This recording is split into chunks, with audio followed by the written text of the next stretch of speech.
Chapter 2051. Black Armored Armies Camp. The finals of the fighting competition were about to begin. As the strongest battalion in the Black Armored Army, the 8th Battalion naturally became the champions of the arena.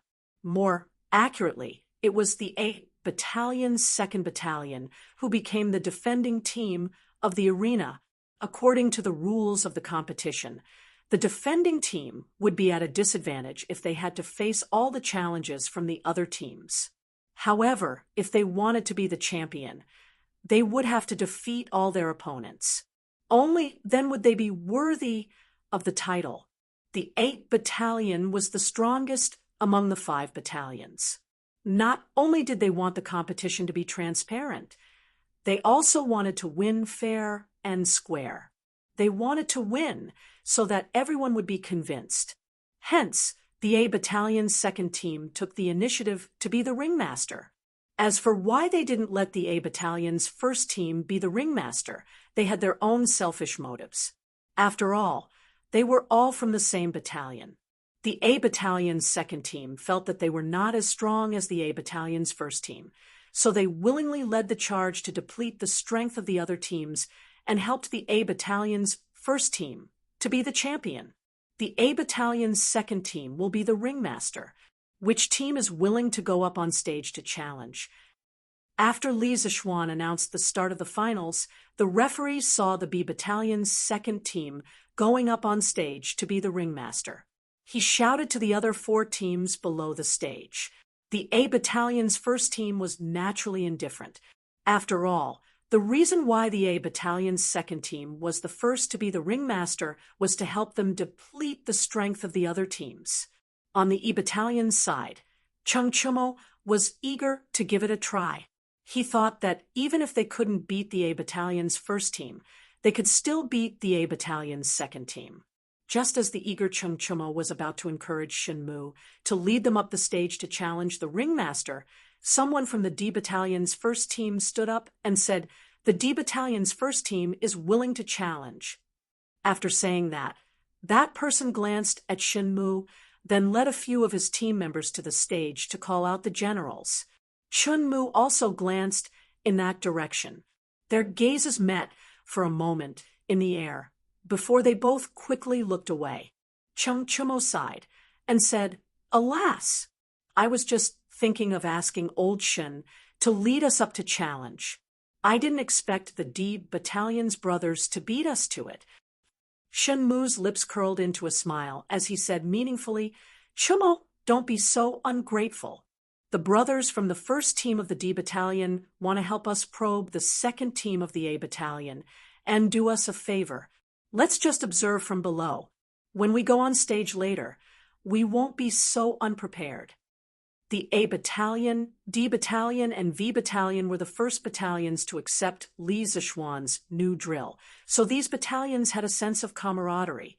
However, because they were all new recruits, the D Battalion and V Battalion were usually closer to each other. Now that the fighting competition had entered the finals, only one team from the D Battalion had entered the finals, and in front of them were the 2 mountains of the A Battalion. Knowing that they had no chance of winning the championship, it was completely reasonable for them to be the first to go up the stage to challenge the ringmaster and do a favor for the V Battalion.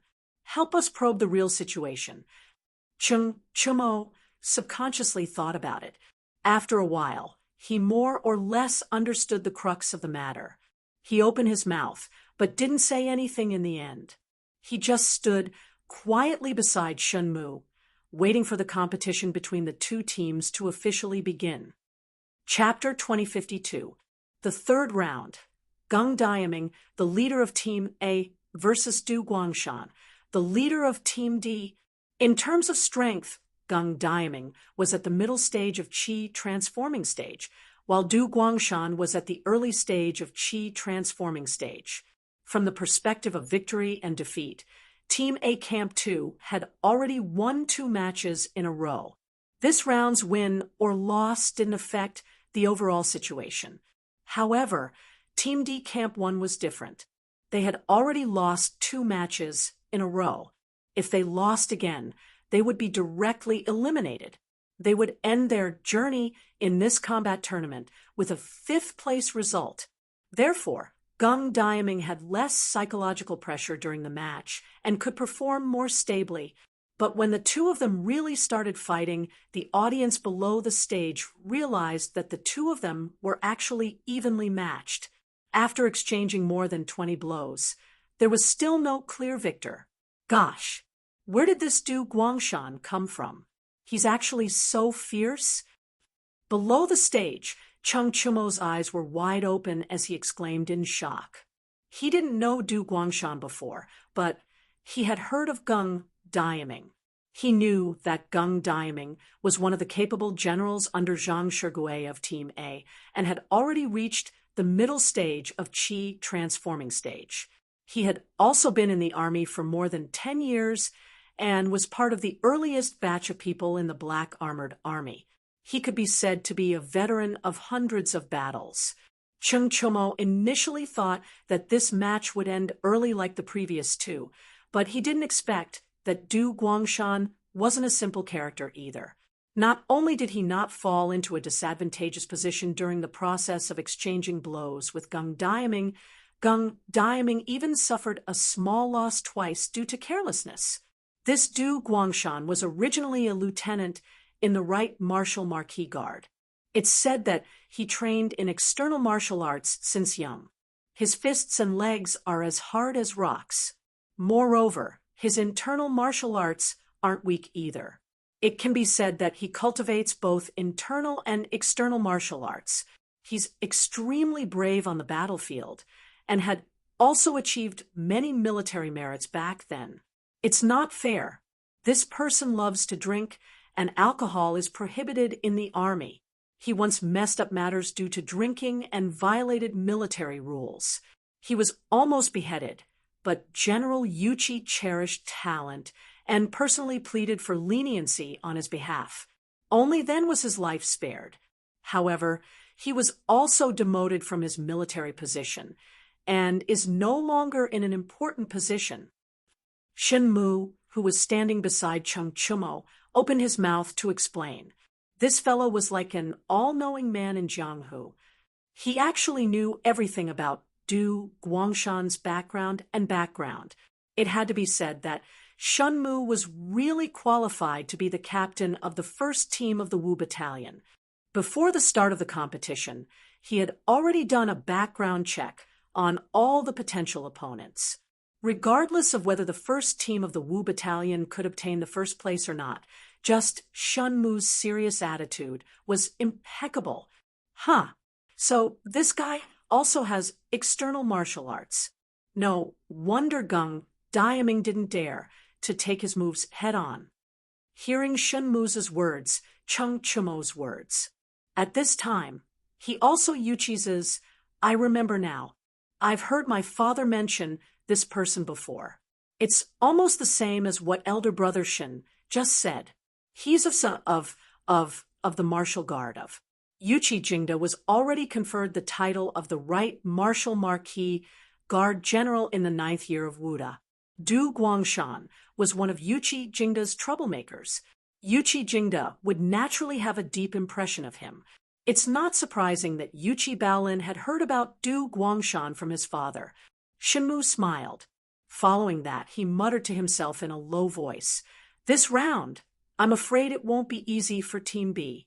Who knows, they might even be able to turn the tables." Chapter 2053.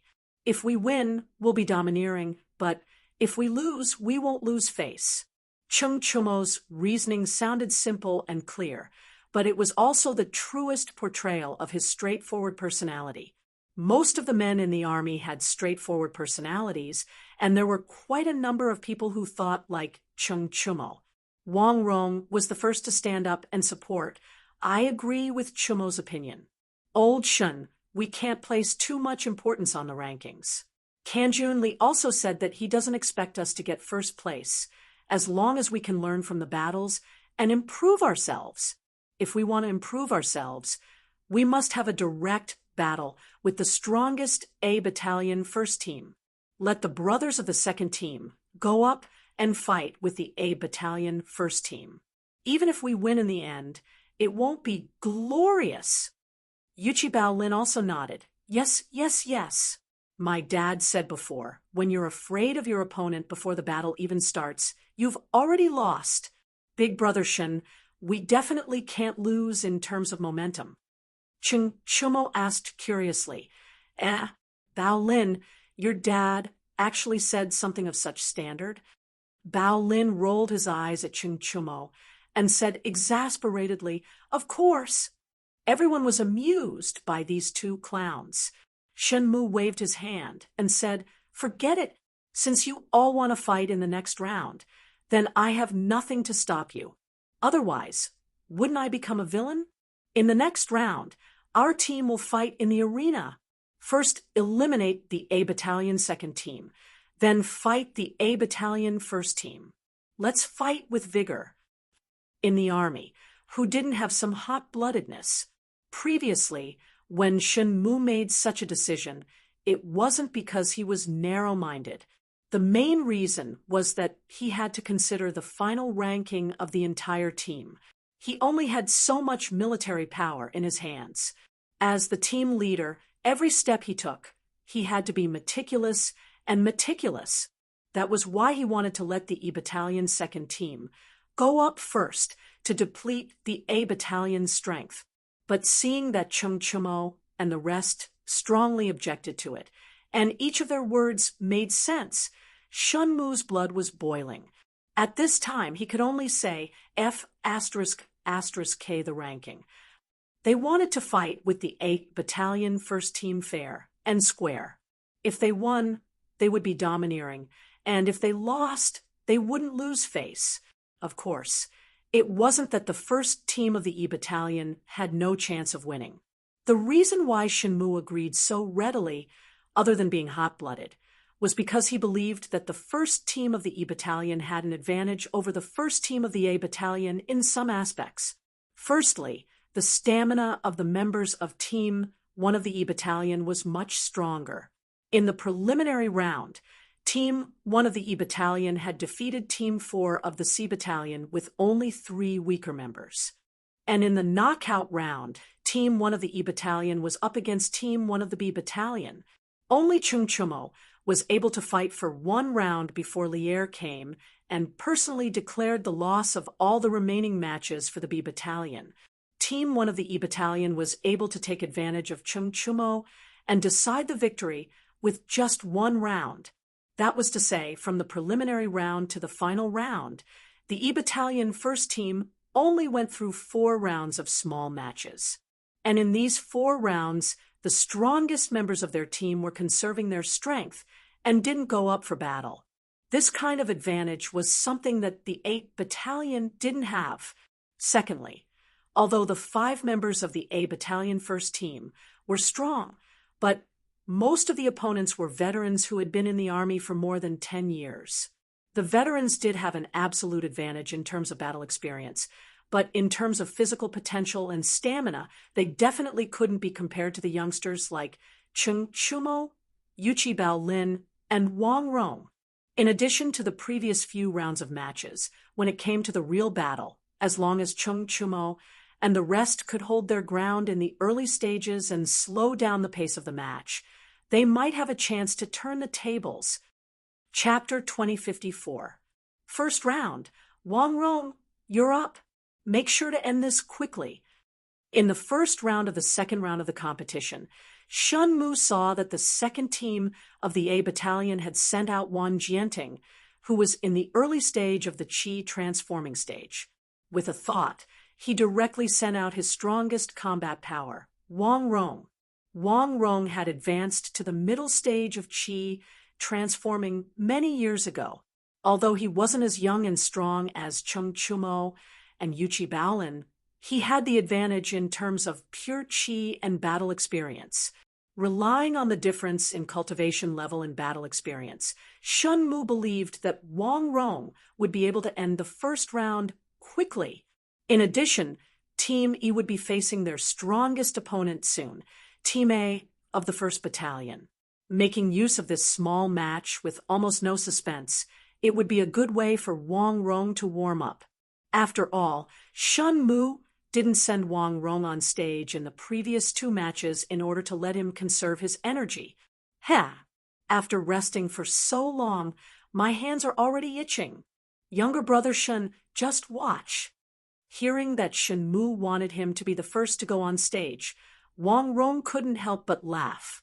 He rubbed his sandbag-sized fist and said to Shen Mu, then walked impatiently to the center of the stage and stood in front of Wan Jianting.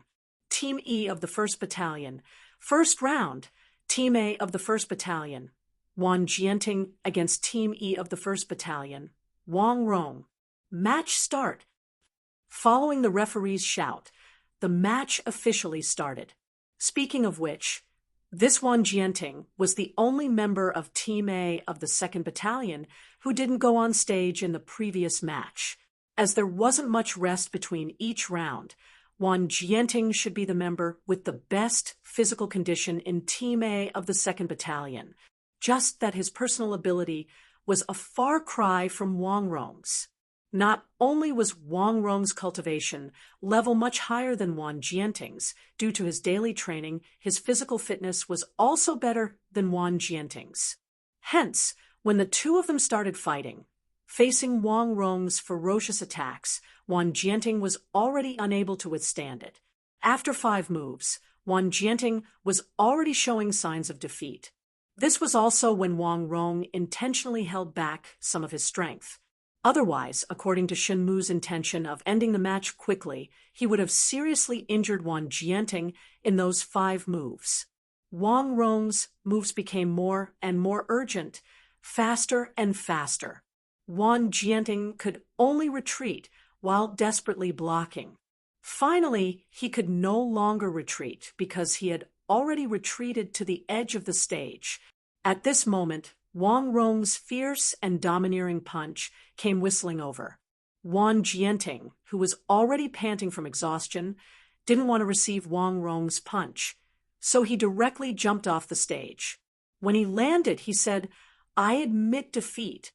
Wang Rong cupped his fists and said, "Thank you for letting me win." Wang Rong is victorious in the first round of the battle. The referee immediately announced the result, and the Wu Battalion naturally let out a burst of enthusiastic cheers. Soon, the second round of the competition was about to begin. In this round, Team 1 of the Wu Battalion wanted to send out a person first.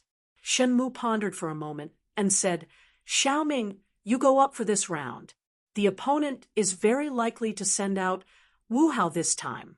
You try to be like Wang Rong and end the match quickly." Wu Hao was the 2nd strongest member of Team 1 of the 1st Battalion, an expert of the intermediate stage of the Qi transforming stage. In the last round of the competition, he used only 10 moves to defeat Xin Wan Lu of Team 1 of the D Battalion. Other than Wan Jianting, who had just lost, Wu Hao was the member of Team 2 of the A Battalion, who used the least physical strength. Hence, Shen Mu thought that if Team 2 of the A Battalion wanted to win this round, it was very likely that they would send out Wu Hao. Chapter 2055. We've won 2 matches in a row, and we've defeated the 2 strongest members of the A Battalion. Among the remaining 3, although their martial arts aren't bad, especially their leader Gung Diaming, but these 3 people have suffered great losses in the last round of the competition. Therefore, in this 3rd round, we still have a good chance of winning. Near the back of the stage, Shen Mu first patted Xiaoming, who had just won the previous round, and then said to Qing Chumo and the rest. Qing Chumo excitedly waved his fist, then patted his chest and laughed. "Hee hee. Since it is like this, old Shen, let me go up for the next round. My hands are itching from watching from the back. Quickly let me go up for a round. I guarantee that I will win." Wang Rong couldn't help but ridicule. "Hey, Chuemo, you've just fought with Yuan Deshang of the 2nd Battalion. If you go up next, can you handle it? We still have to fight the A Battalion first team later." Chung Chumo couldn't stand people looking down on him in terms of martial arts. Hearing this, he raised his chin and said with dissatisfaction, "Old Wang, are you looking down on me? Just like the previous round with Yuan Desheng, with my physical strength, I can fight 10 rounds in a day without a problem. I am the same as Bao Lin, still young and have good physical strength. Unlike you, Old Wang, who is old and will start to pant after 2 rounds. Hey, aren't you afraid of biting your tongue when you talk big?" Wang Rong was just casually making fun of Chung Chumo, but he didn't think that Chung Chumo didn't know the concept of respecting the old and cherishing the young, and actually used this as an opening to make fun of him. Wang Rong didn't know whether to laugh or cry. Of course, he wouldn't get angry with Chung Chumo just because of a few words. They were all brothers in the same battalion and would see each other frequently. After so many days of getting along, they were already very familiar with each other. This kind of joke was no longer harmful to the big picture. Third round, who from the A Battalion second team will fight? At this moment, the referee walked in front of the 5 members of the second team of the 1st Battalion and asked, as the leader of the 2nd platoon of the battalion, Gung Daiming couldn't help but frown at this moment. To be honest, including him, the remaining 3 members on their side had already expended quite a bit of energy in the previous match. Moreover, he had also suffered quite a bit of injuries from the previous match with Du Guangshan. In the previous round, he had sent out the second best in condition, Wu Hao, in hopes that Wu Hao would be able to turn the situation around. Only then would there be a need to continue the match, and there would be a possibility of victory. But in the end, things didn't go as he wished, and Wu Hao still lost. They had lost 2 rounds consecutively, and were only left with 3 crippled soldiers. Gung Daiming turned his head and looked at Team 1 of the Wu Battalion, who was standing not far away from them. After a moment of hesitation, he retracted his gaze and looked at the referee in front of him again. He said, "There's no need to fight the 3rd round. Team 2 of the 1st Battalion admits defeat." From Gung Daiming's point of view, with the current strength of the 2 teams, there was indeed no need for Team 2 of the 1st Battalion to continue the match. They would lose without a doubt. The only effect of continuing the match would be to further expend the stamina of Team 1 of the Wu Battalion. But Team 1 of the Wu Battalion had chosen to fight in this round, instead of letting Team 2 of the Wu Battalion wear down the strength of Team 2 of the 1st Battalion. They were upright and upright first team. If Gung Daiming still wanted to continue the match, even though he knew that he would lose, and use this to expend the strength of Team 1 of the Wu Battalion to the greatest extent, wouldn't that be a little too despicable? This kind of thing, Gung Daiming couldn't do it. So instead of forcefully continuing the match, it would be better to just admit defeat and let Team 1 of the Wu Battalion and Team 1 of the 1st Battalion have a fair and upright battle between the strong. Chapter 2056. Team 1 of the Wu Battalion has won the challenge and become the new champion. Is there anyone else who wants to challenge the challenge? In the Black Armored Army's camp, on the stage, the referee turned around and called out to the people below the stage after he had confirmed the results. With Team 2 of the 1st Battalion admitting defeat, Team 1 of the Wu Battalion finally became the new champion and successfully entered the top 3. At this moment, only Team 1 of the 1st Battalion, Team 1 of the Wu Battalion, and Team 1 of the Wu Battalion were left. This result was very acceptable to the Wu Battalion. If this was before the start of the competition, who would have thought that the Wu Battalion, which was the weakest on the surface, would actually have 2 teams that could laugh till the end? Of course, this on the surface was only the original impression left by the Black Armored Army during the competition between the 5 battalions when the Black Armored Army was first expanded. At that time, the Wu Battalion was ranked last, not because the soldiers in the Wu Battalion weren't strong enough. It was because they didn't know each other at that time, and thus couldn't cooperate in the competition. It wasn't because they were weak. In fact, the soldiers in the Black Armored Army, no matter if they were new recruits or old veterans, were all selected carefully. It could be said that there were no weak soldiers in the Black Armored Army, as long as the training method was suitable and there was a rope twister who had enough prestige. Every battalion in the Black Armored Army could become a powerful force. The current Wu Battalion was a living example. Hey, Team 1 of the 1st Battalion is willing to challenge the challenge, as expected by Shenmue and the others. As soon as the referee finished speaking, a man with a white face, black beard, medium build, and about 30 to 40 years old led 4 soldiers out of the crowd. As he shouted loudly, he directly leaped up and leaped onto the general appointment platform. Team 1 of the 1st Battalion. This was the strongest on the surface, Team 1 of the 1st Battalion in the Black Armored Army. From the preliminary round to the final round, the Black Armored Army Team 1 had never tasted defeat. They were the hottest contenders for the title of champion of this year's fighting competition. That was why the Black Armored Army Team 1 had never tasted defeat since the start of the competition.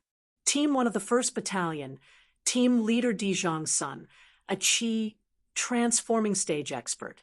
Like Field Officer Zhang of the 1st Battalion, he is also a senior figure in the Black Armored Army. He has been through hundreds of battles, and his strength is extremely terrifying. The few of us can't win against him. Whoever meets him later, just admit defeat. But I heard that in all the previous matches, Zhang's son didn't fight.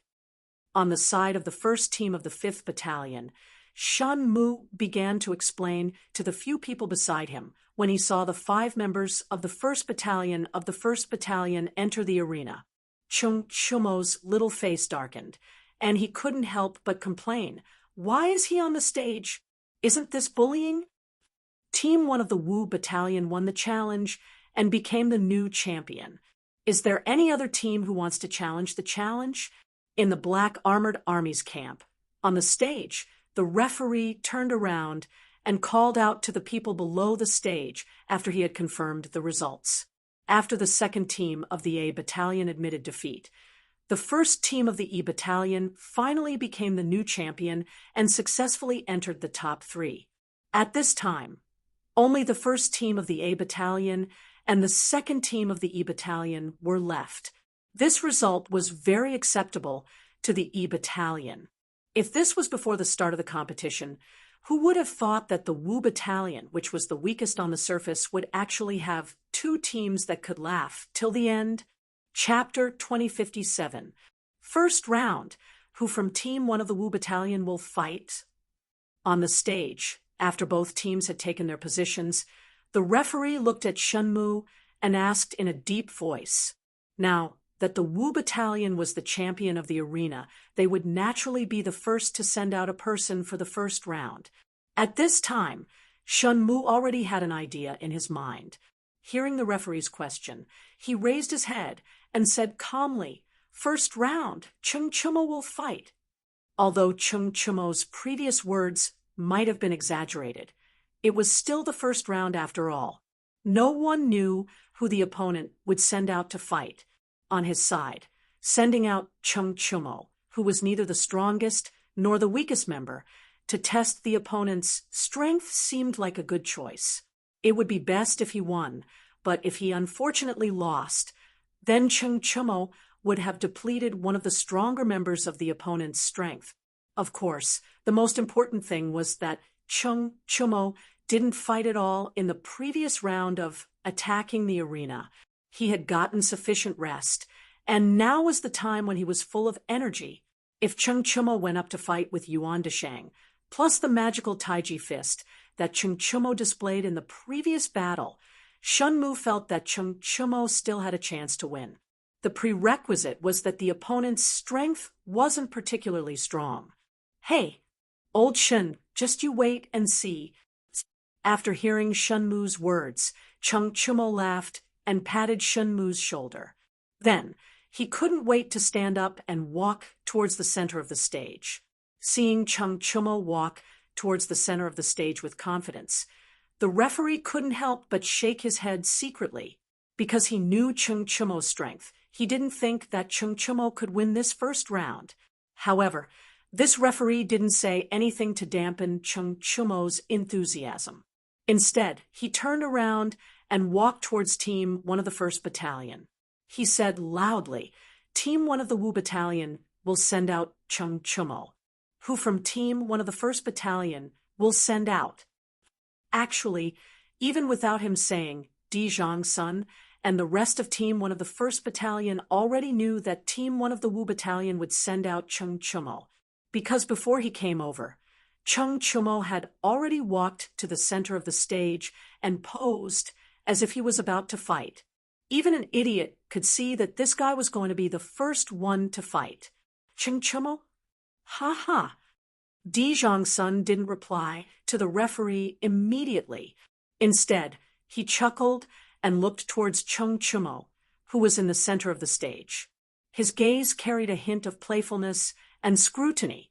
Feeling Di Zhangsun's gaze, Chung Chumo instantly quivered. He hurriedly turned his head and looked towards Di Zhangsun's direction. He saw that Di Zhangsun was sizing him up with malicious intentions. Cough cough, at least from Chung Chumo's point of view, Di Zhangsun's gaze was malicious. In that instant, he cursed in his heart.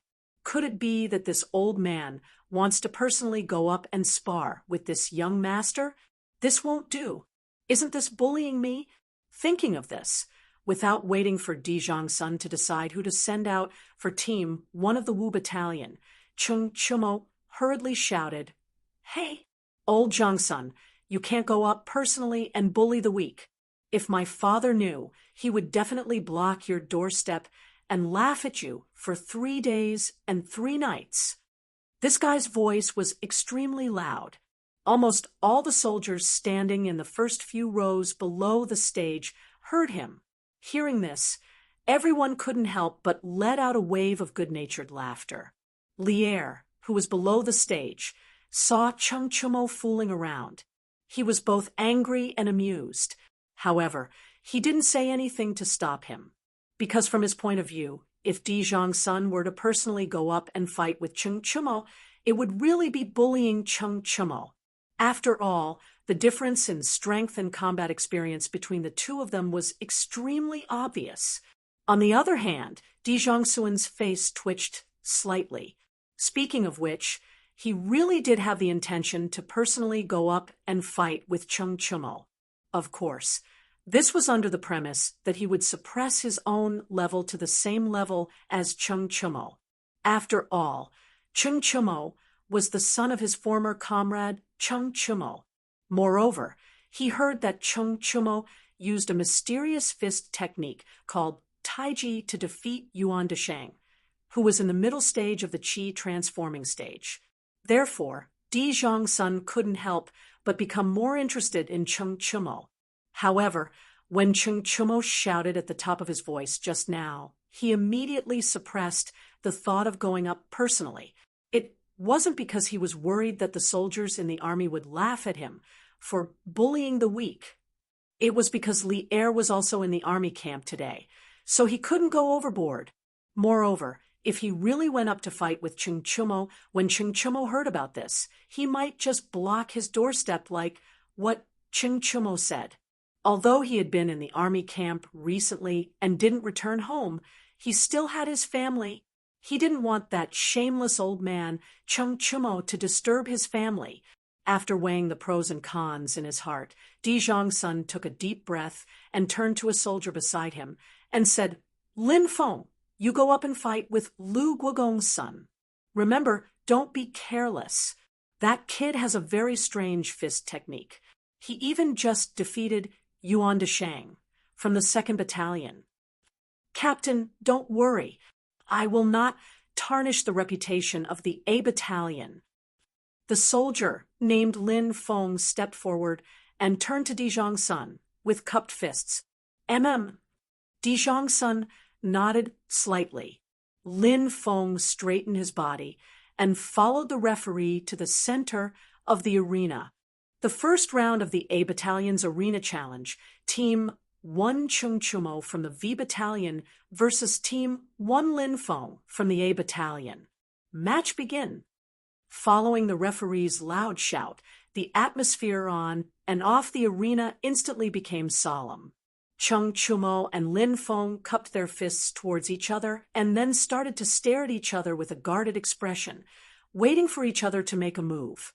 Logically speaking, Lin Feng's ability was higher than Chung Chumo's. Under normal circumstances, he should be the first to make a move. However, the words that Di Zhongsun had told him just now made him wary of Chung Chumo. At this moment, he didn't want to make a move recklessly. Although the first to make a move would be able to seize the upper hand, at the same time, it would also expose his own weakness to the opponent. The two of them stared at each other, silently, looking for the best angle and timing to make a move. The usually cheeky Chung Chumo also became serious at this moment. From Lin Feng's footwork and firm lower body, as well as the aura that was emitted from his body, he could clearly feel that this person in front of him was a tough opponent. The two of them stared at each other like this for a while. Neither of them chose to make the first move. The black armored army soldiers below the arena were getting impatient and couldn't help but start to discuss in private. Lin Feng frowned. He knew that there was no point in continuing to waste time like this.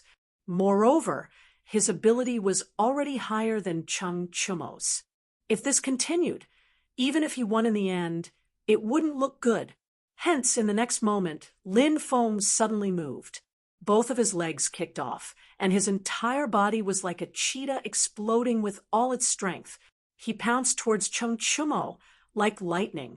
At the same time, his right hand clenched into a fist and mixed with Gang Qi flew towards Chung Chumo's abdomen. Chapter 2058. Fast. Lin Feng's speed was too fast. Chung Chumo only saw a blur in front of his eyes, and then he felt a strong gust of wind coming towards him. Dodge! Chung Chumo shook his head, and the first thing he did was to nip this idea in the bud. If he had to dodge the first move, how embarrassing would that be?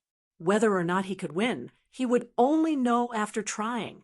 And to him, the Lin Feng in front of him was not so strong that he could not defeat him. In a split second, Chung Chumo quickly made a decision. He roared loudly, and his eyes were wide open in anger.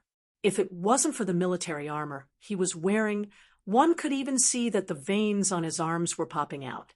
Facing Lin Feng's violent and overbearing punch, Chung Chumo gathered all the qi in his body into his right arm, and then his sandbag-sized fist fiercely collided with Lin Feng's right fist. Bang! The collision of the two bodies of flesh and blood actually produced a huge muffled sound at this moment. This was a pure collision of strength. Chung Chumo and Lin Feng were both sent flying by the huge rebounding force of the fist. Lin Feng retreated 7 to 8 steps before stabilizing his body, while Chung Chumo retreated 10 steps.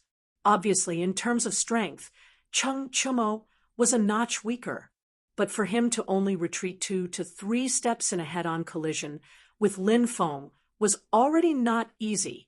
This was also because he had a strong foundation in martial arts, and his strength was greater than ordinary people from a young age. Otherwise, he would not have been able to receive Lin Feng's punch head-on. As expected of the first team of the 1st Battalion, you are indeed strong. The strong opponent did not make Chung Chumo feel fear. On the contrary, it aroused his bloodlust. His eyes lit up, flashing with eagerness, and then he looked at Lin Feng opposite him and said, "As the son of General Chung, you are not weak either." Lin Feng frowned. He probably did not expect that Chung Chumo, who was only at the initial stage of qi refining, would have such great strength. After replying Chung Chumo indifferently, he kicked off with both feet and actually took the initiative to attack Chung Chumo again. After the test, just now, Although Chung Chumo's true strength was slightly out of his expectations, he still felt that everything was within his control. He believed that as long as he could deal with it calmly and steadily, he would be able to win. This time, Lin Feng's attack speed was as fast as before. On the other side, Chung Chumo was not to be outdone, and the two of them very quickly collided again. This time, Lin Feng did not use his fists to meet Chung Chumo's fists head-on like before. Previously, he did that to test Chung Chumo's ability, but now he only had one goal in mind, and that was to defeat his opponent. Pung, pung, pung. Lin Feng's punches were very fast. Both his fists were swinging at lightning speed, and his punches were as dense as raindrops, greeting Chung Chumo's chest, face, nose, stomach, and other body parts like lightning. Facing such a fast punching speed, Chung Chumo had no time to counterattack. He could only try his best to use his own fists and arms to block. The fists collided, and the stage once again emitted a series of pung pung pung sounds. In a short few breaths, Lin Feng had already thrown out over 30 punches. The speed of his punches was so fast that Chung Chumo could be said to have never seen it before. Obviously, Lin Feng should have specially trained in fist techniques. The wind from his punches was nimble and swift. Once it was launched, the attack would be continuous, making it impossible to guard against. Although Chung Chumo tried his best to block, unfortunately, he was still hit by a few punches. Fortunately, those punches did not hit any vital parts. Moreover, because Lin Feng's punches were so fast, the time it took to accumulate power was short. Therefore, those punches did not cause too much damage to Chung Chumo's body. If he had used all his strength like the first punch, it was estimated that one punch on Chung Chumo's body would have been enough to beat Chung Chumo to the ground. However, even so, Chung Chumo, who had taken a few punches, still felt a little uncomfortable. There was even some blood in his chest. Chung Chumo knew that he could not let Lin Feng continue attacking like this. He turned his fists into claws a few times, wanting to pull Lin Feng into his arms. Cough, cough. The main purpose of pulling Lin Feng into his arms was to use close combat techniques to restrict his opponent's mobility and make Lin Feng completely lose his advantage in speed. However, Chung Chumo tried a few times and found that this Lin Feng in front of him was as slippery as a loach. It was impossible to catch him. Obviously, Lin Feng also understood his own advantages and disadvantages. He did not want to engage in close combat with Chung Chumo. He only wanted to use quick punches to injure Chung Chumo and make him lose his ability to fight. In this combat tournament, Chung Chumo had fought a total of 3 times and met 3 opponents. The first was Lu Bin of the 4th Battalion of the 3rd Battalion. Chung Chumo easily defeated him with his strength. The second was Yuan Desheng of the 2nd Battalion. His strength was much higher than Chung Chumo's by a large margin. However, Yuan Desheng had some misgivings and held back in the competition. Moreover, he also underestimated Chung Chumo's strength. In the end, he was defeated by Chung Chumo.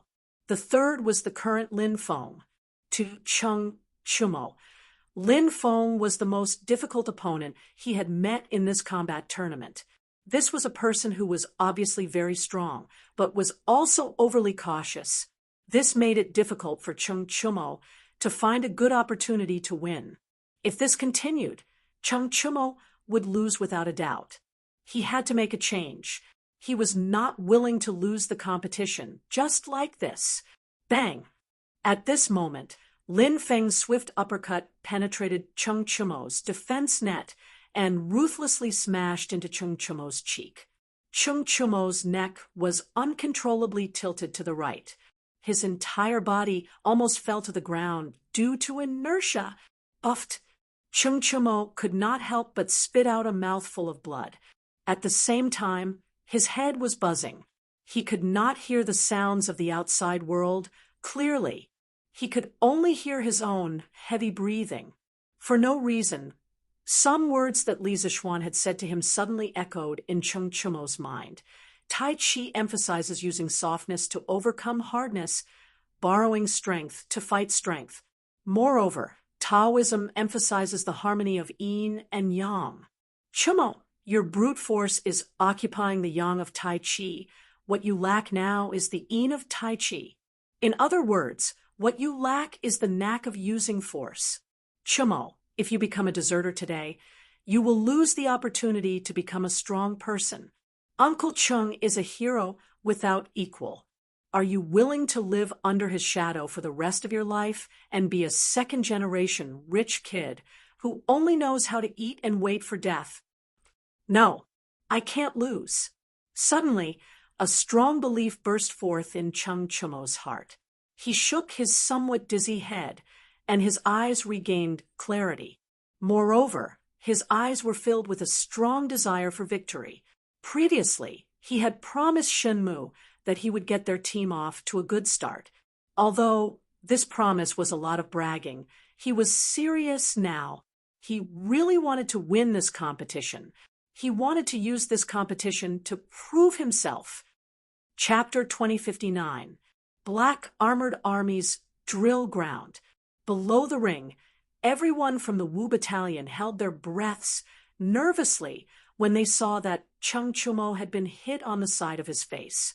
Although Lin Feng had hit Cheng Chumo a few times before, those were not vital points. However, Lin Feng's punch was aimed directly at the upper side of Cheng Chumo's face, which was close to his earlobe. That was the most vital part of his body. As long as this punch was strong enough, not only could it injure Cheng Chumo, it could even kill Cheng Chumo directly. Fortunately, Lin Feng's punch was controlled. This punch only made Cheng Chumo spit out a mouthful of blood. Even so, this made the soldiers of the Wu Battalion, especially Shenmu and the other members of the Wu Battalion, worried for Cheng Chumo. If it was said that Shenmu and the others still had hope that Cheng Chumo would win at the beginning, then now almost no one had any hope anymore. This was because Cheng Chumo was in a disadvantageous position in the ring. Moreover, he had suffered some serious internal injuries. If the fight continued, his defeat was basically set in stone. Cheng Chumo's martial arts has indeed improved since he came to the Black Armored Army. However, he has been lazy for too long. There is still a huge gap between his strength and the top fighters in the army. Li Er commented lightly at this time. After knowing that Li Zixuan had already sent a top fighter to Taiyuan to protect Li Tai, Li Er's mentality had become quite relaxed. It was rare that he was in the mood to watch the Black Armored Army's battle seriously. Li Zixuan had been staring at Cheng Chumo for a while without blinking. Hearing this, he said softly, "Your Majesty, do you think that Cheng Chumo will definitely lose this round? I think that it is still too early to say who will win or lose." Oh, Li Er's eyes flashed. He was about to ask Li Zixuan why he said that. Duan Jixuan and Qiu Xinggong, who were beside him, also looked at Li Zixuan curiously. At this time, Li Zixuan suddenly said, "Your Majesty, look, Chumo is about to fight back." Everyone quickly turned back to look at the ring again. On the ring, Lin Feng, who had landed a punch on Cheng Chumo's cheek, did not stop there.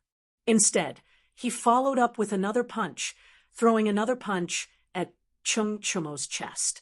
Cheng Chumo, whose head had been knocked to the side by the punch, suddenly turned his head and met Cheng Chumo's eyes. Lin Feng could not help but be stunned. It was a pair of stubborn, deep, dignified, and somewhat cold eyes. If this kind of gaze appeared on Duan Jixuan, Qin Xiong, or other iron-blooded generals, it would not be strange at all. However, when it appeared on Cheng Chumo, who had always been frivolous, it was very out of place. Coupled with the blood at the corner of his mouth that had not been wiped clean, it made him look somewhat cold-blooded and ferocious. Even Lin Feng, who was attacking Cheng Chumo, could not help but be stunned for a moment. Lin Feng was stunned, but Cheng Chumo would not be stunned. In a flash, he directly took advantage of the situation. Lin Feng's reaction was also very fast. He immediately regained his senses and hurriedly wanted to retreat. This was because from the beginning to the end, he did not want to fight Cheng Chumo in close combat. However, that slight moment of distraction still affected Lin Feng's speed. As he retreated, Cheng Chumo stretched out his left hand like lightning and directly wrapped it around Lin Feng's right fist, which had not been retracted in time. At the same time, he poured more than half of his body's qi into his left arm. His left hand was like an iron clamp, firmly clamping down on Lin Feng's right fist. Lin Feng frowned and secretly cursed. This was because once Cheng Chumo dragged him in front of him and engaged in close combat, his advantage in speed would be gone. Therefore, Lin Feng hurriedly circulated his qi and quickly retreated. He desperately wanted to break free from Cheng Chumo's grip. At the same time, he also swung his left fist and smashed it toward Cheng Chumo's chest. One attack and one defense, using attack as defense. This transformation and coordination between attack and defense fully demonstrated Lin Feng's rich combat experience. However, this time, his previous experience seemed to have been used in the wrong place. Lin Feng saw Cheng Chumo's mouth curl into a sneer. Then, Cheng Chumo actually turned a blind eye to Lin Feng's left fist. Chapter 2060. This sudden, unforeseen event in the ring made everyone's heart tremble. Just a moment ago, almost everyone thought that the outcome was already decided and Cheng Chumo would lose without a doubt. But in the next moment, Lin Feng was actually pushed to the edge of the ring by Cheng Chumo, almost being pushed out of the ring directly. Fortunately, Lin Feng reacted quickly and used all his strength to stop the car in time, or else he would be the first contestant in this combat tournament to be pushed out of the ring and be defeated.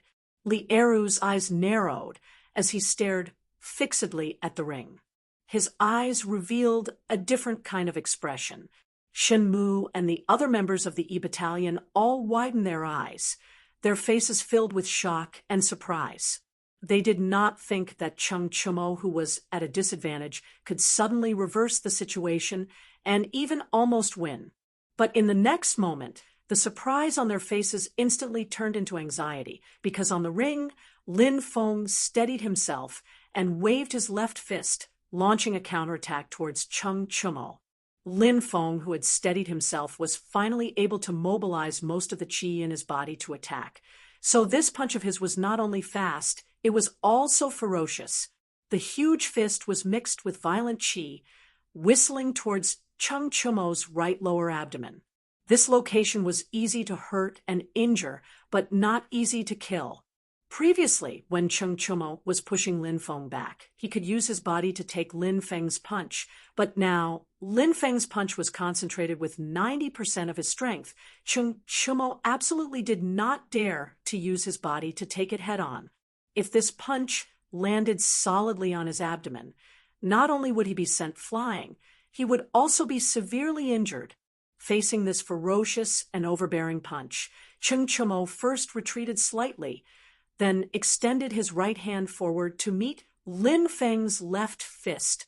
It was as if he already knew that Lin Feng would retaliate with a punch. He even knew the timing, angle, position, and strength of the punch. Then he accurately reached out his right hand and wrapped it around Lin Feng's left fist. Following the direction of Lin Feng's left fist, he guided Lin Feng's left fist to attack his lower right abdomen. Therefore, Cheng Chumo's action of reaching out his hand was the most appropriate word to describe it as welcoming. It was as if he was welcoming a friend who had come from afar into his house, afraid that the other party did not know the way. This was the borrowing force of Tai Chi at the same time. It was also Cheng Chumo's move, inviting you into the trap. At the same time, Cheng Chumo turned his body slightly so that Lin Feng's punch would not hit him. Of course, throughout the whole process, his left hand was firmly clamped on Lin Feng's right fist. Seeing that his left hand was about to fall into Cheng Chumo's evil claws, Lin Feng could not help but be shocked. He quickly pulled his hand back, but this time he learned and did not use too much strength to pull back. After all, he was almost pushed out of the ring by Cheng Chumo when he tried to pull back with all his strength. Feeling that Lin Feng did not use too much strength to pull back, Cheng Chumo did not choose to borrow force to push Lin Feng out of the ring like last time. Instead, he quickly released Lin Feng's left and right sides, then turned his palm into a fist and attacked Lin Feng's chest. At this time, Lin Feng's right hand was clamped by Cheng Chumo, and his left hand was in the process of retreating. Facing Cheng Chumo's attack, he did not have the ability and time to defend, borrowing force to dodge, turning defense into offense. It had to be said that Cheng Chumo's timing was indeed perfect. This set of combination punches was also very ingenious. With a bang, Cheng Chumo's punch landed solidly on Lin Feng's chest. Lin Feng only felt pain in his chest, and then there was a sweet taste in his throat. He could not help but spit out a mouthful of blood. His whole body could not help but retreat because of this punch. It was only because Cheng Chumo was still clamping on his right hand that he did not retreat immediately. On the other hand, Cheng Chumo was also mischievous. He took the opportunity to let go of Lin Feng's clamped right hand. Without Cheng Chumo's clamping, Lin Feng's whole body was like a kite with a broken string, uncontrollably retreating backward. Lin Feng could not help but feel that things were not going well. He hurriedly channeled qi into his legs again, trying to stabilize his body as soon as possible. However, Cheng Chumo was not willing to let go of this great opportunity to attack. Taking advantage of Lin Feng's unstable body and staggering backward, he took advantage of the opportunity and rushed forward. Both of his fists were aimed at the side of Lin Feng's face and chin. This was really a case of when it rains, it pours. The ship's bow was met with a headwind. Lin Feng, who had just been punched in the chest, had not yet regained his balance. Now, he had to face two more ferocious punches from Cheng Chumo. Moreover, compared to the beginning of the fight, Cheng Chumo's punches were now faster. The angle and timing of his punches were also more ingenious, making it difficult for Lin Feng to effectively block them in the first place. After the vicious beating, just now, Cheng Chumo seemed to have evolved. Bang! Bang! In the nick of time, Lin Feng quickly withdrew both of his hands. At this time, he did not have time to raise his fists to block Cheng Chumo's two fists. He only had time to block the side of his face and chin with his palms. Cheng Chumo's two punches that were aimed at his left face and chin whistled through the air and landed on both of his palms. Although on the surface, Lin Feng's palms blocked Cheng Chumo's two fists.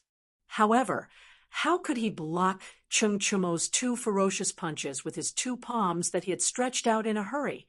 When Lin Feng's palms came into contact with Cheng Chumo's fists, he suddenly felt a huge force hit him. His two palms were pushed by this huge force and fiercely hit the side of his face and chin. Lin Feng felt a burning pain on the side of his face and chin, but at this moment he could not care less. He had to change. He had to turn the situation around, or he would lose without a doubt. At this critical moment, Lin Feng borrowed the strength of Cheng Chumo's two fists to soar into the air. He directly did a backflip, but at the same time, both of his feet were aimed at Cheng Chumo's face. In the face of Lin Feng's two kicks, Cheng Chumo had no choice but to use his hands to block and retreat slightly. Lin Feng finally landed steadily, but when he landed, he found that he was once again standing at the edge of the ring. I admit that I have indeed underestimated you, but from now on, I will not be merciful. Looking behind him, Lin Feng turned his head and wiped the blood from the corner of his mouth. He looked at Cheng Chumo and said word by word, Just now, Chung Chumo's 2 punches had already caused him to suffer a serious internal injury. Up until now, he was also a little angry. At the beginning of the match, he did not use his full strength because his strength was higher than Chung Chumo's. In addition, Chung Chumo was Chung Chumo's son, and there was also Li Er watching below the ring. He was afraid that if he used his full strength from the start, he would seriously injure Chung Chumo. But now that he was injured, he had to use his full strength next.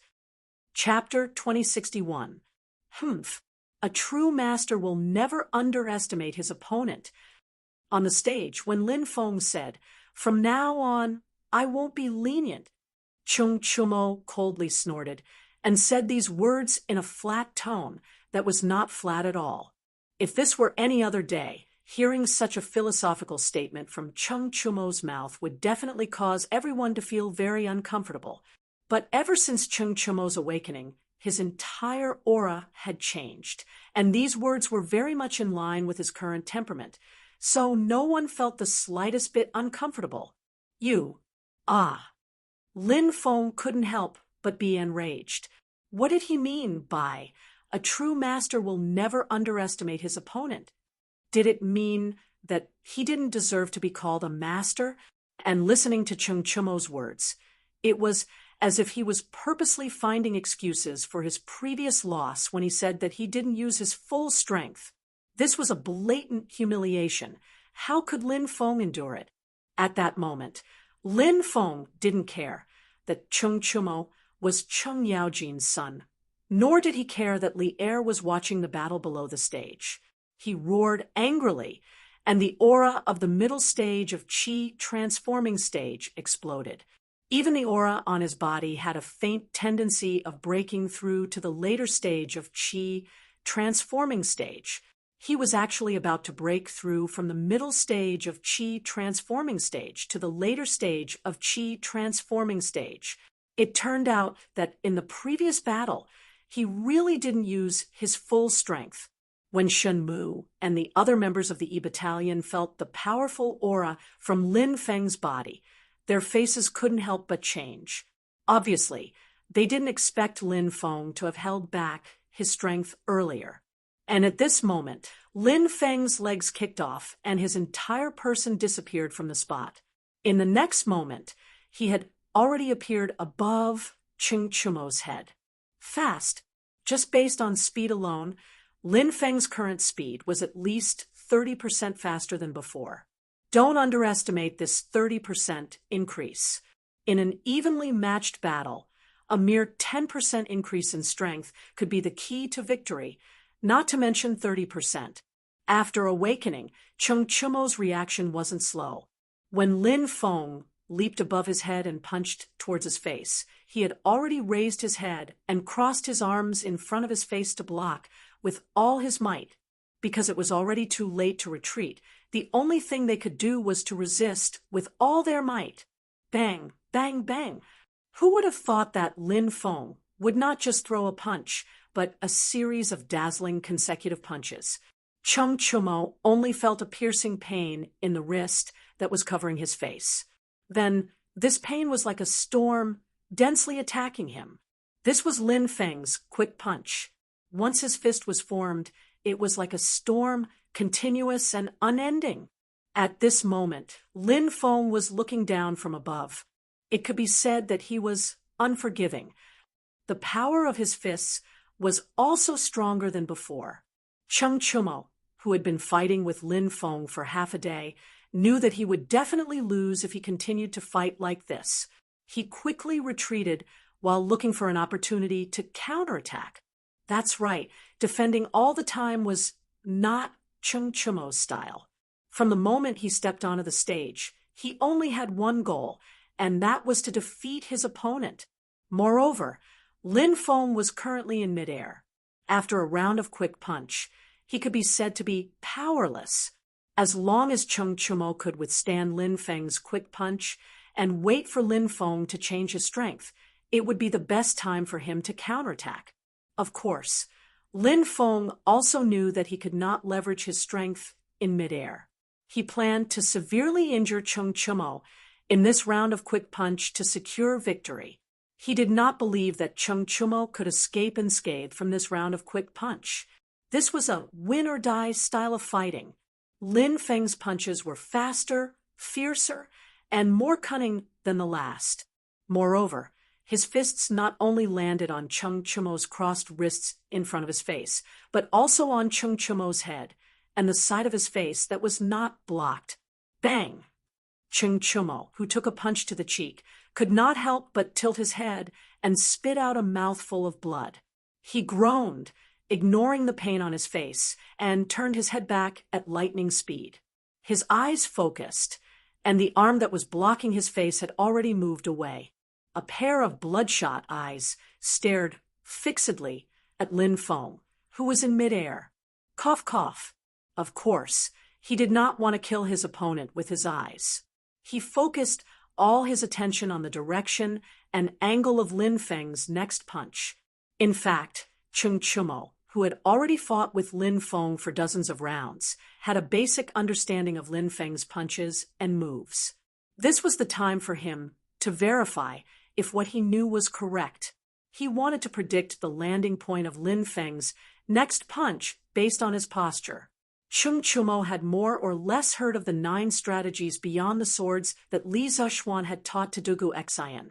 The reason why the 9 strategies beyond the swords was so powerful was not only because of its indomitable will and its lack of defense, but also because of its ability to take advantage of the opponent's opportunity. The moment the opponent made a move, you could predict the angle of attack and where the opponent would attack. You would then have ample time to attack the opponent's exposed flaws in the move, and in the end, you would naturally be invincible. After the first punch landed on Chung Chumo's cheek, Lin Feng did not stop. His other fist went straight for Chung Chumo's face. However, at this moment, in Chung Chumo's eyes, Lin Feng's punch seemed to have slowed down. He could clearly see every movement of Lin Feng's punch. He could even see the wrinkles on Lin Feng's sleeves as his arms moved. Just when Lin Feng's right fist was less than 3 inches away, Chung Chumo made his move.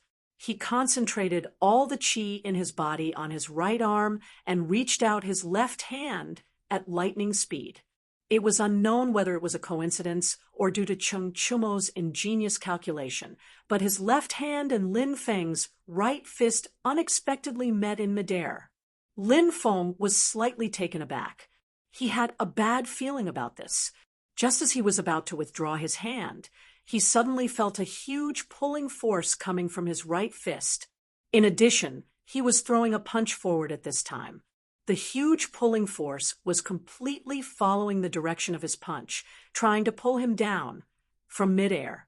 Under the combined force of the 2 forces, Lin Feng, who was in midair, was suddenly pulled down effortlessly from midair, like a weightless kite.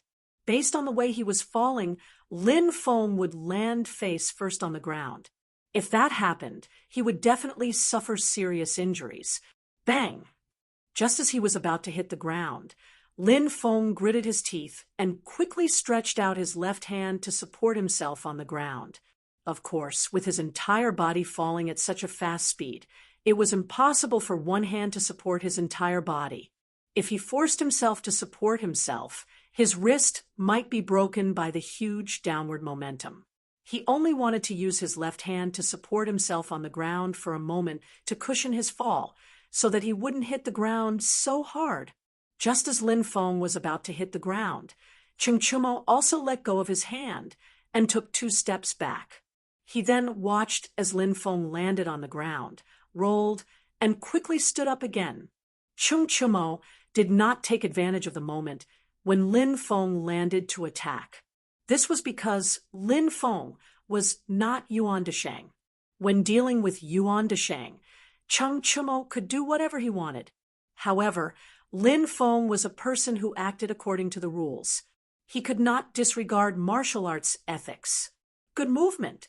Chung Chumo could not help but praise when he saw Lin Feng quickly stand up and get into a defensive posture after falling to the ground. Humph! Don't be so happy too early. Chung Chumo praised from the bottom of his heart. He was not being sarcastic. However, Lin Feng had just said some harsh words.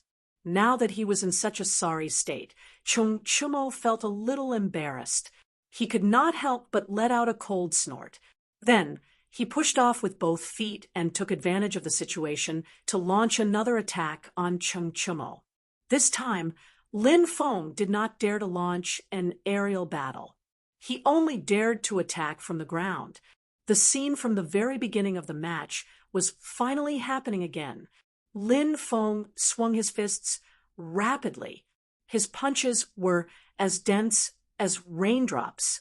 They were like lightning greeting Chung Chumo's chest, face, nose, stomach, and other parts of his body. Fast. This was Lin Feng's fast punches.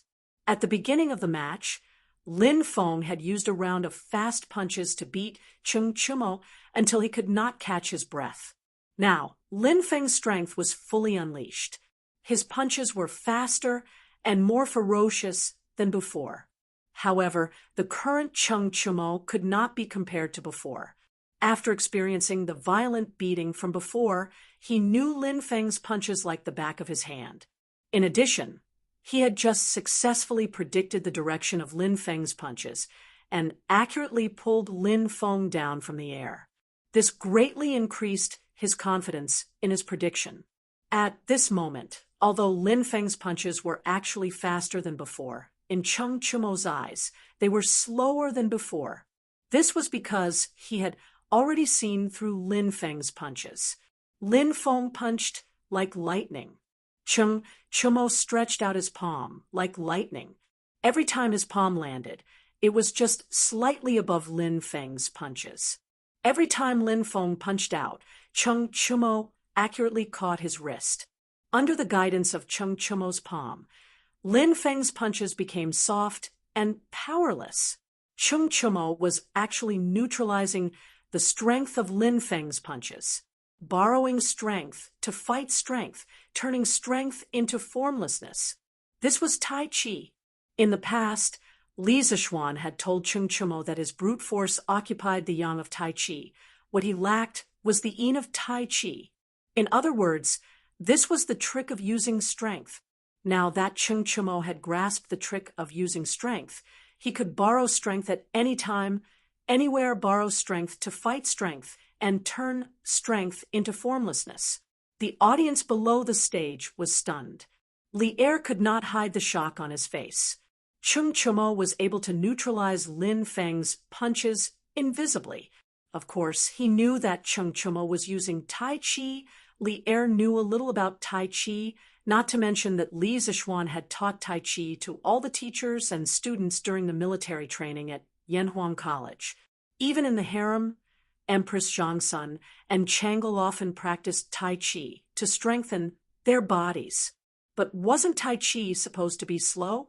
How did Chung Chumo achieve this series of rapid Tai Chi moves? In contrast to Li Er's shock, Li Zixuan nodded his head in satisfaction.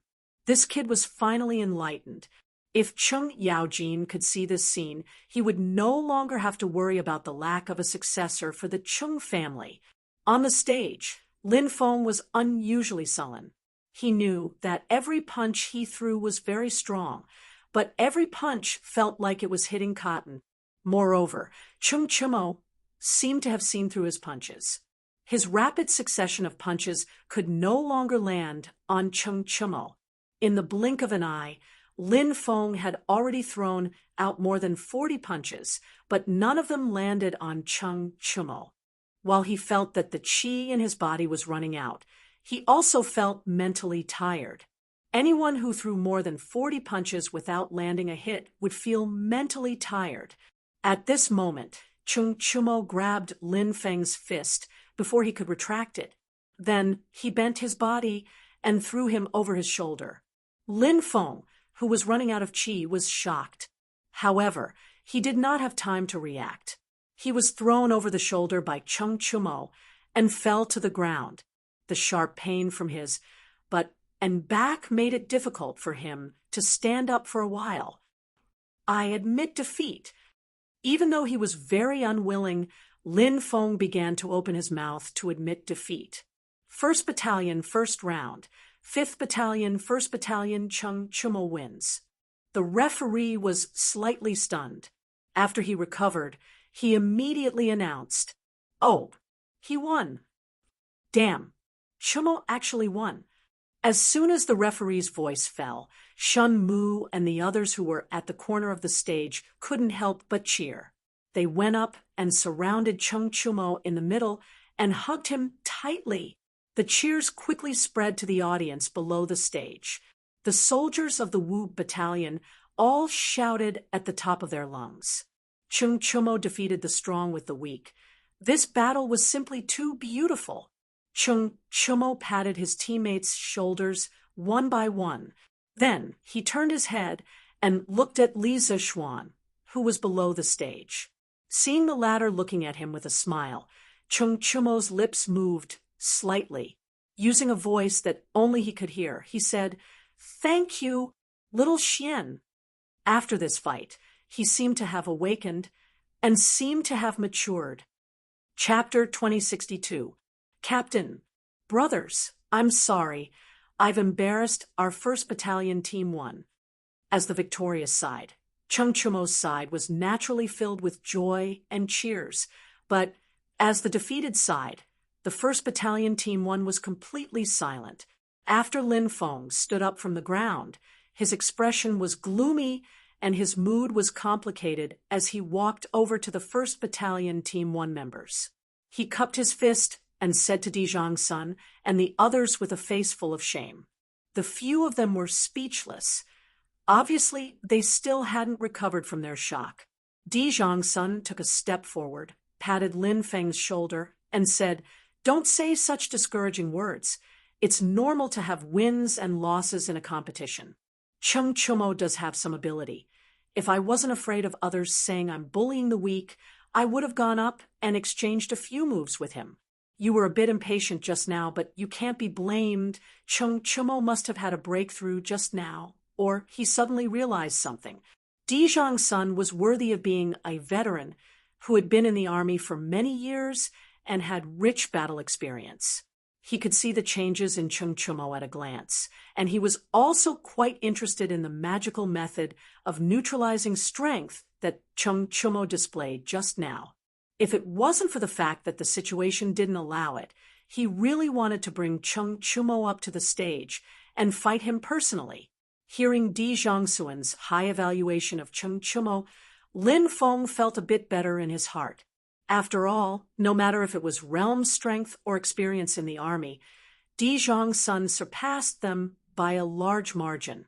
Even he looked at Chung Chumo in a different light, which meant that Chung Chumo was indeed very strong. And at the same time, it also meant that Lin Feng's loss just now wasn't unjust. Borrowing strength and neutralizing strength, turning defeat into victory. This kid from the Chung family has really been enlightened. I have a whole new level of respect for him. Below the stage, Li Er also came back to his senses at this time, looking at Chung Chumo, who was surrounded by people on the stage, and said with a face full of emotion. After sighing, he turned his head and looked at Li Zishuan and couldn't help but say, "You really got it right, brat. Could it be that you already knew that Chung Chumo could defeat Lin Feng?" Li Zishuan turned around and cupped his hands. "Your Majesty, you must be joking." Before this, Chung Chumo and Lin Feng had never fought each other. "I don't know how to calculate, so how can I know that Chumo will win? There are winners and losers in every competition.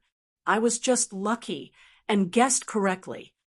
"You're still hiding things from me, kid. Speaking of which, you're from the celestial master path of Mount Longhu. How do I know you don't know how to calculate?" How could Li Er not hear Li Zishuan's words? He pointed at Li Zishuan and scolded jokingly. Hearing this, Li Zishuan almost spat out a mouthful of blood. He thought to himself, although I'm a Taoist priest in this life, a Taoist priest isn't the same as a fraud. Who says that a Taoist priest must know how to predict the future? Seeing that Li Zishuan didn't speak, Li Er recalled the situation in the ring and couldn't help but ask, Just now, Cheng Chumo defeated Lin Feng in the ring with Tai Chi, right? Li Zixuan thought for a moment and replied, most of it. In fact, strictly speaking, Cheng Chumo was able to defeat Lin Feng, not purely by relying on Tai Chi. A large part of the reason was that he had figured out Lin Feng's martial arts when he was being beaten at the beginning. It could also be understood that this guy had an epiphany in the ring. Otherwise, he wouldn't have been able to counter Lin Feng's fast punches and turn the force invisible. This was Cheng Chumo's own luck, and it could only be found by chance. Tai Chi. This Tai Chi seems to contain the truth of Taoism. It must be the condensation of your master's life's work, but you taught it to the teachers and students of Yanhuang College. How can the head of the Celestial Master Path forgive you? Li Er frowned and couldn't help but ask. He had heard of Tai Chi before and had seen people practice it, but he didn't take the slow punches seriously. Today was his first time witnessing the power of Tai Chi in actual combat. Cheng Chumo's brilliant performance in the ring had completely subverted Li Er's understanding of Tai Chi. It turned out that Tai Chi wasn't a slow and powerless punching technique. It could be fast or slow, and it could borrow force to fight force. It could turn force invisible, and it could defeat the strong with the weak.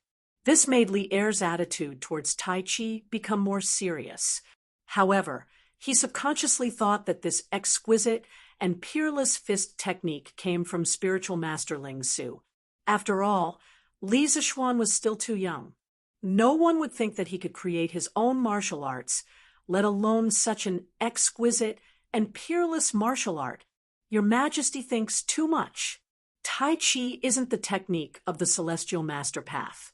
Moreover, when my master was alive, he often told me that the foundation of martial arts is to strengthen the body.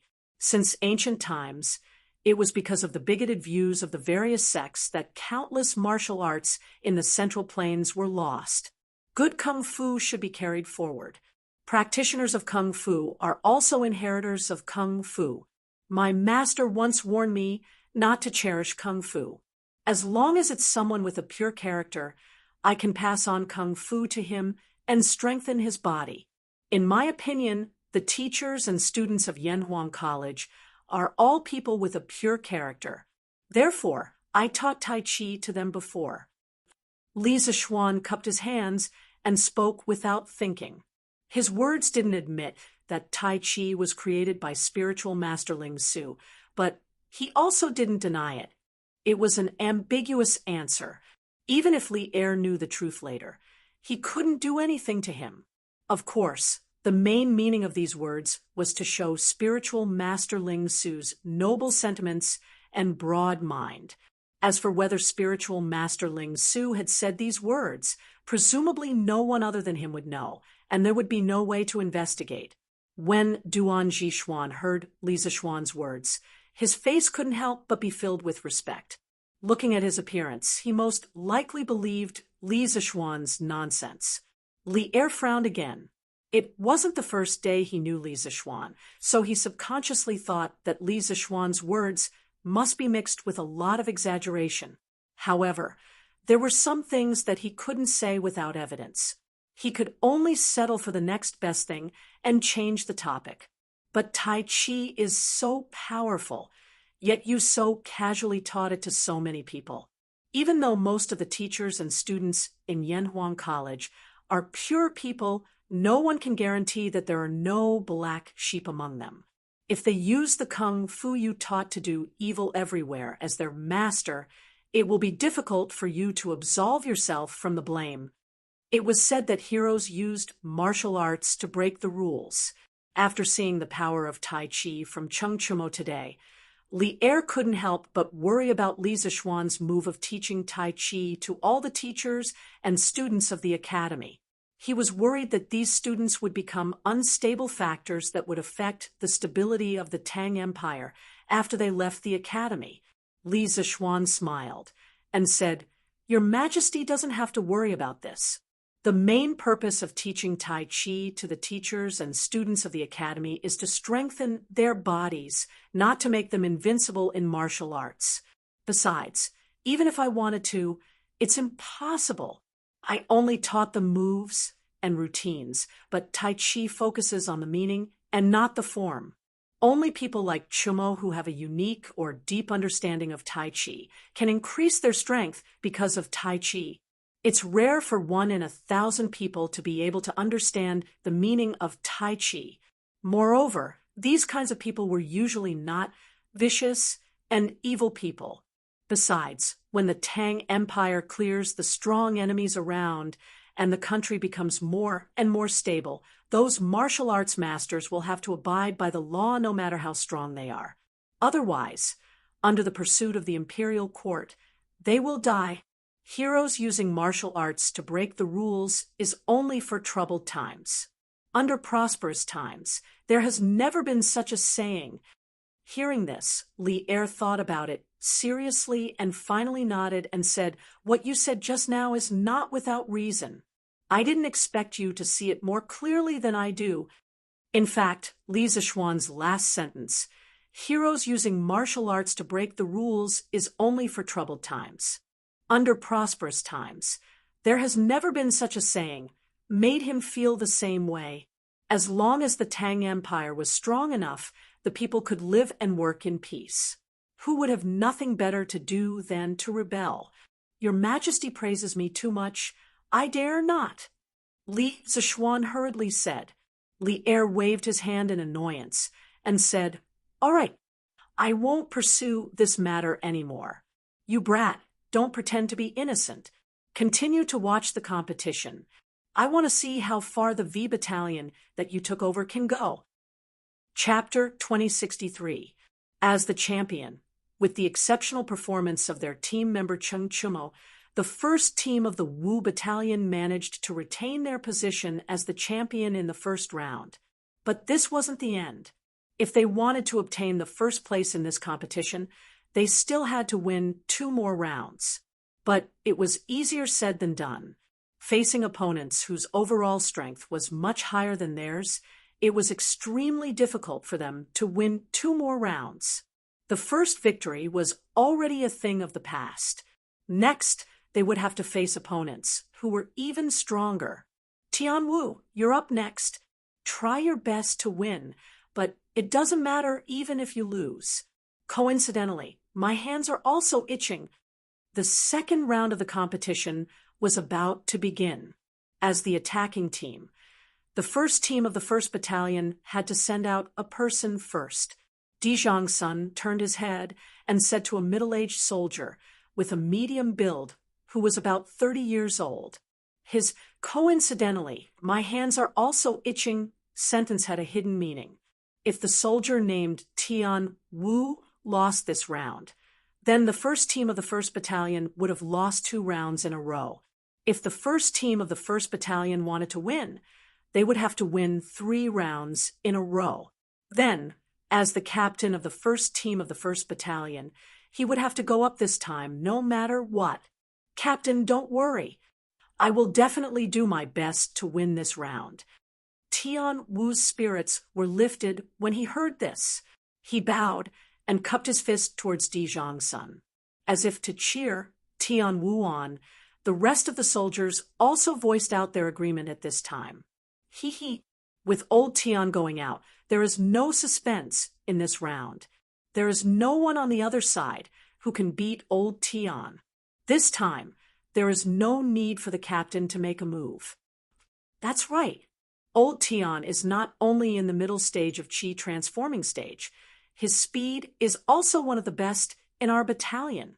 Even if Cheng Chumo is a miracle in the first team of the Wu Battalion, I don't believe that they can create a second miracle. Although the first team of the 1st Battalion lost the first round, but after experiencing the initial shock, the members of the Wu Battalion quickly adjusted their mentality. Now, they were still full of confidence for the next round. Of course, the main source of their confidence came from their strength. The members on their side were all stronger than the first team of the Wu Battalion. Lin Feng's defeat was just an accident. Now that the A Battalion First Team had decided on their candidates, the problem came to the E Battalion First Team. Shenmue frowned and analyzed. Tianwu is also at the middle stage of Qi refining stage. His strength is on par with Lin Feng's from before, but according to rumors, he is especially skilled in Qinggong. In terms of speed, there are almost no one in the entire A Battalion who can beat him. Therefore, his overall strength should be able to rank second in the 1st Battalion above Lin Feng. Di Zhongsun sent out Tian Wu this round. If we don't send out someone stronger than him, I reckon we won't have any hope of winning this round. In reality, Shenmue's analysis was not wrong at all. Tian Wu was indeed the second strongest expert in the 1st Battalion. Di Zhongsun had sent Tian Wu out this round because he wanted to force out the trump card of the 1st Battalion of the E Battalion. Hearing this, Wang Rong took the initiative to volunteer. Let me go this round. As long as I go, we will have a glimmer of hope of winning this round. At the very beginning, Shenmue had already analyzed with everyone, facing the 1st Battalion of the A Battalion. The 1st Battalion of the E Battalion had to secure victory in the first 4 or even the first 3 rounds. Otherwise, if they dragged it out until Di Zhongsun went up, they would lose without a doubt, without any chance of winning. Therefore, in these first few rounds, to the 1st Battalion of the E Battalion, every round's victory was important. They couldn't afford to lose even a single small point. Hearing Wang Rong volunteering himself, Shenmue still had a frown on his face. Because Wang Rong was the strongest person in their team, if Wang Rong went up this round, it would increase their chances of winning by a lot, but at the same time, it would also deplete one of their trump cards. Of course, the most important thing was that in terms of strength, Wang Rong was also at the middle stage of Qi refining stage. He wasn't much stronger than Tian Wu. Moreover, Tian Wu had the advantage of speed. In other words, even if Wang Rong went up this round, he might not necessarily win. If he lost, then not only would the 1st Battalion of the E Battalion have lost the competition, they would also have depleted one of their strongest trump cards. There was basically no need for them to fight in the following rounds. Therefore, at this moment, Shenmue was already considering whether to give up this round. After all, if Wang Rong went up, the risks would outweigh the benefits. Captain Shen, let me go up this round. Right at this moment, a straightforward voice rang out beside Wang Rong's ear. Moreover, the tone was filled with determination and even a hint of stubbornness. It was Yuchi Baolin. Seeing Shenmue turn his head, Yuchi Baolin swallowed his saliva and continued. Big Brother Wang just went up during the previous round. He definitely hasn't rested well yet. Let me go up this round. Although that Tian Wu is very strong, but if I use all my strength, I will definitely be able to win against him. Captain Shen, you have to believe me. At this moment, Yuchi Baolin volunteering himself made Shenmue's eyes light up. He asked with some surprise, "Oh, could it be that you didn't use all your strength before, Baolin?" From the beginning of this combat competition until now, Yuchi Baolin had actually only gone up once. It was during the first round of the preliminary round, when he was up against the leader of the 4th Battalion of the C Battalion, Xiang Peng. From the looks of it, Xiang Peng was a middle-stage Qi transforming expert, while Baolin was only in the initial stage. However, in that match, Baolin had made a huge upset. With his initial stage Qi transforming strength, he had defeated the middle stage Qi transforming Xiang Peng, completing the first miracle of the week, defeating the strong in this combat competition. Now that Yuchi Baolin had volunteered again, and even claimed that he hadn't used all his strength in the previous match, this made Shenmue feel a trace of unexpected joy. This was because although Tian Wu and Xiang Peng were both in the middle stage Qi transforming strength, Tian Wu was obviously stronger than Xiang Peng. Just based on the precedent of Baolin defeating Xiang Peng, it didn't mean that Baolin could also defeat Tian Wu. However, if Yuchi Baolin hadn't used all his strength in the previous match, then it would be another explanation. Perhaps Yuchi Baolin could create an even bigger miracle this time. When I was fighting with Xiang Peng earlier, I felt that I hadn't reached my limit yet. Faced with Shenmu's questioning gaze, Yuchi Baolin nodded firmly and said, "Old Shen, let Baolin go. I believe that he can definitely do it." Cheng Chumo, who was standing to the side, used his fist to punch Yuchi Baolin's chest, then turned his head to smile at Shenmu. As Baolin's sworn brother, Cheng Chumo naturally had to stand up and support him at this time. Besides, Cheng Chumo also had a lot of faith in Baolin's strength. After all, Baolin was able to take several blows from Wu Jie and survive. All right, then for this round, Baolin will go. Shenmu was already tempted, and seeing that Cheng Chumo also stood up to support Baolin, he instantly made up his mind and spoke decisively. Chapter 2064. 1st Battalion Team 1, Second Round. 1st Battalion Team 1, Tianwu versus 5th Battalion Team 1, Yuchi Baolin. After both sides had decided on their candidates, along with the loud shout of the referee, the second round of the battle officially began. Tianwu and Yuchi Baolin both came to the center of the arena and stood facing each other. The two of them stared at each other silently for a moment. Tianwu said indifferently, "General Yuchi is a hero, and I admire you the most. However, in a martial arts competition on the arena, you should go all out. Today, I will not show you mercy just because you are General Yuchi's son." In Tianwu's eyes, Yuchi Baolin was merely an early-stage Qi transformation weakling. Although he had heard that Baolin had unexpectedly defeated Xiang Peng, who was at the middle stage Qi transformation, Tianwu still didn't put Baolin in his eyes. This was because he could easily defeat Xiang Peng within 10 moves, even though they were both at the middle stage Qi transformation. Yuchi Baolin's victory over Xiang Peng wasn't enough to make Tianwu wary. He was even a little disappointed when he saw that Yuchi Baolin from the 1st Battalion was not going to fight him. He felt that even if he won, there was nothing to be happy about. After hearing Tianwu's words, the usually mild-tempered Yuchi Baolin couldn't help but show a hint of anger on his face. He said, "If you want to fight, then fight. Why are you talking so much nonsense?" It was obvious that Baolin, who rarely got angry, was furious at this moment. Like Cheng Chumo, Baolin didn't want to be a second-generation heir who only knew how to eat and wait for death. He didn't want people to call him Yuchi Jingda's son whenever they talked about him. This label seemed glorious, but sometimes it made him feel suffocated. Therefore, after seeing Li Zixuan's powerful individual strength and feeling Li Zixuan's extraordinary charisma, he chose to follow Li Zixuan to Yanhuang College with Cheng Chumo and come to the Black Armored Army's camp together. He wanted to become stronger and more outstanding under Li Zixuan's guidance. This way, when people mentioned the name Yuchi Baolin, they would think of him first, and not Yuchi Jingda's son. To a certain extent, Tianwu's words had hit Yuchi Baolin's sore spot. Hey, good lad. He did have some temperament. That's right. Take this. Hearing the anger in Yuchi Baolin's words, Tianwu wasn't angry. Instead, he chuckled and took the initiative to attack. As soon as he finished speaking, he disappeared from where he stood, leaving a blurry afterimage in the air.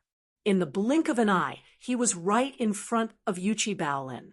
At that moment, Yuchi Baolin had no time to react. He could only watch as a palm imprinted itself on the lower part of his chest. Bam! Yuchi Baolin heard a dull thud from his chest. Immediately after, he felt a huge force coming at him. His body flew backward involuntarily, and he fell heavily to the ground. Quick! It was too fast. Although Lin Feng, who fought against Cheng Chumo in the last match, was also known for his speed, this Tian Wu in front of him was more than 30% faster than Lin Feng. Yuqi Baolin was just a little careless. He didn't even see the other party's figure clearly, and he was hit by the other party's palm? What kind of speed was that? If someone else took over Yuqi Baolin's position now, they would probably feel a deep sense of despair. After all, how could they fight a match like this when they couldn't even see the other party's figure clearly? Shen Mu, Cheng Chumo, and the other members of the 5th Battalion, who were watching the match from the back of the arena, couldn't help but look stunned when they saw that Yuqi Baolin was sent flying by Tian Wu's palm at the beginning of the match. After all, just a moment ago, Yuqi Baolin was still swearing to everyone that he would definitely win this match. But the reality was that Yuqi Baolin was completely at a disadvantage the moment he entered the arena. Moreover, Tian Wu's palm seemed to have injured Yuqi Baolin quite a bit. This cast a shadow over everyone's hearts. Yuqi Baolin, who had fallen to the ground, quickly stood up from the ground. It didn't look like what everyone thought. Tian Wu's palm just now didn't cause much damage to him.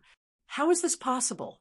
Seeing Yuqi Baolin stand up from the ground, as if nothing had happened, Tian Wu, who had thought that the outcome of the match was already decided, widened his eyes in shock.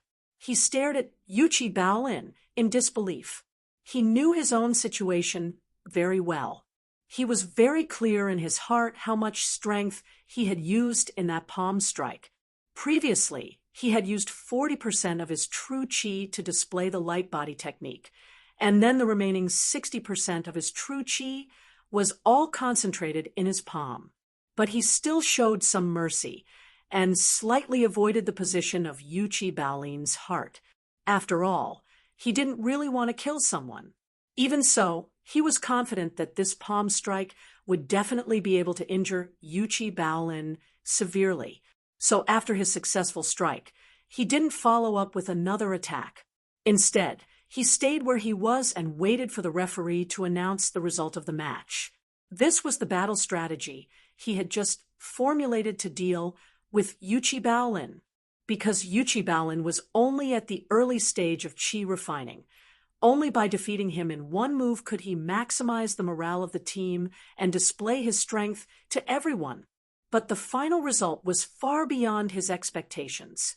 Yuqi Baolin actually stood up from the ground as if nothing had happened. Actually, Yuqi Baolin's current situation wasn't as good as Tian Wu had thought. When Tian Wu's palm struck his chest just now, he felt a surge of qi and blood, and a strong urge to vomit blood. At the crucial moment, Yuqi Baolin hurriedly activated his family's mental cultivation method with all his might and forcefully swallowed the blood that had already reached his throat. This was because he knew that once he spat out this mouthful of congested blood, it would be equivalent to him losing all his strength. If he wanted to defeat Tian Wu in the future, it would be as difficult as ascending to the heavens.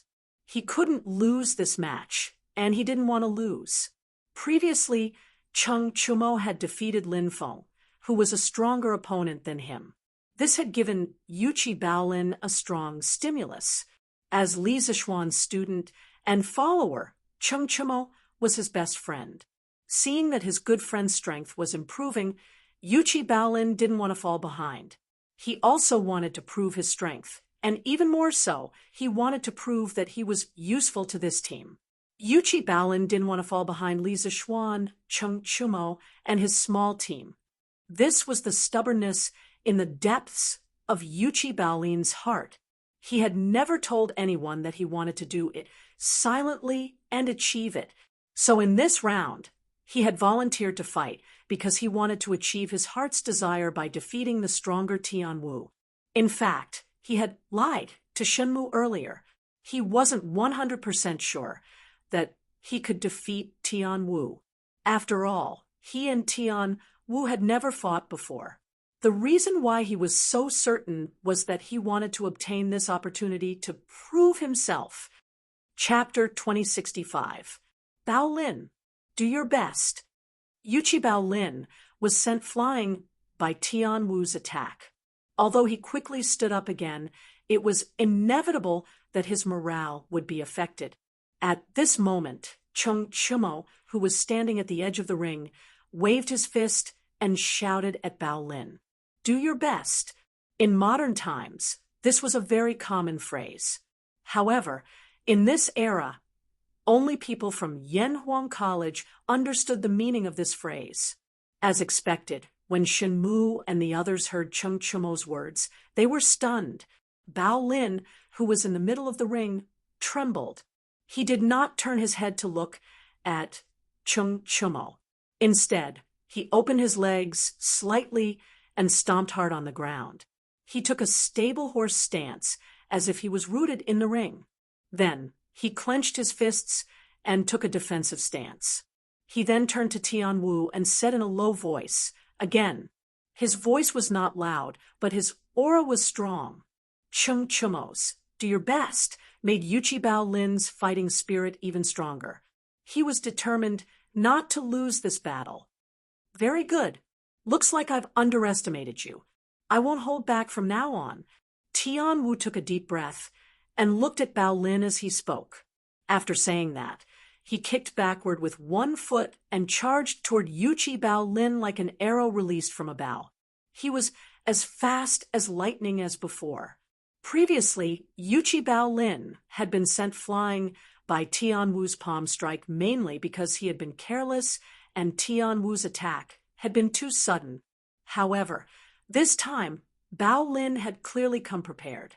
From the moment he stood up again, his eyes had been fixed on Tian Wu and had not left him for even a moment. Therefore, even though Tian Wu's speed was as fast as before, his figure was not as untraceable as before in the eyes of Bao Lin, who was completely focused on him. Bao Lin could still capture Tian Wu's figure. Whoosh! Tian Wu's figure was like lightning as he charged toward Bao Lin. He clenched his right hand into a fist and smashed it toward Bao Lin's face. Just as he said, he would not hold back at all this time. Unfortunately, this time, Bao Lin was prepared. When Tian Wu's fist was about 3 feet away from Bao Lin's face, Bao Lin roared and quickly crossed his arms in front of his face to block the attack. Fist and palm quickly collided.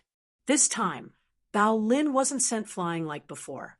His upper body leaned forward slightly, and his legs were firmly rooted to the ground. However, because Tian Wu's punch was too powerful, he couldn't help but slide back for more than 10 feet before he completely neutralized the force of Tian Wu's punch. Although the force had been neutralized, a portion of the violent vital qi in Tian Wu's fist had unavoidably entered Bao Lin's meridians. Bao Lin groaned. It was obvious that the punch had caused him some internal injuries. However, at this moment, he couldn't care less about this. Since Tian Wu had punched out, it was the time for him to change his strength. It was the best time for him to launch a counterattack. Bao Lin quickly lowered his hands in front of his face. Then, with a roar, he clenched his hands into fists. He gathered all the vital qi in his body and punched both fists toward Tian Wu's chest. Tian Wu didn't expect Bao Lin to be able to withstand his punch. He also didn't expect Bao Lin to counterattack so quickly. Chapter 2066. Bam, bam, bam. In the arena, Tian Wu relied on his advantage in speed to launch round after round of rapid attacks on Yuchi Bao Lin. His attacks ranged from Yuchi Bao Lin's head to his shoulders, to his chest, to his back, and then to his abdomen. He covered almost all of Bao Lin's vital parts. His attacks were different from Lin Feng's. Although Lin Feng's punching style was also fast, he mainly threw many punches at the same spot in an extremely short period of time, making it difficult for his opponent to parry. On the other hand, Tian Wu's fast punches relied on his speed advantage and could quickly launch multiple rounds of attacks on different parts of his opponent's body, making it impossible for his opponent to defend against. Therefore, the only thing that could be seen in the ring now was Yuchi Bao Lin, who was exhausted from dealing with attacks from all sides and Tian Wu's afterimages coming from all directions around him. Of course, One could also hear the sounds of fists colliding with flesh. As the stronger side, Tian Wu naturally focused on offense. As for Baolin as the weaker side, he focused on defense. However, he wasn't purely defending. He was defending and counterattacking because pure defense couldn't win the match. As he defended against Tian Wu's attacks, he was also looking for opportunities to counterattack. However, Tian Wu's speed was simply too fast. Many of Baolin's counterattacks were dodged by Tian Wu.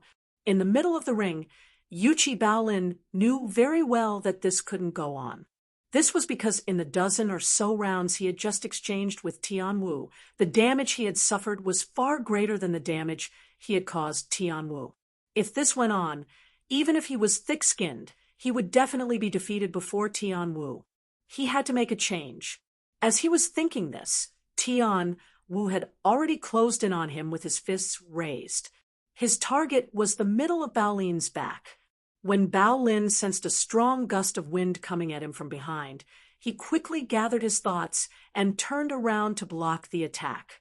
However, Tian Wu did not act according to common sense. When he saw Baolin turn around and assume a defensive stance, Tian Wu actually pulled back his fist and bent his body to sweep his leg. He viciously swept his leg at Baolin's left calf. Bam! Baolin, who was concentrating on defending against the attack from the upper half of his body, did not have the time to change his defense. He was tripped by Tian Wu's sweeping leg. His body involuntarily tilted to one side and smashed heavily onto the arena floor. Because Baolin had fallen sideways, the left side of his face had also hit the ground hard when he fell. Not only was his body in pain, but his head was also dizzy. From the impact, Tian Wu's leg sweep had caused him to suffer a rather serious external injury. On top of that, Tian Wu's previous attacks on him had also caused him to suffer serious internal injuries. Therefore, at this moment, it could be said that he had suffered injuries on top of injuries. He was very tired. He really wanted to lie down and rest for a while. His body's subconscious was telling him, "Give up, admit defeat." But he really couldn't accept it. He was unwilling to admit defeat just like that, because the outcome of this match was very important to the first team of the Wu Battalion. Baolin, do your best. Stand up quickly. Baolin's fall made the hearts of the first team of the Wu Battalion tighten. Chung Chumo was also a little anxious as he watched from the side. Tian Wu's strength was indeed a little unexpected, but Chung Chumo still believed that his good brother could defeat his opponent. Therefore, he shouted at the top of his voice again. Although Shenmu and the others didn't know what "do your best" meant at first, when they heard Chung Chumo shout, "Do your best" again, they could more or less guess the general meaning. Therefore, Shenmu also shouted at the top of his voice, "Baolin, do your best." Wang Rong and Xiao Ming looked at each other and followed suit. They shouted behind Shenmu, "Baolin, do your best." The four of them shouted in unison, so much so that even the soldiers of the Black Armored Army watching from below the arena could hear the "do your best" from their side. Li Er, Duan Jishuan, Qiu Xingong, and the others looked at Shenmu and the others with some surprise. Then Li Er looked away and asked Li Zishuan beside him, "What does 'do your best' mean?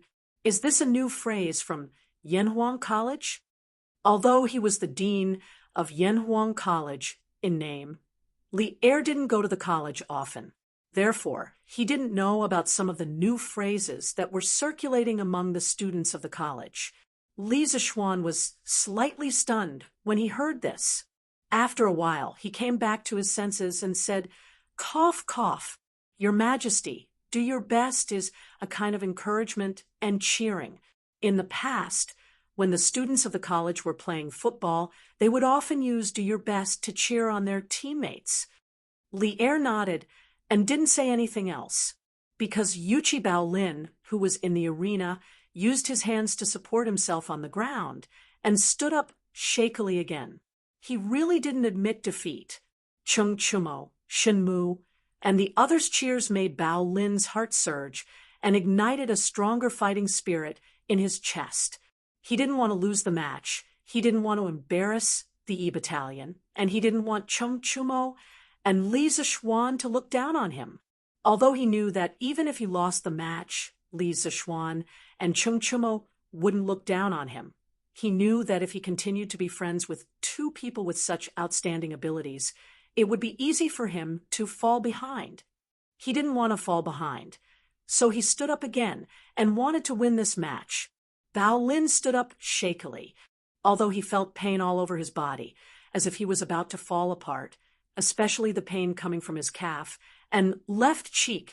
Bao Lin's fighting spirit was surging at this moment. Again, looking at Tian Wu, who was 30 feet away from him, Yuchi Bao Lin roared with determination. At the same time, the Yuchi family's inherited cultivation technique within his body was already operating at full force. True Qi rapidly flowed through his limbs and bones, causing the injuries on his body to obtain a certain degree of recovery. Of course, this recovery only temporarily alleviated the pain and did not completely heal his injuries. It belonged to the category of treating the symptoms and not the root of the problem. But this was enough for Yuchi Bao Lin. Good lad. Facing such a tenacious Bao Lin, Tian Wu couldn't help but praise him. Whether it was the previous Chung Chumo or the current Bao Lin, they weren't as useless as the other second-generation masters in the capital. At least these two lads didn't embarrass the great Tang's family of generals. Although he admired Bao Lin, Tian Wu wouldn't go easy on him because he knew that in a martial arts competition, one had to go all out to show respect to one's opponent. To him, Yuchi Bao Lin was definitely an opponent worthy of respect. Tian Wu's right foot kicked backward, and he disappeared once more. A moment later, he appeared to the right of Bao Lin, a pair of massive fists smashing toward Bao Lin's right cheek. The same speed, the same method of attack, but the current Bao Lin was different from before. Chapter 2067. Tian Wu threw a punch at Bao Lin's face. When the distance between them was less than 10 feet, Yuchi Bao Lin suddenly roared and leaped into the air. This time, he didn't intend to defend passively like before. He was going to take the initiative to attack. At this moment, Tian Wu's fist had already formed, and his fist was about to hit Bao Lin. At this moment, it was too late for him to change his move. He could only watch as Bao Lin leaped up and flew towards him. Tian Wu's fist, which was originally aimed at Bao Lin's face, was now only able to hit Bao Lin's chest because Bao Lin had leaped up. Although that was the case, Tian Wu believed that the final outcome would be similar. The chest, like the face, was a weak part of the human body. If this punch landed, Yuchi Bao Lin would definitely suffer. Tian Wu didn't understand why Bao Lin didn't stay in his original position to defend. Instead, he leaped into the air and took the initiative to meet his fist. Didn't Bao Lin know that this would hurt him even more? After all, he couldn't use force in the air. Defending would only become more difficult. But Tian Wu soon understood Bao Lin's intention.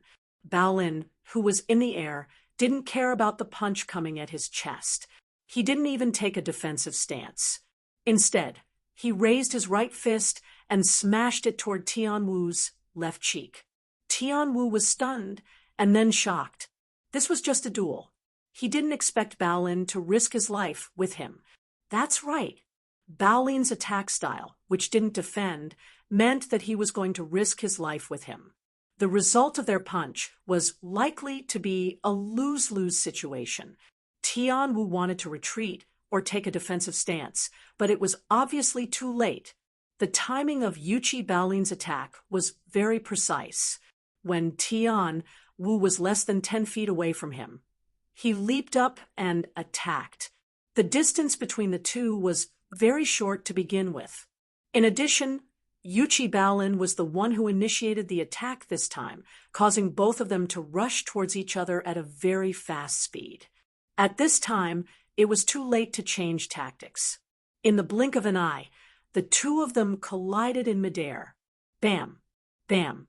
Almost at the same time, Tian Wu's fist landed on Bao Lin's chest, and Bao Lin's fist landed on the left side of Tian Wu's face. All of this took a long time to describe, but in reality, it happened in the blink of an eye. Most of the spectators below the stage only saw Tian Wu's figure flash in front of Bao Lin. Then, Bao Lin leaped up to meet the attack. Following that, both of them were sent flying. As for the dangers involved, only Bao Lin and Tian Wu, the two parties involved, had a deep understanding of it. Bao Lin, who had suffered a heavy blow to his chest, was pushed back by the inertia after he landed on the ground. Bao Lin's blood and qi were in turmoil in his chest. He even felt that his ribs had almost been broken by Tian Wu's punch. Although there was a sharp pain in his chest, Bao Lin did not make a sound. He once again circulated his family's heart technique with all his might to alleviate the injury in his chest. On the other side, Tian Wu didn't have it easy either. After taking a punch to the cheek, he was sent flying diagonally. After staggering for about 10 steps, Tian Wu knelt on one knee and used his hand to support himself on the ground. Only then was he able to stabilize himself. Tui. After stabilizing himself, Tian Wu turned his head and spat out a mouthful of blood. This mouthful of blood also contained 2 teeth. Bao Lin's punch had not been merciful at all.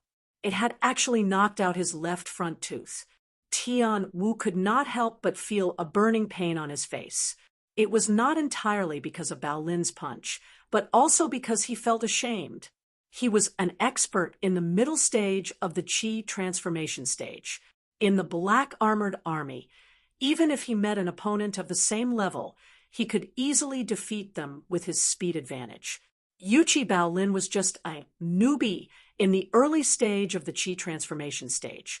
Before the start of the competition, almost everyone, including Tian Wu, thought that he would be able to end the battle quickly and easily defeat Yuqi Bao Lin. But now, more than 10 rounds had passed. Not only had he not won, but his teeth had also been knocked out by Yuqi Bao Lin. This was a great humiliation. Ah, brat, you forced me to do this. Tian Wu stretched out his hand to wipe the blood from the corner of his mouth. Then, he slowly stood up and roared. At the same time, his eyes were fixed in Bao Lin's direction. He was angry.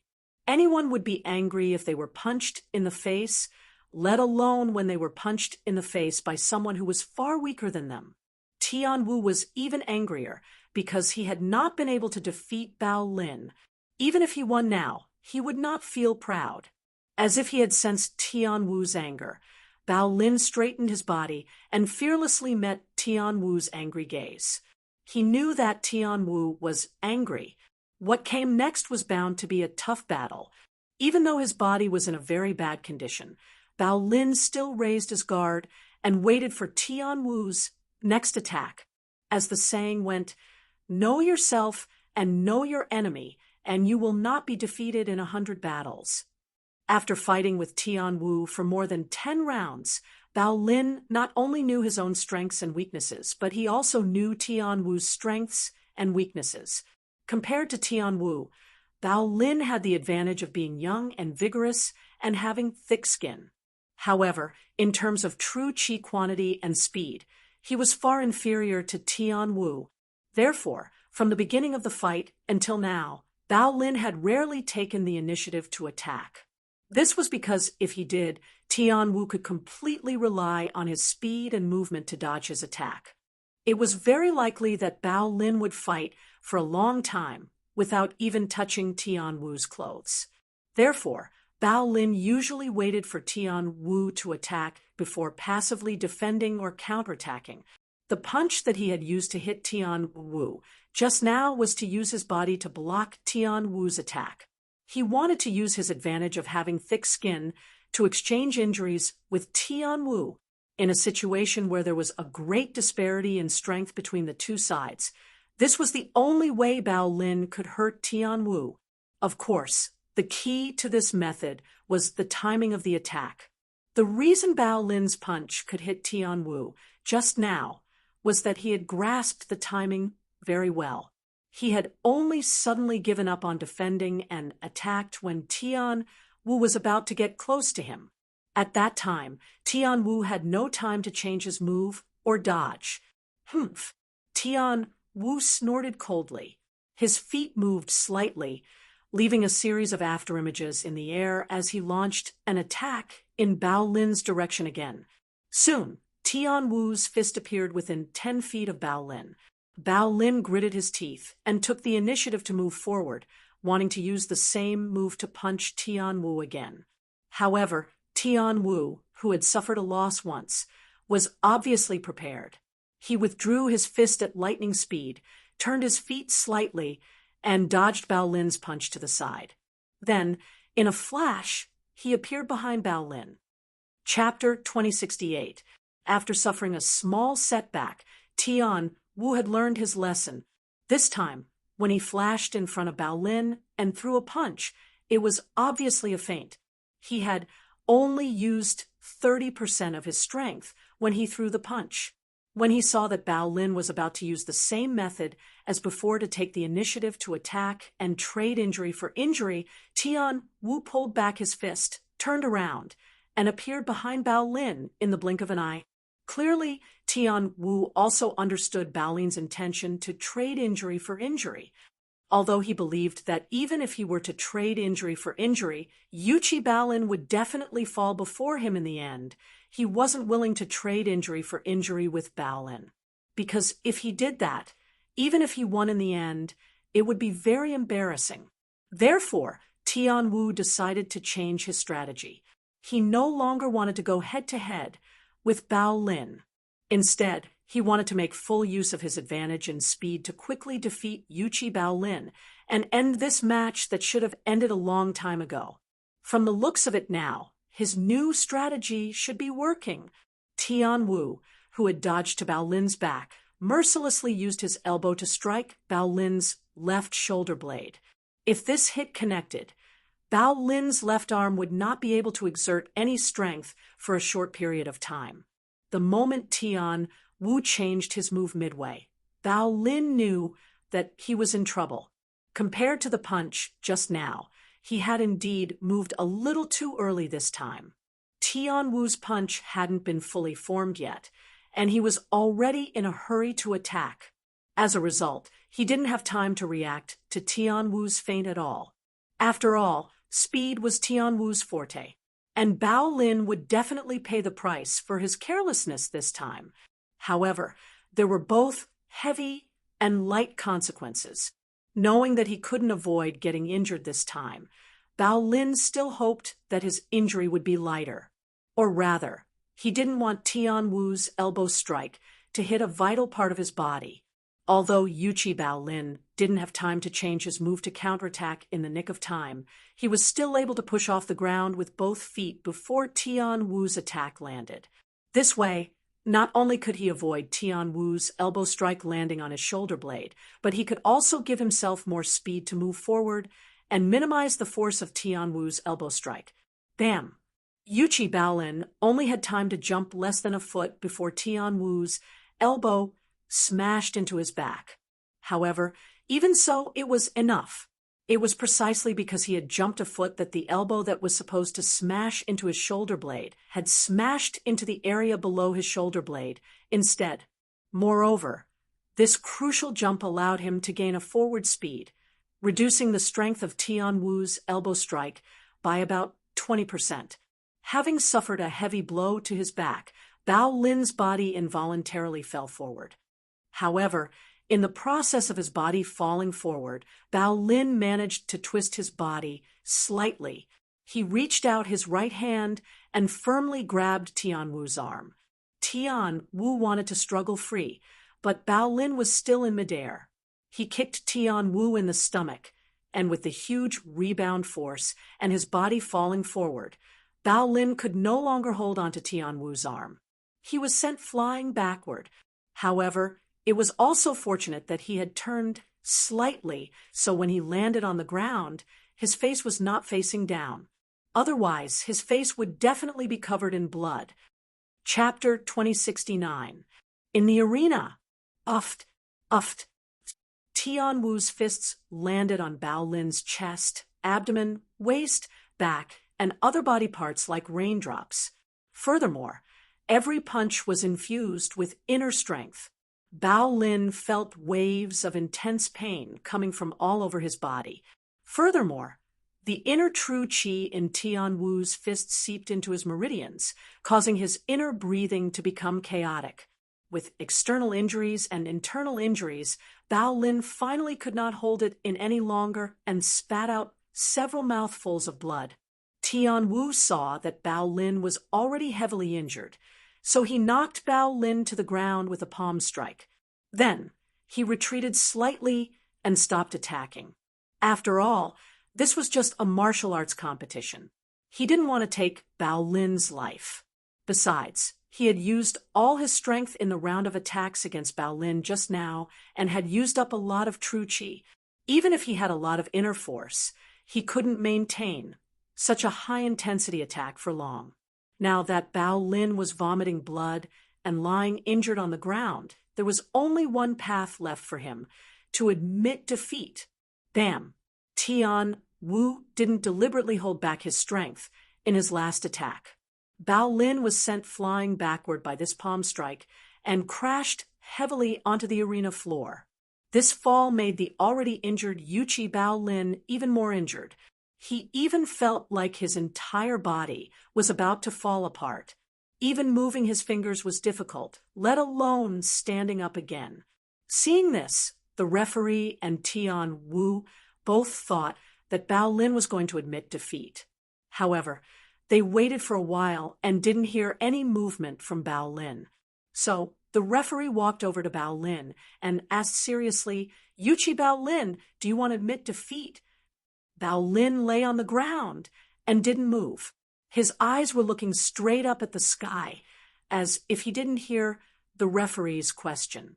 At this moment, many images flashed through Bao Lin's mind. There was the image of when he first entered the mathematics school and studied under Li Zixuan. There was the image of Li Zixuan waving his arms and shouting on the field when Yanhuang College opened last year. There was also the image of when Li Zixuan taught him and Cheng Chumo Taiji Fist at the academy. There was also the image of Wu Jie attacking Yunshan at night and him and the academy's teachers and students risking their lives to protect Yanhuang College. At this moment, Bao Lin suddenly realized that he had experienced so many things in the past year. He loved Yunshan deeply and wanted to become stronger under Li Zixuan's guidance and Cheng Chumo's company. He knew that he wasn't as talented as Li Zixuan and Cheng Chumo. That was why he had been training hard since he joined the Black Armored Army. He worked harder than anyone else because he didn't want to fall behind. Besides, this time, he and Cheng Chumo had joined the Black Armored Army not only to protect Li Zixuan, but also to serve the country on behalf of the academy's teachers and students. He hadn't even entered the battlefield yet, but he was already falling behind.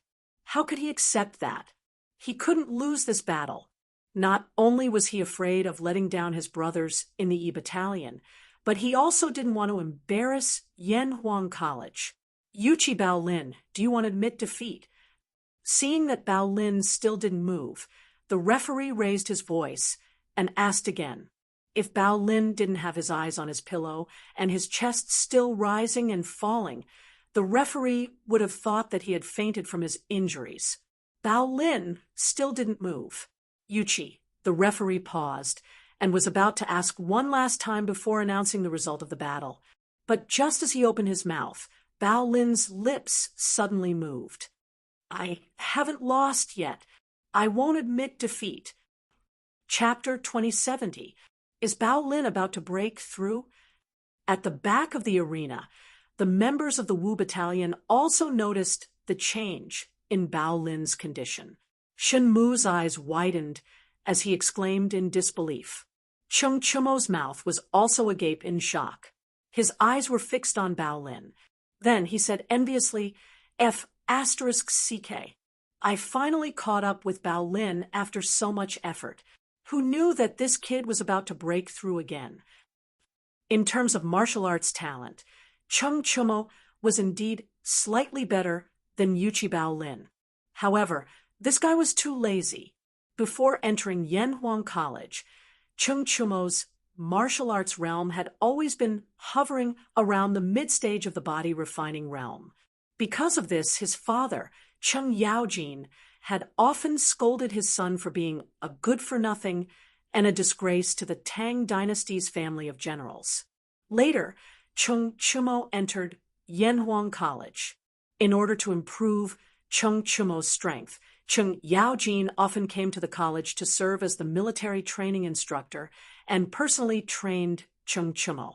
Later, the bearded man accidentally joined Yanhuang College and became the martial arts instructor of the college. He also became Chung Chumo's half-master. In the end, after going through that tough military training and the bearded man's meticulous training, Chung Chumo's martial arts realm finally improved by leaps and bounds. He reached the Qi transformation realm and caught up with Yuchi Bao Lin, who was also a second-generation general. Chung Yaojin was finally slightly satisfied. Chung Chumo thought that after catching up with Bao Lin in terms of martial arts, he would be able to breathe a sigh of relief and relax for a long time. However, now that Bao Lin had unexpectedly broken through to the mid-stage of the Qi transformation realm, the beautiful vision in his heart was clearly about to be shattered. The kid from the Jingda clan has always been honest. To have such strength at such a young age, this is really unexpected. Below the arena, Li Er could also see Bao Lin's current situation. He could not help but exclaim in admiration. Li Zishuan retracted his gaze from the arena. His expression was thoughtful. After a moment of silence, he said, "Although Bao Lin's comprehension is a little lacking, he excels in his diligence. Whether it's during normal times or recently in the military camp, he has always been more hard-working than others. As the saying goes, diligence makes up for stupidity. This child's unexpected breakthrough today can be considered as a result of his hard work. I'm not too surprised." Hearing that, Li Er smiled and said, "You're right. This brat's stubbornness takes after Jingda." Duan Zhishuan chuckled and echoed, "Ha ha." For Bao Lin to have such strength was the fortune of the great Tang's family of generals. This means that Brother Yuchi has a successor, and also means that my great Tang's family of generals also has a successor in the future. This old man congratulates Your Majesty." Li Er laughed heartily. Xiao Xinggong, who was at the side, forced a smile, but his old face was so gloomy that it was about to drip water. Speaking of which, in today's combat competition, his 2nd Battalion had suffered heavy losses. Not only did they lose soldiers and generals, but because of Li Er's punishment, not a single team had made it to the finals. Thus, they had become the battalion with the worst results among the 5 battalions of the Black Armored Army. He was afraid that after today, the 2nd Battalion would become the laughingstock of the other battalions. That was not all. Xiao Xinggong could only blame himself for his bad luck. Who asked him to meet with Li Er's gun muzzle? What made Xiao Xinggong feel the most vexed was that he had originally thought that the battle with the A Battalion in the finals would cause the most damage to the experts of the Wu Battalion. This would also be beneficial for the battle between the 2nd Battalion and the Wu Battalion 2 days later. But facing the strongest team of the A Battalion, Chung Chumo had defeated Lin Feng and didn't suffer any serious injuries. Now, Yuchi Bao Lin, who had been severely injured by Tian Wu and couldn't get up, had unexpectedly broken through during the battle. The breakthrough of a martial artist's realm would not only increase their strength, it would also heal some of the internal and external injuries of the body. This meant that after this battle, Yuchi Bao Lin only needed to rest for 1 or 2 days, and it wouldn't affect his ability to participate in the military competition 2 days later.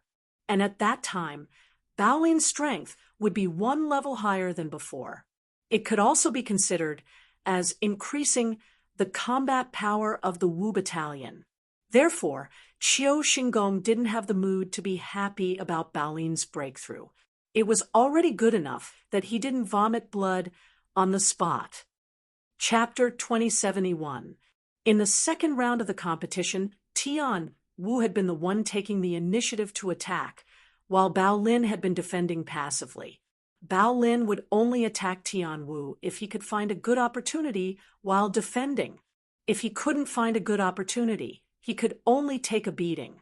But now that Baolin had broken through to the middle stage of the Qi transformation realm by chance, Baolin was no longer weaker than Tian Wu in terms of strength. In addition, Tian Wu had exhausted most of his true Qi in order to defeat Baolin, while Baolin had just broken through and his aura was at its peak. Under these circumstances, the scales of victory were gradually tipping towards Baolin's side. Tian Wu frowned when he saw Baolin taking the initiative to attack. He didn't rush to attack. Instead, he cautiously chose to defend first. He placed his left palm behind his right palm and met Baolin's left fist. Bam! The fist and palm collided in the air, producing a dull sound. Tian Wu was very glad that he had chosen a conservative strategy. Baolin's punch was much stronger than he had imagined, and it was also very fast. If he had rushed to attack Baolin and chosen to attack, he would have been seriously injured by Baolin's punch. Baolin was already very strong. Now that he had broken through to the middle stage of the Qi transformation realm, his strength had more than doubled. How could Tian Wu, who had already used up most of his strength, withstand Baolin's powerful punch? He was forced back more than 10 steps by Baolin's punch before he could stabilize himself. This was the difference in strength brought about by one small stage. Baolin, who had broken through, was simply too strong. Tian Wu had a bad feeling. He wondered if he would lose this round. If that happened, he would really become the laughingstock of the entire 1st Battalion. He couldn't lose, especially not to Baolin, who had just joined the Black Armored Army as a rookie. Tian Wu gritted his teeth and shook his slightly numb wrist. He took a deep breath and stomped his feet. His entire body was like a ray of light as he sped towards the Baolin's location. Baolin's strength was no longer weaker than his. In fact, Baolin was even stronger than him in some aspects. Tian Wu felt that his only advantage was his speed. He had to use his speed advantage to attack and quickly injure Baolin. Only then would he have a chance of winning. If he stayed put and defended passively, he would definitely lose. After all, in terms of strength and defense, he was no match for Baolin. Seeing Tian Wu take the initiative to attack, Baolin wasn't afraid. After all, his current strength was no longer the same as before. It wouldn't be so easy for Tian Wu to injure him again. Baolin's eyes were cold as he stared at Tian Wu's figure. He secretly circulated his true Qi, preparing to defend and counterattack at any moment. Even though more than half of his true Qi had been consumed, Tian Wu's speed was still very fast. In the blink of an eye, he'd arrived 3 meters in front of Baolin. However, he didn't attack directly. Instead, he moved slightly and flashed once more. In the next moment, 4 Tian Wus appeared around Baolin.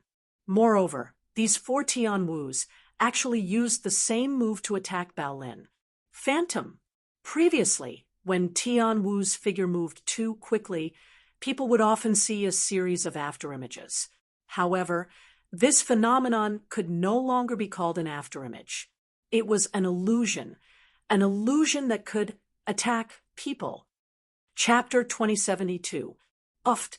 In the arena of the Black Armored Army's camp, Tian Wu, who had been sent flying, retreated a dozen steps before finally stabilizing himself. He was kneeling on one knee, and his right arm was hanging limply. He looked like he had no strength left. He was about to raise his head when he felt something sweet in his throat, and he spat out a mouthful of blood. One punch. Bao Lin, who had broken through, had only used one punch to severely injure him. What he couldn't understand was how Bao Lin had managed to find his real body among the phantoms. One had to know that this was his ultimate trump card. In the past, when he was fighting one-on-one in the military camp, he had used this move to defeat many other powerful opponents. When he saw that Tian Wu had fallen to the ground and was injured, Bao Lin didn't take advantage of his victory to pursue Tian Wu, because Tian Wu had always treated him with respect during the battle before this. At this moment, Bao Lin naturally had no reason to take advantage of this opportunity to heavily injure Tian Wu. He lifted his feet and walked towards Tian Wu at a leisurely pace. He wanted to pull Tian Wu up from the ground. "How did you find me?" A pair of feet suddenly appeared on the ground in front of him. Tian Wu raised his head and looked at Bao Lin, who was about to reach out to him. This was the biggest question in his mind. Even if he had lost the competition, he had to figure it out. Bao Lin was slightly taken aback by Tian Wu's question. He scratched his head subconsciously and replied, "Although your movements are very powerful and each of your phantoms looks very real, I can't feel any murderous aura from the other phantoms." I can't say it's murderous aura, but I can't tell exactly what it is. Anyway, I just feel that you're more alive than the other three phantoms." Bao Lin's words were without rhyme or reason. Others might not know what he was talking about, but Tian Wu got what Bao Lin was trying to say. His expression changed slightly, and his body trembled. After being stunned for a moment, Tian Wu muttered to himself in a daze, "That's right. I'm more alive than the phantoms." Alive? Ha! So that's how it is.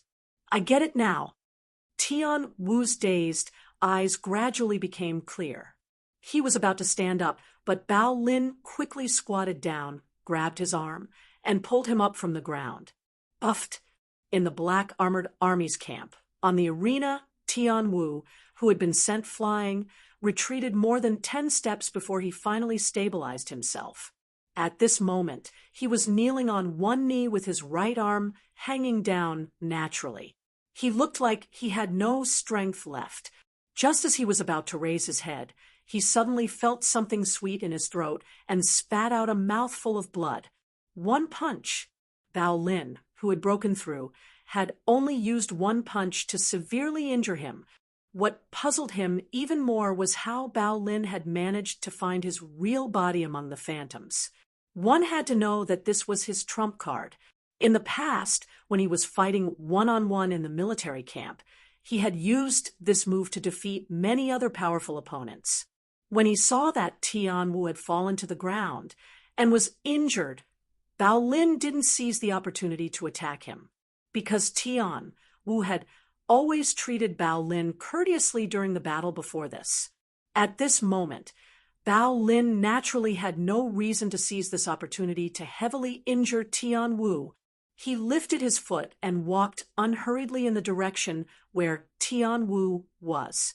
He wanted to pull the ladder up from the ground. How did you find me?" A pair of feet suddenly appeared on the ground in front of him.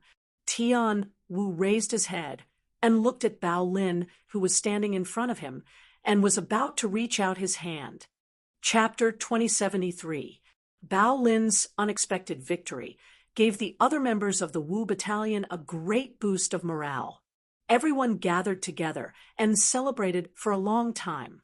At this time, the referee walked towards them. Shen Mu was facing the direction where he could see the referee walking over. He quickly said to everyone, "Let's go." "All right." Bao Lin's victory over Tian Wu is worth celebrating, but don't forget that this match is a best-of-5 match system. We have only won 2 matches so far. We need to win 1 more match to be considered successful. Shen Mu paused for a moment, glancing at Cheng Chumo and Bao Lin, then continued, "I've been waiting for you for a long time. At first, I felt that we were already satisfied to be able to enter the finals, because I knew that the few teams standing in front of us, especially the first team of the 1st Battalion, were much stronger than us. It was impossible for us to get the first place. However, Chumo and Bao Lin relied on their unyielding willpower to win 2 matches for our team. Now, if I still aim to enter the finals, how can I be worthy of Chumo and Bao Lin's sacrifice? So, brothers, we only have one goal now, and that is to get first place.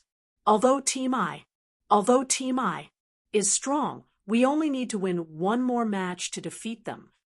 Hearing Shunmu's words, Wang Rong and Xiao Ming both got excited.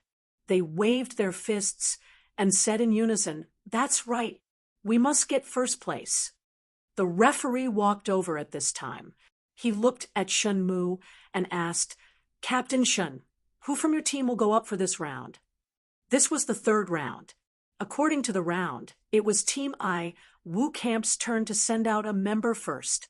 Hearing this, Wang Rong looked at Shunmu and volunteered, "Captain Shun, let me go up for the next round." Logically speaking, he should be the strongest member of Team 1 of the Wu Battalion.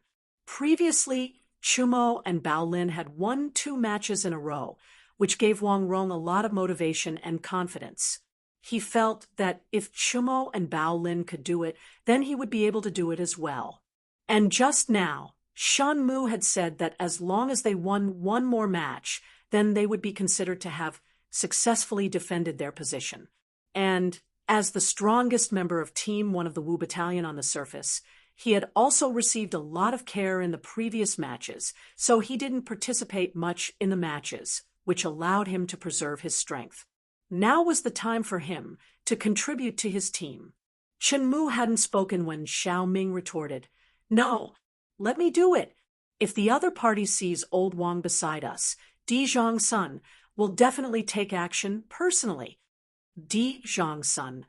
This name was the most insurmountable mountain in their hearts. Although Wang Rong was the strongest person on their side, if he were to go up against Di Zhongsun, he would not have the slightest chance of victory. Wang Rong frowned and said, "Impossible." In all the previous matches, Di Zhongsun had never made a move. It's only the 3rd round now, and it's not the last round yet. How can he make an exception and fight? Obviously, Wang Rong knew that he couldn't beat Di Zhongsun, but he didn't think that Di Zhongsun would make an exception in the 3rd round. Wouldn't that be breaking the rule of bullying the weak? As an expert in the military, how could Di Zhongsun not have this bit of pride? Xiao Ming retorted again, "Just because he didn't attack before doesn't mean that he won't attack now. Now that they've lost 2 matches in a row, and the players they sent out for those 2 matches weren't weak. Now that you're on the field, how could Di Zhongsun not make a move? If he still doesn't make a move, their team will be directly eliminated." Chapter 2074. Captain, they have sent Wang Rong, who is going up on our side. On the other side, after seeing Wang Rong walk towards the center of the stage, one of the members asked without waiting for the referee to speak, "Captain, let me go up. I have the confidence to deal with that Wang Rong." A tan middle-aged soldier with a short beard said to Di Zhongsun. Although he was the same as Wang Rong and was also in the middle stage of the Qi transforming stage, he was confident that he could beat Wang Rong.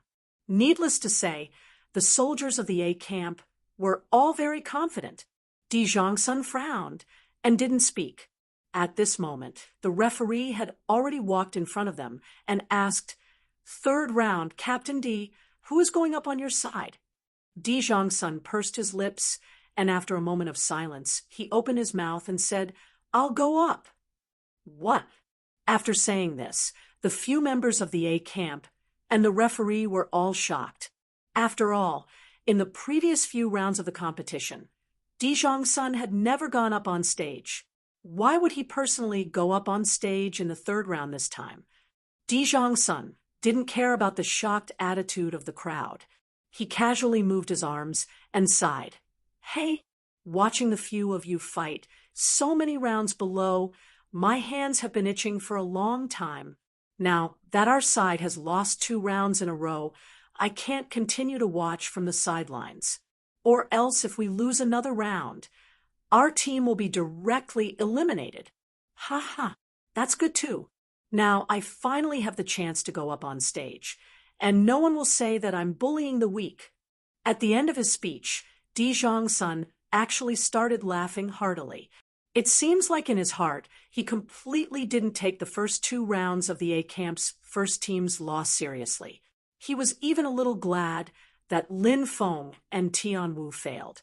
Because of this, he, a Qi transforming advanced stage expert, could finally legitimately go up the stage to compete, and he wouldn't be accused of bullying the weak. After all, he is a Qi transforming stage expert. There are very few people in the army who can match him. Only those middle and high-ranking generals who have experienced hundreds of battles can fight with him. Captain, they have sent Wang Rong, who's going up on our side. On the other side, after the A Camp saw Wang Rong walk towards the center of the stage, one of the members asked without waiting for the referee to speak, "Captain, let me go up. I have the confidence to deal with Wang Rong." A tanned middle-aged soldier with a short beard said to Sun. Although he and Wang Rong were both at the middle stage of Qi condensation, he was confident that he could defeat Wang Rong. It had to be said that the soldiers of the A Battalion were all very confident. Sun frowned and didn't say anything. At this moment, the referee walked up to them and asked, "Third round, Captain D, who is going to fight on your side?" Sun pursed his lips. After a moment of silence, he said, "I'll go." What? When those words were spoken, the members of the A Camp's first team and the referee were all greatly shocked. After all, in the previous rounds of the competition, Sun had said the same words. The members of the A Camp's first team and the referee were all greatly shocked. After all, in the previous rounds of the competition, Sun had said the same words. The members of the A Camp's first team and the referee were all greatly shocked. After all, in the previous rounds of the competition, Sun had said the same words. Chapter 2075. Be careful. In the arena of the black armored troops, Sun spread his legs slightly and assumed a defensive stance. It was obvious that he wanted Wang Rong to make the first move.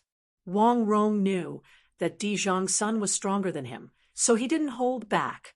He cupped his fists, and his eyes narrowed. With a flash, he charged towards Sun. Wang Rong didn't throw any punches or kicks. He didn't use any physical moves. He simply used his body as a weapon and used the mountain lean to slam into Sun's waist. Sun narrowed his eyes and didn't dodge. He bent his legs slightly and lowered his center of gravity. At this moment, Wang Rong was already charging towards him. Bam! The two of them collided with a dull sound. Sun frowned and took a few steps back. He couldn't help but look at Wang Rong and exclaim, "Not bad." This sentence came from the bottom of his heart. Before he planned to take Wang Rong's move head-on, he didn't think that Wang Rong would be able to move him. After all, his lower body skills were very solid. But now, he was actually pushed back several steps by Wang Rong's move. This showed that Wang Rong indeed had some strength. Wang Rong didn't know what Sun was thinking. When he heard Sun's words, he was a little angry. He subconsciously thought that Sun was mocking him. After all, he had used all his strength in the mountain lean. But Sun only frowned slightly and took a few steps back. It was obvious that he dealt with the attack easily. It was as if he was playing. When Sun said, "Not bad," at this moment, Wang Rong naturally felt that Sun was being sarcastic. Be careful. In the arena of the black armored troops, Sun spread his legs slightly and assumed a defensive stance. It was obvious that he wanted Wang Rong to make the first move. Wang Rong knew that Di Zhangsun was stronger than him, so he didn't hold back. He cupped his fists, and his eyes narrowed. With a flash, he charged towards Di Zhangsun. Wang Rong didn't throw any punches or kicks. He didn't use any physical moves. He only used his body as a weapon and used the mountain lean to slam into Di Zhangsun's waist. Di Zhangsun narrowed his eyes and didn't dodge. He bent his legs slightly and lowered his center of gravity. At this moment, Wang Rong was already charging towards him. Bam! The two of them collided with a dull sound. Di Zhangsun frowned and took a few steps back. He couldn't help but look at Wang Rong and exclaimed, "Not bad." This sentence came from the bottom of his heart. Before he decided to take on Wang Rong's attack, he didn't think that Wang Rong would be able to move him. After all, his lower body skills were very solid. But now he was forced to take a few steps back by Wang Rong's attack. This showed that Wang Rong was indeed quite strong. Wang Rong didn't know what Di Zhangsun was thinking. Anyway, after hearing Di Zhangsun's words, he was a little angry. He subconsciously thought that Di Zhangsun was mocking him. After all, he had used all his strength in the mountain lean. But Di Zhangsun only frowned slightly and took a few steps back. It was obvious that he dealt with the attack easily. It was as if he was playing. Hearing Di Zhangsun say, "Not bad," at this moment, Wang Rong naturally felt that Di Zhangsun was being sarcastic. Chapter 2076. Di Zhangsun indeed didn't have any deep enmity with Wang Rong. So his final punch was stopped just 3 inches away from Wang Rong's face, saving Wang Rong from serious injury. In reality, he wasn't satisfied with this fight.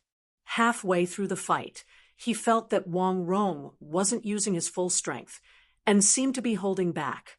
At that time, he understood why Wang Rong was like this. He didn't want to be seriously injured because in 2 days' time, it would be the battle between the 2nd and 5th Battalions. Therefore, from the start, this match could only be considered as a normal exchange of martial arts, and not a duel where one gave their all. Wang Rong wouldn't be like Cheng Chumo and Bao Lin, who didn't care about anything on the stage. Even at the risk of being seriously injured, he would still try his best to win the match. While he was attacking, he still reserved a portion of his strength for defense to prevent himself from being seriously injured. It was because of this reason that Di Zhangsun didn't feel satisfied. He even felt that fighting with Wang Rong wasn't as interesting as fighting with Cheng Chumo and Bao Lin. At least Cheng Chumo and Bao Lin would give their all and exchange injuries with him, while Wang Rong wouldn't. But even so, Di Zhangsun still didn't cause any serious injuries to Wang Rong, and when the match was set, he even gave Wang Rong a few words of advice. 1st Battalion, 1st Team. 3rd round, Di Zhangsun wins. The referee's hearing was good. After hearing Wang Rong admit defeat, he hurriedly opened his mouth and announced loudly, "The result of this round, at least it wasn't out of my expectations." The referee secretly sighed in his heart. 2 days later, when your battle with the 2nd Battalion ends, you will have to fight with me again. Di Zhangsun indeed didn't have any deep enmity with Wang Rong, so his final punch was stopped just 3 inches away from Wang Rong's face, saving Wang Rong from serious injury. In reality, he wasn't satisfied with this fight.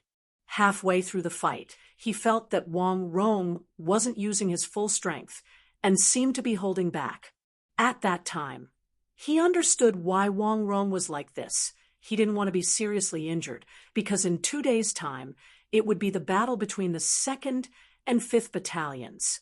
Therefore, from the very beginning, this competition could only be regarded as a normal exchange of pointers in martial arts, and not an all-out duel. Wang Rong would not be like Cheng Chumo and Bao Lin, who were fearless in the ring. Even at the risk of being seriously injured, he would do his best to win the match. While he was attacking, he would also reserve a portion of his strength for defense to prevent himself from being seriously injured. It was precisely because of this reason that Zhai Zhongsun was not satisfied. He even felt that fighting with Wang Rong was not as interesting as fighting with Cheng Chumo and Bao Lin. At the very least, Cheng Chumo and Bao Lin would go all out and trade injuries with him, but Wang Rong would not. Even so, Di Zhongsun didn't go overboard and didn't inflict any serious injuries on Wang Rong. Moreover, he even gave Wang Rong a few words of advice when victory was certain. 1st Battalion, 1st Team. 3rd round, Di Zhongsun wins. The referee's hearing was pretty good. After hearing Wang Rong admit defeat, he quickly opened his mouth and announced loudly, "The result of this round is finally within my expectations."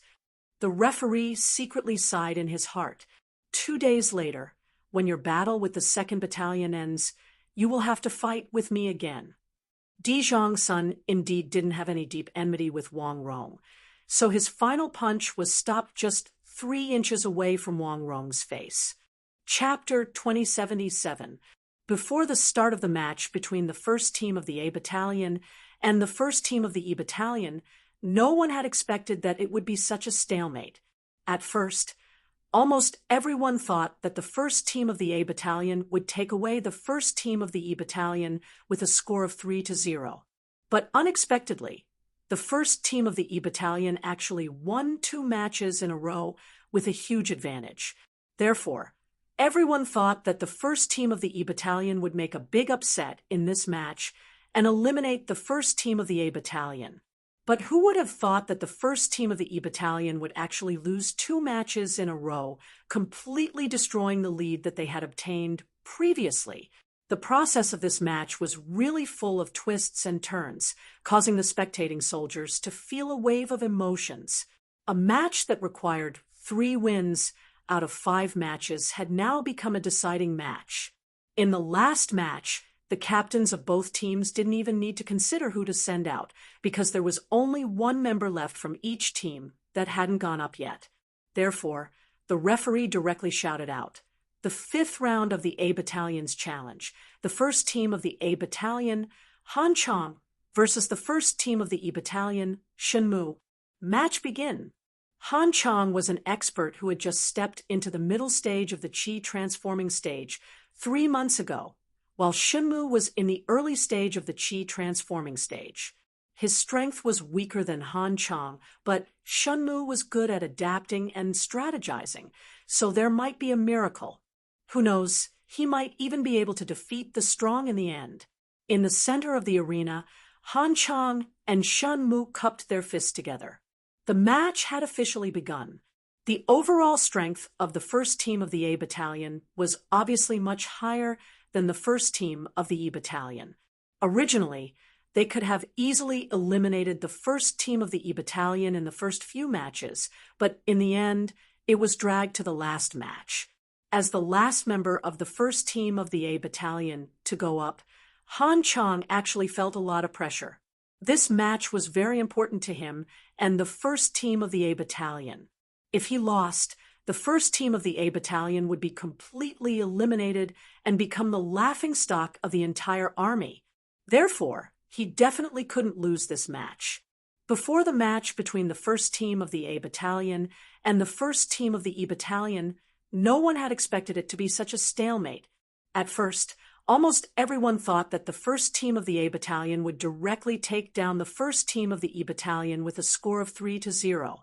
But unexpectedly, the 1st Team of the E Battalion actually won 2 rounds in a row with a limitless advantage.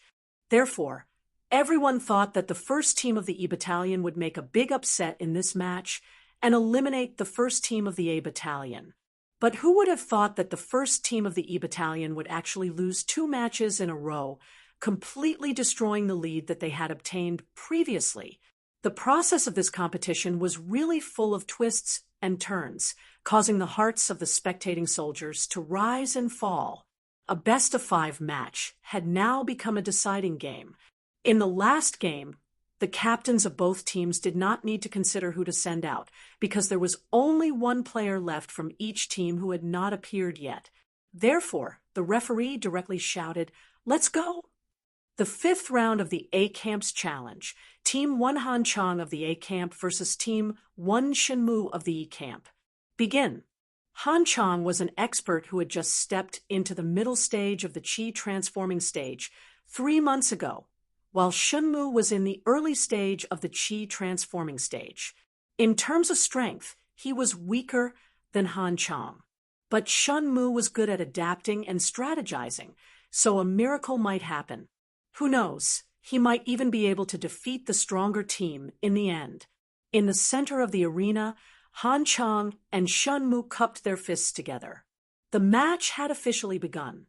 The overall strength of the first team of the A Battalion was obviously much higher than the first team of the E Battalion. Originally, they could have easily eliminated the first team of the E Battalion in the first few matches. But in the end, it was dragged to the last match. As the last member of the first team of the A Battalion to appear, Han Chang actually felt a lot of pressure. This match was very important to him and the first team of the A Battalion. If he lost, the first team of the A Battalion would be completely eliminated and become the laughingstock of the entire army. Therefore, he definitely could not lose this match. Chapter 2078. Shenmue was not related to Li Zixuan in any way, and he was not a student of Yanhuang College. Hence, he had never seen Taiji Fist before today, let alone know how to use it. However, after watching Cheng Chumo fight against Lin Feng, Shenmue had learned how to leverage his opponent's strength. Of course, he only learned how to leverage. In this aspect, he was definitely not as good as Cheng Chumo. However, even if he only learned a little, it was enough to deal with Han Chang in front of him. At that moment, Shenmue was forced to the edge of the ring. If he took half a step back, he would fall out of the ring. How could Han Chang miss such a good opportunity? He channeled all the true Qi in his body into his right arm and fiercely smashed it towards Shenmue's chest. He was confident that even Shenmue at his peak would not be able to withstand this punch, not to mention that Shenmue was injured and his true Qi was almost depleted. The final result was that Shenmue would very likely be directly blasted out of the arena by this punch. At that time, he would win the match and become the hero of the A Battalion's glory. Thinking of this, Han Chang's face flushed with excitement. Looking at his fist moving forward, getting closer and closer to Shenmue's chest, he could almost see Shenmue falling out of the ring. But at that moment, something strange happened.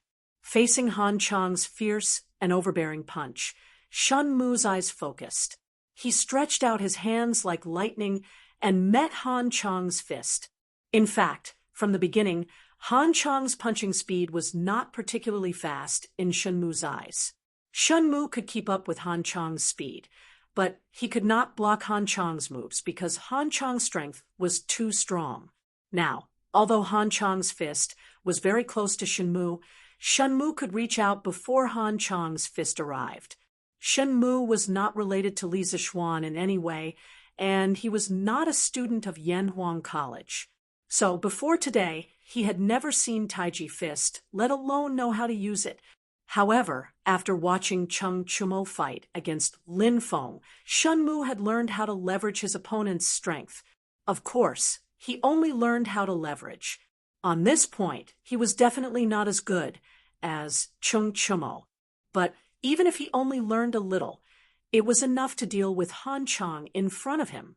At that moment, Shenmue was forced to the edge of the ring. If he took another half a step back, he would fall out of the ring.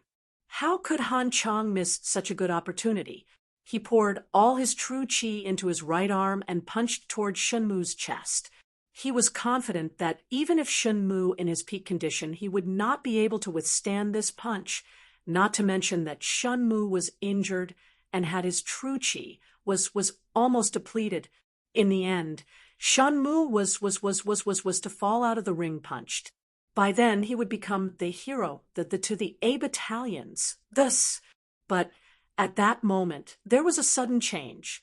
In the face of Han Chang's ferocious and overbearing punch, Shenmue's eyes narrowed.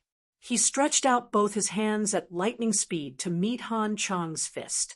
In fact, from the beginning, the speed of Han Chang's punches was not particularly fast in Shen Mu's eyes. Shen Mu could keep up with Han Chang's speed, but he could not withstand Han Chang's moves because Han Chang's strength was too strong. Now, although Han Chang's fist was very close to Shen Mu was able to reach out before Han Chang's fist arrived. Chapter 2079. Shen Mu and Han Chang were both judged to have failed, which meant that the first team of the E Battalion and the first team of the A Battalion would be eliminated at the same time. The second team of the E Battalion that hadn't had a chance to fight had won without a fight and became the champion of this combat tournament. This kind of result couldn't be described as unexpected anymore. Before the start of the finals, no one would have thought that the final result would be like this. I have no objections. Facing Duan Zhixuan's judgment, Shen Mu was the first to reply. From his point of view, although this result was out of his expectation, it was still something he could accept. After all, the members of the second team of the 5th Battalion were also members of the 5th Battalion. No matter which team won first place, all the soldiers of the 5th Battalion would share in the glory. Speaking of which, if he didn't die together with Han Chang, then the final result might be different, because after they were eliminated, Team 1 would become the new champion of the arena. At that time, even if all the members of Team 1 were injured, Team 2 would have no chance of winning. If that was the case, the champion of the competition would be Team 1 of Team 1. Therefore, Shen Mu naturally had no objections to Duan Zhixuan's judgment. But Han Chang had an objection. He clearly remembered that he landed on the ground one step later than Shen Mu. He didn't think too much about it and subconsciously thought that Shen Mu would fly out of the arena before him. Just as he was about to refute, someone spoke first. "We have no objections." It was Di Zhangsun. He saw that Han Chang was slightly unconvinced and even wanted to refute. He quickly spoke first and glanced at Han Chang with a meaningful look. We have no objections." Seeing that Di Zhangsun jumped out to support Duan Zhixuan's judgment and even gave him a meaningful look, Han Chang still faced Duan Zhixuan's direction and bowed. "Good. If that's the case, then this fighting competition will end here. First place, Team 2, Team 1 and Team 2 are tied for second place. Fourth place, Team 2, Team 2, Team 4, Team 1, Team 4. The top 5 teams will receive their rewards from Army Constable Li according to the reward rules that were set in advance. As for the teams that didn't get a good ranking, I hope that you will work harder and make persistent efforts in the following training." Shen Mu and Han Chang were both judged to have failed, which meant that the first team of the E Battalion and the first team of the A Battalion would be eliminated at the same time. The second team of the E Battalion that hadn't had a chance to fight had won without a fight and became the champion of this combat tournament. This kind of result could no longer be described as unexpected. Before the start of the finals, no one would have thought that the final result would be like this. I have no objections. Faced with Duan Zhixuan's judgment, Shen Mu was the first to reply with cupped fists. From his point of view, although this result was out of his expectation, it was still something he could accept. After all, the members of the second team of the 5th Battalion were also members of the 5th Battalion. No matter which team won first place, all the soldiers of the 5th Battalion would share in the glory. Speaking of which, if he hadn't perished together with Han Chang, the final outcome might have been different, because after they were eliminated, the first team of the A Battalion would become the new champion of the arena. At that time, even if the members of the first team of the A Battalion were all injured, the second team of the V Battalion would have no chance of winning. In that case, the champion of the competition would be the first team of the A Battalion. Therefore, Shen Mu naturally didn't have any objections to Duan Zhixuan's judgment. But Han Chang had an objection. He clearly remembered that he had landed on the ground one step later than Shenmue. He didn't think too much about it, and subconsciously thought that Shenmue would definitely fly out of the arena before him. Just as he was about to refute, someone else spoke first. "We have no objections." Chapter 2080. Boss Zhai, I was the one who landed later. Why did we get eliminated together with the first team of the Wu Battalion? Almost all the top 5 teams in the fighting competition were celebrating, except for the first team of the A Battalion. They entered the competition with the mentality of fighting for the first place. But in the end, they only got second place. Facing this result, they naturally didn't have the mood to celebrate. The few of them came to the side of the drill ground. Han Chang finally had the chance to ask the question in his heart. Dijong's son turned his head and looked at Han Chang. Then he said unhappily, "Why haven't you improved? No matter if it's on or off the ring, after so many years, you haven't improved at all." Hearing this, Han Chang couldn't help but be confused. He asked doubtfully, "Boss Zhai, what do you mean by this?" Dijong's son looked away and replied indifferently, "Humph, what can it mean?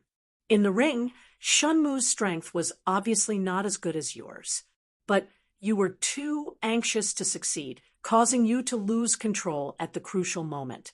After you landed on the ring, you didn't even know who was the first to leave the ring. Who told you that the one who landed later must be the one who flew out later? You're a bystander, but I saw it clearly. Not only did Shenmue not fly out of the ring before you, he even flew out later than you. If we really want to look deeper, the winner of the last match will be the first team of the E Battalion. The only team that will be eliminated will be us." "What? Shenmue flew out of the ring later than me? How is that possible?" Hearing this, Han Chang widened his eyes. His face was full of disbelief. At this time, Tian Wu said, "Hey, Han Chang, you don't even trust old Zhai's judgment. Who else can you trust? Since old Zhai said so, then Shenmue must have flown out of the ring later than you." "Boss Zhai, I was the one who landed later. Why did we get eliminated together with the first team of the E Battalion?" Almost all the top 5 teams in the fighting competition were celebrating, except for the first team of the A Battalion, because they entered the competition with the mentality of fighting for the first place. But in the end, they only got second place. Facing this result, they naturally didn't have the mood to celebrate. The few of them came to the side of the drill ground. This time, Han Chang finally had the chance to ask the question in his heart. Dijong's son turned his head and glanced at Han Chang, then said angrily, "Why haven't you grown up yet? No matter if it's on or off the stage, he hasn't improved at all after so many years." When Han Chang heard that, he could not help but be confused. He asked doubtfully, "Boss Zhai, what do you mean by this?" Dijong's son shifted his gaze elsewhere and replied indifferently, "What meaning could there be? In the arena, Shenmue's strength was obviously inferior to yours, but you were in a hurry to succeed, causing you to be unable to control your strength at the crucial moment. After you fell off the arena, you didn't even know who was the first to leave the arena. Who told you that those who landed later would definitely fly out of the ring later? You're a bystander, but I saw it clearly from the side. Not only did Shenmue not fly out of the stage before you, he even flew out a moment later than you. If we really want to get to the bottom of this, the winner of the last match will be the first team of the Wu Battalion, and only our team will be eliminated." "What? Shenmue flew out of the arena a moment later than me? How is that possible?" Hearing this, Han Chang widened his eyes, his face full of disbelief. At this time, Tian Wu opened his mouth and said, "Hey, Han Chang, you don't even trust old Zhai's judgment. Who else can you trust? Since old Zhai said so, then Shenmue must have flown out of the arena a moment later than you." Chapter 2081. This, suddenly hearing that Li Er wanted to cancel the military competition 2 days later, Qiu Xingong was stunned. He stood there in a daze. It was said that the military competition 2 days later was what he relied on the most to topple Li Zishuan. But now, Li Er wanted to cancel the military competition. This was asking for Qiu Xingong's old life. Qiu Xingong stood there in a daze for a while, not knowing how to respond to Li Er's words. Seeing that Qiu Xingong didn't reply for a long time, Li Er couldn't help but frown as a trace of dissatisfaction flashed across his eyes. Actually, canceling the competition between the 2nd Battalion and the 5th Battalion 2 days later was a chance for Qiu Xingong to redeem himself. If Qiu Xingong still didn't take the overall situation into consideration and didn't know how to appreciate his kindness, then he would be too disappointed. Your Majesty is wise. This old subject will follow your orders. Noticing the displeasure in Li Er's eyes, Qiu Xingong instantly recalled the warning Li Er gave him in the morning. He instantly shivered and hurriedly cupped his fist and replied. Even though he was extremely unwilling, Qiu Xingong had no choice but to agree with Li Er's suggestion. The punishment Li Er gave to the 2nd Battalion in today's military competition was already a warning to him. At this time, if he still disobeyed Li Er, his good days would be coming to an end. Qiu Xingong, who had been in the imperial court for many years, still had this bit of political awareness. Li Er nodded his head in satisfaction. Just as he was about to speak, Li Zishuan's voice of objection sounded from the side. Your Majesty, this subject thinks that this is inappropriate. Li Zishuan cupped his fist and said to Li Er. Li Er raised his eyebrows and said unhappily, What else do you have in mind? This, suddenly hearing that Li Er wanted to cancel the military competition 2 days later, Qiu Xingong was stunned. He stood there in a daze. It was said that the military competition 2 days later was what he relied on the most to topple Li Zishuan. But now, Li Er wanted to cancel the military competition. This was asking for Qiu Xingong's old life. Qiu Xingong stood there in a daze for a while, not knowing how to respond to Li Er's words. Seeing that Qiu Xingong didn't reply for a long time, Li Er couldn't help but frown, and a trace of dissatisfaction flashed across his eyes. Actually, canceling the competition between the 2nd Battalion and the 5th Battalion 2 days later was a chance for Qiu Xingong to redeem himself. If Qiu Xingong still didn't take the overall situation into consideration and didn't know how to appreciate his kindness, then he would be too disappointed. Your Majesty is wise. This old subject will follow your orders. Noticing the displeasure in Li Er's eyes, Qiu Xingong instantly recalled the warning Li Er gave him in the morning. He instantly shivered and hurriedly cupped his fist and replied. No matter how unwilling he was, Qiu Xingong had no choice but to agree with Li Er's suggestion. The punishment Li Er gave to the 2nd Battalion in the military competition today was already a warning to him. At this time, if he still disobeyed Li Er, his good days would be coming to an end. Qiu Xingong, who had been in the imperial court for many years, still had this bit of political awareness. Li Er nodded his head in satisfaction. Just as he was about to speak, Li Zishuan's voice of objection sounded from the side. Your Majesty, this subject thinks that this is inappropriate. Li Zishuan cupped his fist and said to Li Er. Li Er raised his eyebrows and said unhappily, What else do you have in mind? Chapter 2082. Li Zishuan had never led an army before, but Li Zishuan had. Furthermore, he was more experienced than most of the generals in the imperial court. Thus, while Li Zishuan might not be able to see the superiority of the new drill code, Old Man Song could see it clearly. However, since Li Zishuan insisted on pushing for the competition between the 2 battalions, Old Man Song could not say much. After all, there were only 2 days left before the competition. It would be good to let Qiu Xingong give up completely through this competition. However, Old Li had also prepared a backup plan for Duan Jixuan and Qiu Xingong in advance. That was, even if the Wu battalion lost in the military competition, they couldn't completely abolish the new drill in the Black Armored Army. At most, they could make some improvements on the existing foundation, but they couldn't completely abolish it.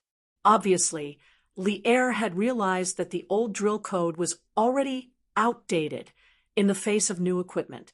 The new drill code was obviously more efficient and more reasonable.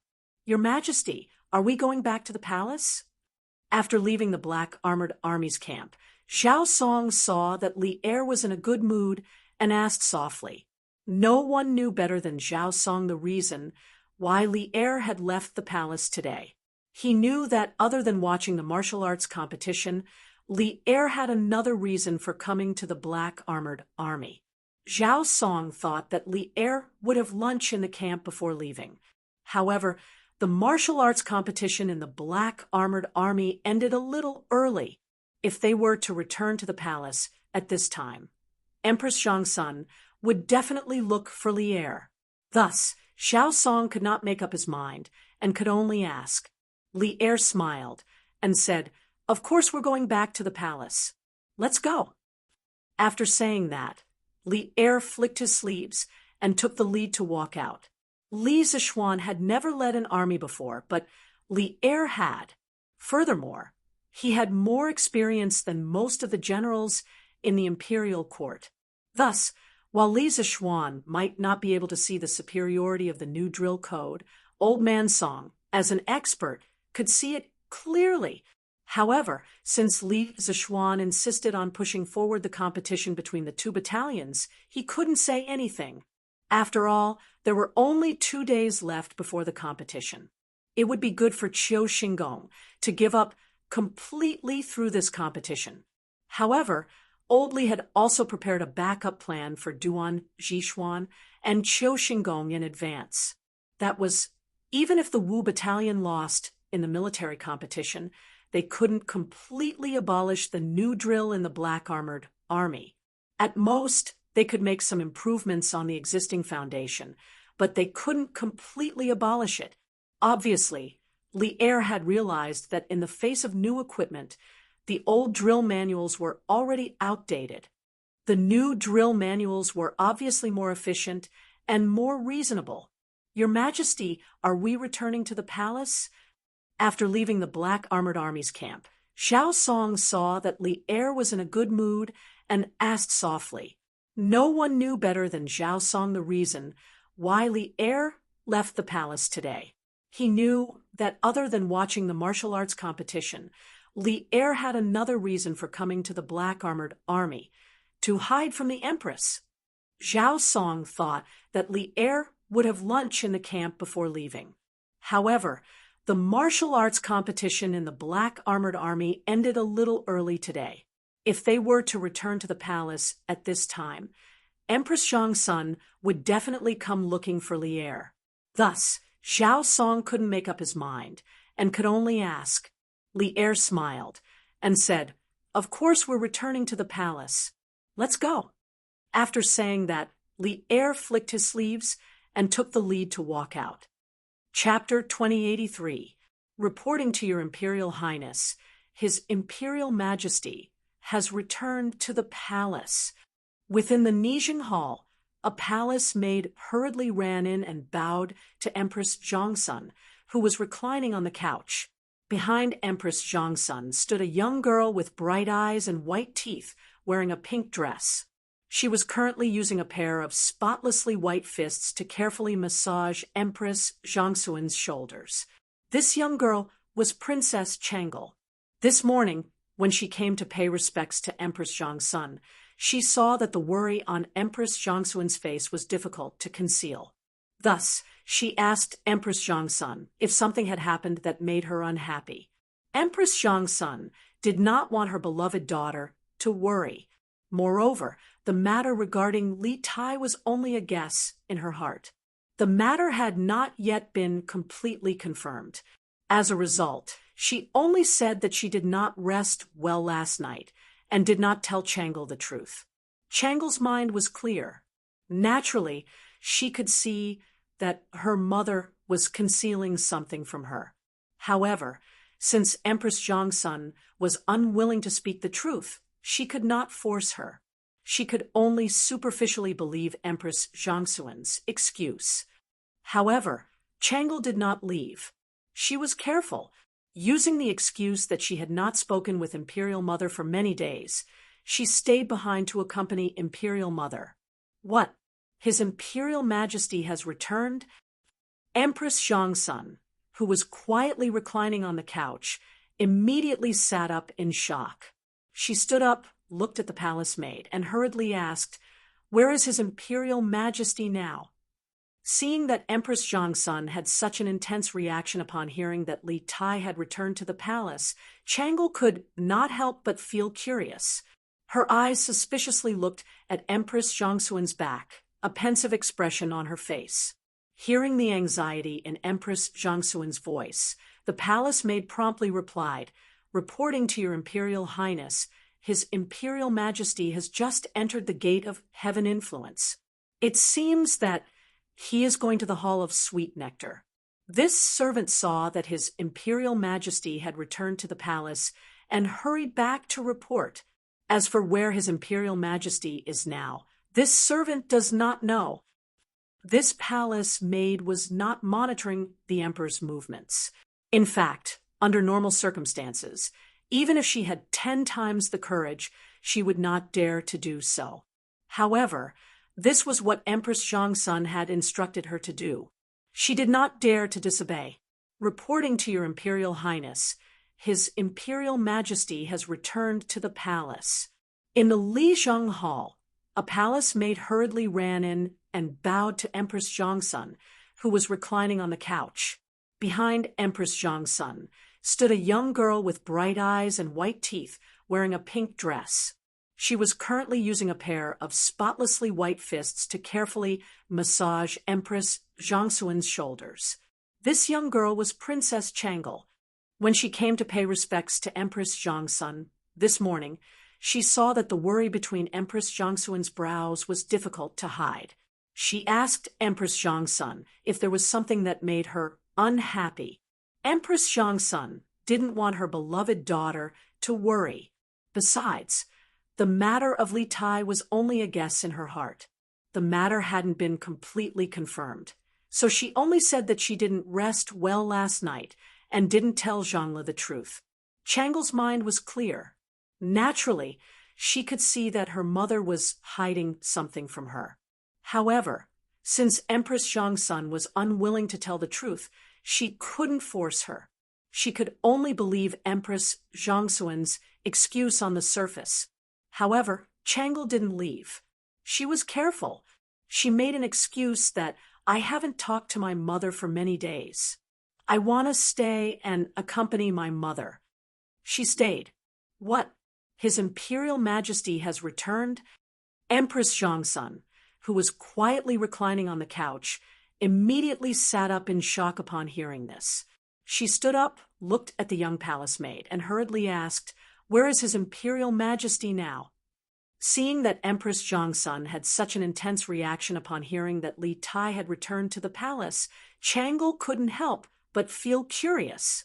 Her eyes suspiciously looked at Empress Jongsun's back, a pensive expression on her face. Hearing the anxiety in Empress Jongsun's voice, the young palace maid hurriedly replied, "Reporting to Your Imperial Highness, His Imperial Majesty has just entered the gate of heaven influence. It seems that he is going to the Hall of Sweet Nectar." This servant saw His Imperial Majesty return to the palace and hurried back to report. As for where His Imperial Majesty is now, this servant doesn't know. Chapter 2084. Oh. In the Nijing Hall, Changle originally wanted to stay and listen to what had happened to make Empress Jongsun so anxious. However, she didn't expect Li Heir to rudely order her to leave as soon as he arrived. Even though Changle was extremely unwilling, she didn't dare to openly disobey Li Er. She could only curl her lips in displeasure. After bowing to Li Er, she turned and left the hall. "Your Majesty, can you tell me what happened last night?" Changle left the palace, and the door was closed again. Empress Zhongsun could not wait to ask. Last night, she and Li Er were already asleep, but Zhao Song came in a hurry, saying that there was urgent news. Li Er went out to talk to Zhao Song alone for a while before returning to the room. She asked Li Er what had happened, but Li Er only said that someone in the army was causing trouble. Then he said that he was sleepy and fell asleep. Although Li Er said so, her woman's intuition told her that things were not so simple. However, Li Er was already asleep, and she could not continue to ask. She could only wait until this morning. In the morning, when she asked again, Li Er told her that he would give her an answer after the morning court. She sat quietly in the Li Zheng Palace, waiting for Li Er's answer. Who knew that Li Er would sneak out of the palace after the morning court? Faced with Li Er's shameless behavior, Empress Zhongsun was both angry and worried. The more Li Er avoided her, the more it meant that what had happened last night was too important. Moreover, it was very likely that it was news about her son, Li Tai. That was why Li Er was unwilling to tell her.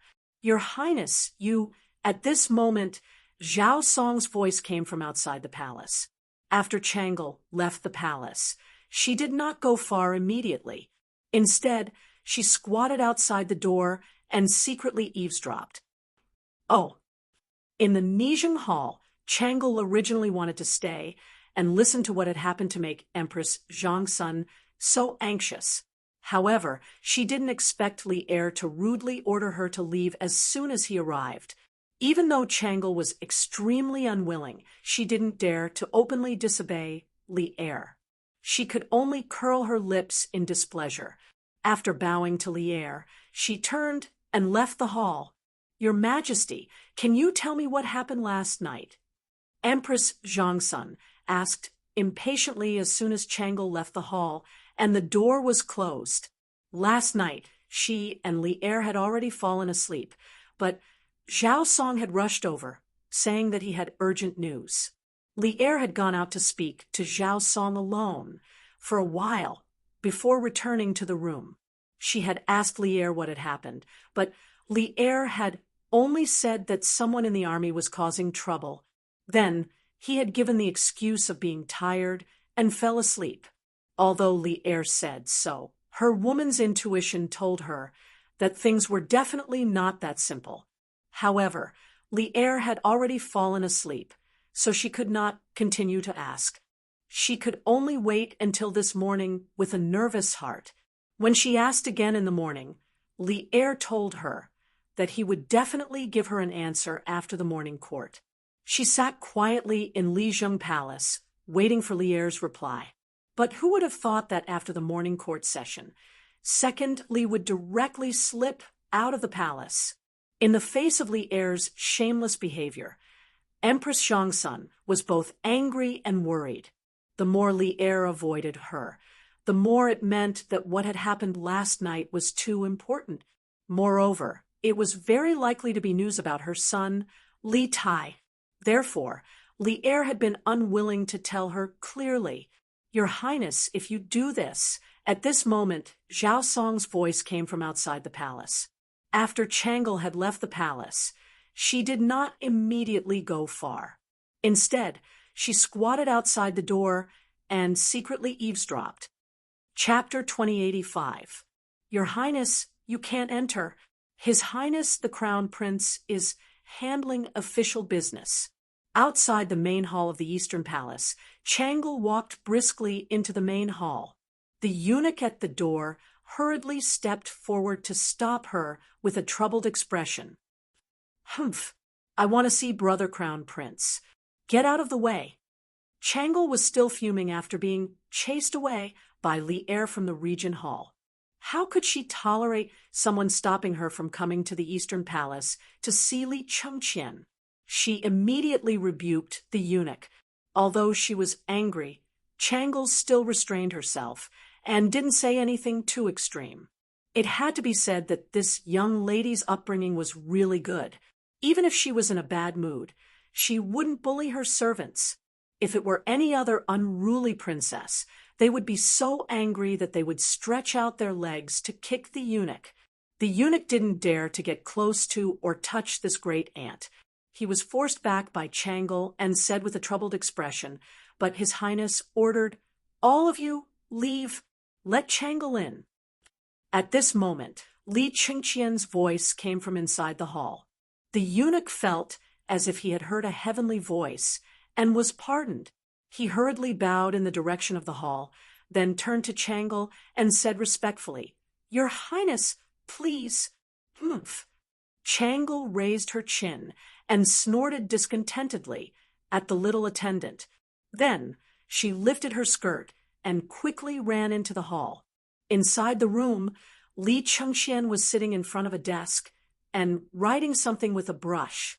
In front of him was a large stack of small booklets. Seeing Changle walk in, Li Chengxian looked up and smiled. He greeted, "Changle, you're here?" "Humph. Brother Crown Prince is getting more and more arrogant. Only today did Changle find out that I have to report in advance to see Brother Crown Prince." Changle snorted and walked towards Li Chengqian while complaining in dissatisfaction. Li Chengqian shook his head and laughed. "Others have to report when they come in. Of course, you don't have to report when you come in, Changle. It's my fault for not disciplining them well. I'll definitely explain it to them later. Your Highness, you can't enter. His Highness the Crown Prince is handling official business." Outside the main hall of the Eastern Palace, Changle was about to walk briskly into the main hall when the eunuch at the door hurriedly stepped forward to stop her. "Humph, this consort wants to see Big Brother Crown Prince. Get out of the way." Having just been chased away by Li Heir from the Nijing Palace, Changle was still fuming. Now that she had come to the Eastern Palace to see Li Chengqian, how could she endure it? He immediately scolded the eunuch angrily. However, even though she was angry, Changle still restrained herself and didn't say anything extreme. It had to be said that this little girl's upbringing was really good. Even if she was in a bad mood, she wouldn't bully her servants. If it was any other unruly princess, she would have been so angry that she would have stretched out her leg to kick him. The chamberlain didn't dare to get close to or touch the lady in front of him. He was forced to retreat by Changle. With a troubled expression, he said, but His Highness ordered, "All of you, back down. Let Changle in." At this moment, Li Qingqian's voice came from inside the hall. When the eunuch heard this, it was as if he had heard heavenly music and was pardoned. He hurriedly bowed in the direction of the hall, then turned to Changle and said respectfully, "Your Highness, please." "Humph." Changle raised her chin and snorted discontentedly at the little attendant.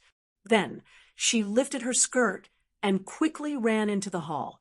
Inside the room, Li Chengxian was sitting in front of a desk and writing something with a brush. In front of him was a large stack of booklets.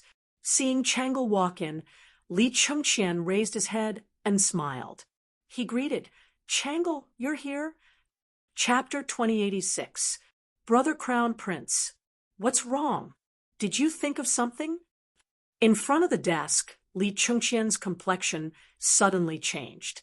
Just a moment ago, the sky was clear and boundless, but now it was covered with dark clouds. Chanlu was shocked by Li Chengxian's sudden change and couldn't help asking. After a few moments of silence, Li Chengxian sternly said, during the morning court session, Minister of War Li Jing reported to Imperial Father that the soldiers who recently arrived in Chang and should have been soldiers from Bing Province, but Taiyuan City has been sealed for the last few days, and no one has been able to enter or leave. Thus, the soldiers from Bing Province might not be able to reach Chang, and in the next few days, Taiyuan City is sealed why would Taiyuan be sealed? Changle asked curiously when he heard that.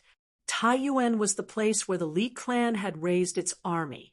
After Li Yuan seized the world, he had established Chang, and as his capital, but Taiyuan was still the most prosperous city in the north of the Great Tang. When Li Chengqian said that Taiyuan had been sealed, Changle's first reaction was naturally curiosity and confusion. Li Chengqian turned to his sister and reminded her. The hundreds of officials in the morning court were all shocked by this news, but Imperial Father told them that a large number of Turkic spies were discovered in Taiyuan City several days ago, and that he had already dispatched 100 cavalry to Taiyuan to capture them. Thus, Taiyuan City has been under martial law for the last few days. Once the storm has calmed down, the soldiers of Taiyuan City will naturally come to Chang.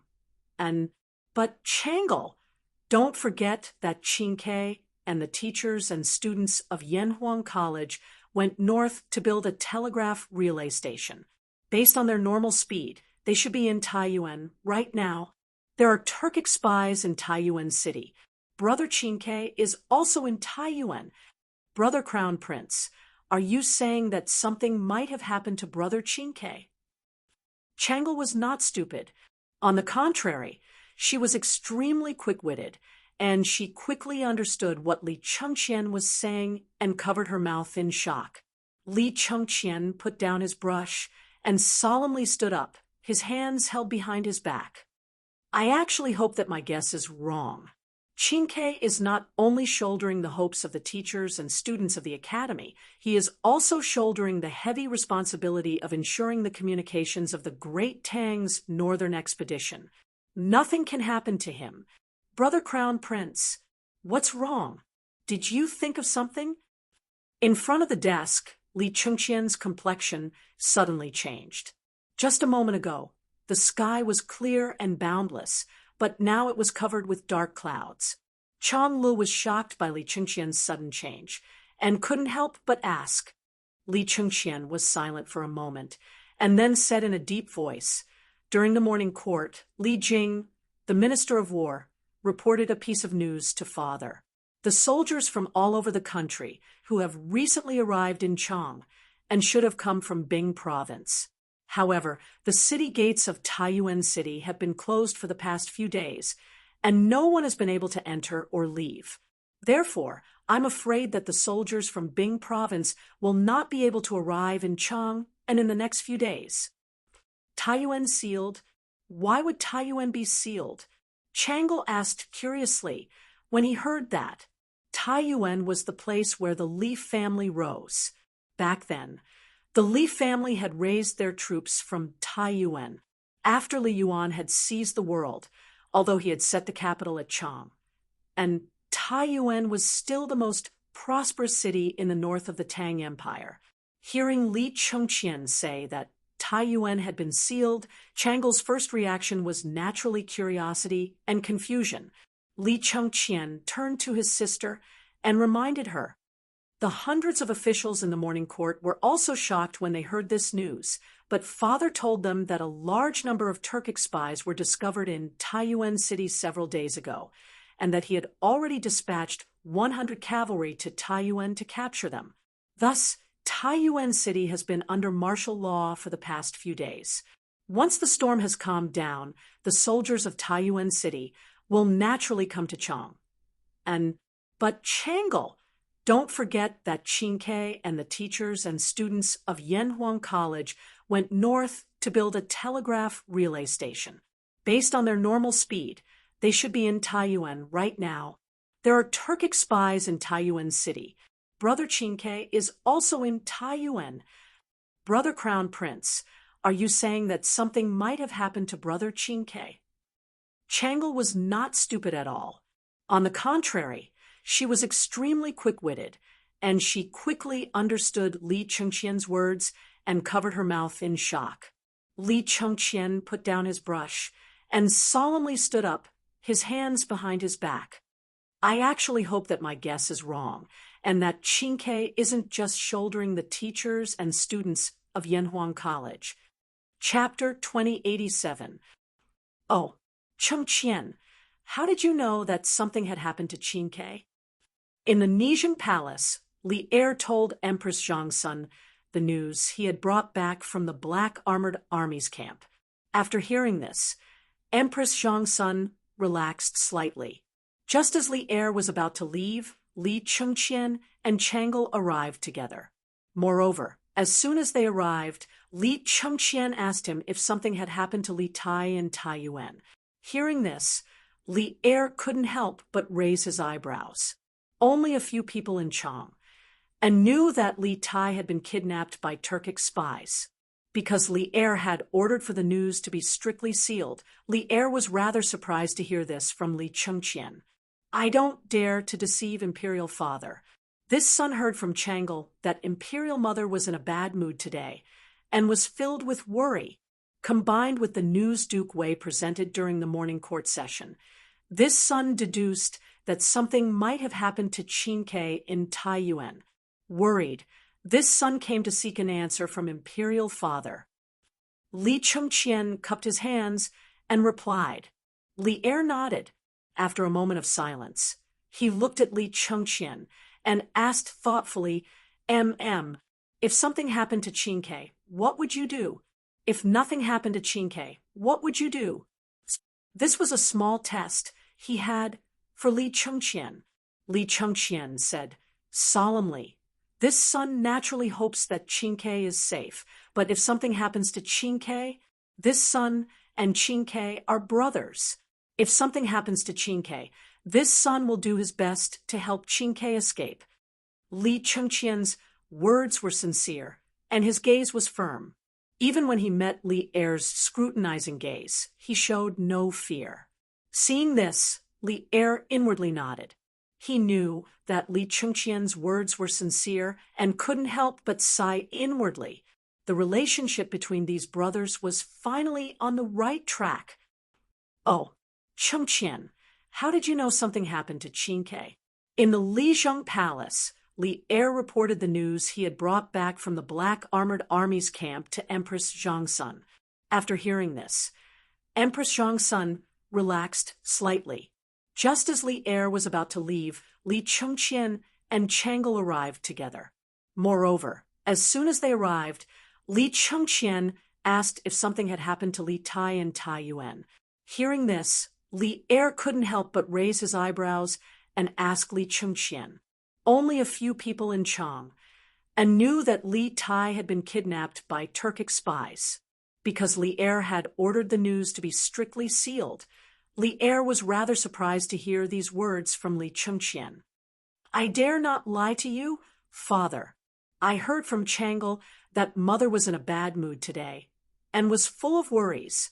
Combined with the news presented by Duke Wei during the morning court, I speculated that something might have happened to Qingke in Taiyuan. Worried, I came here to seek an answer from you, Father. Li Chengqian cupped his hands and replied. Hearing this, Li Er nodded.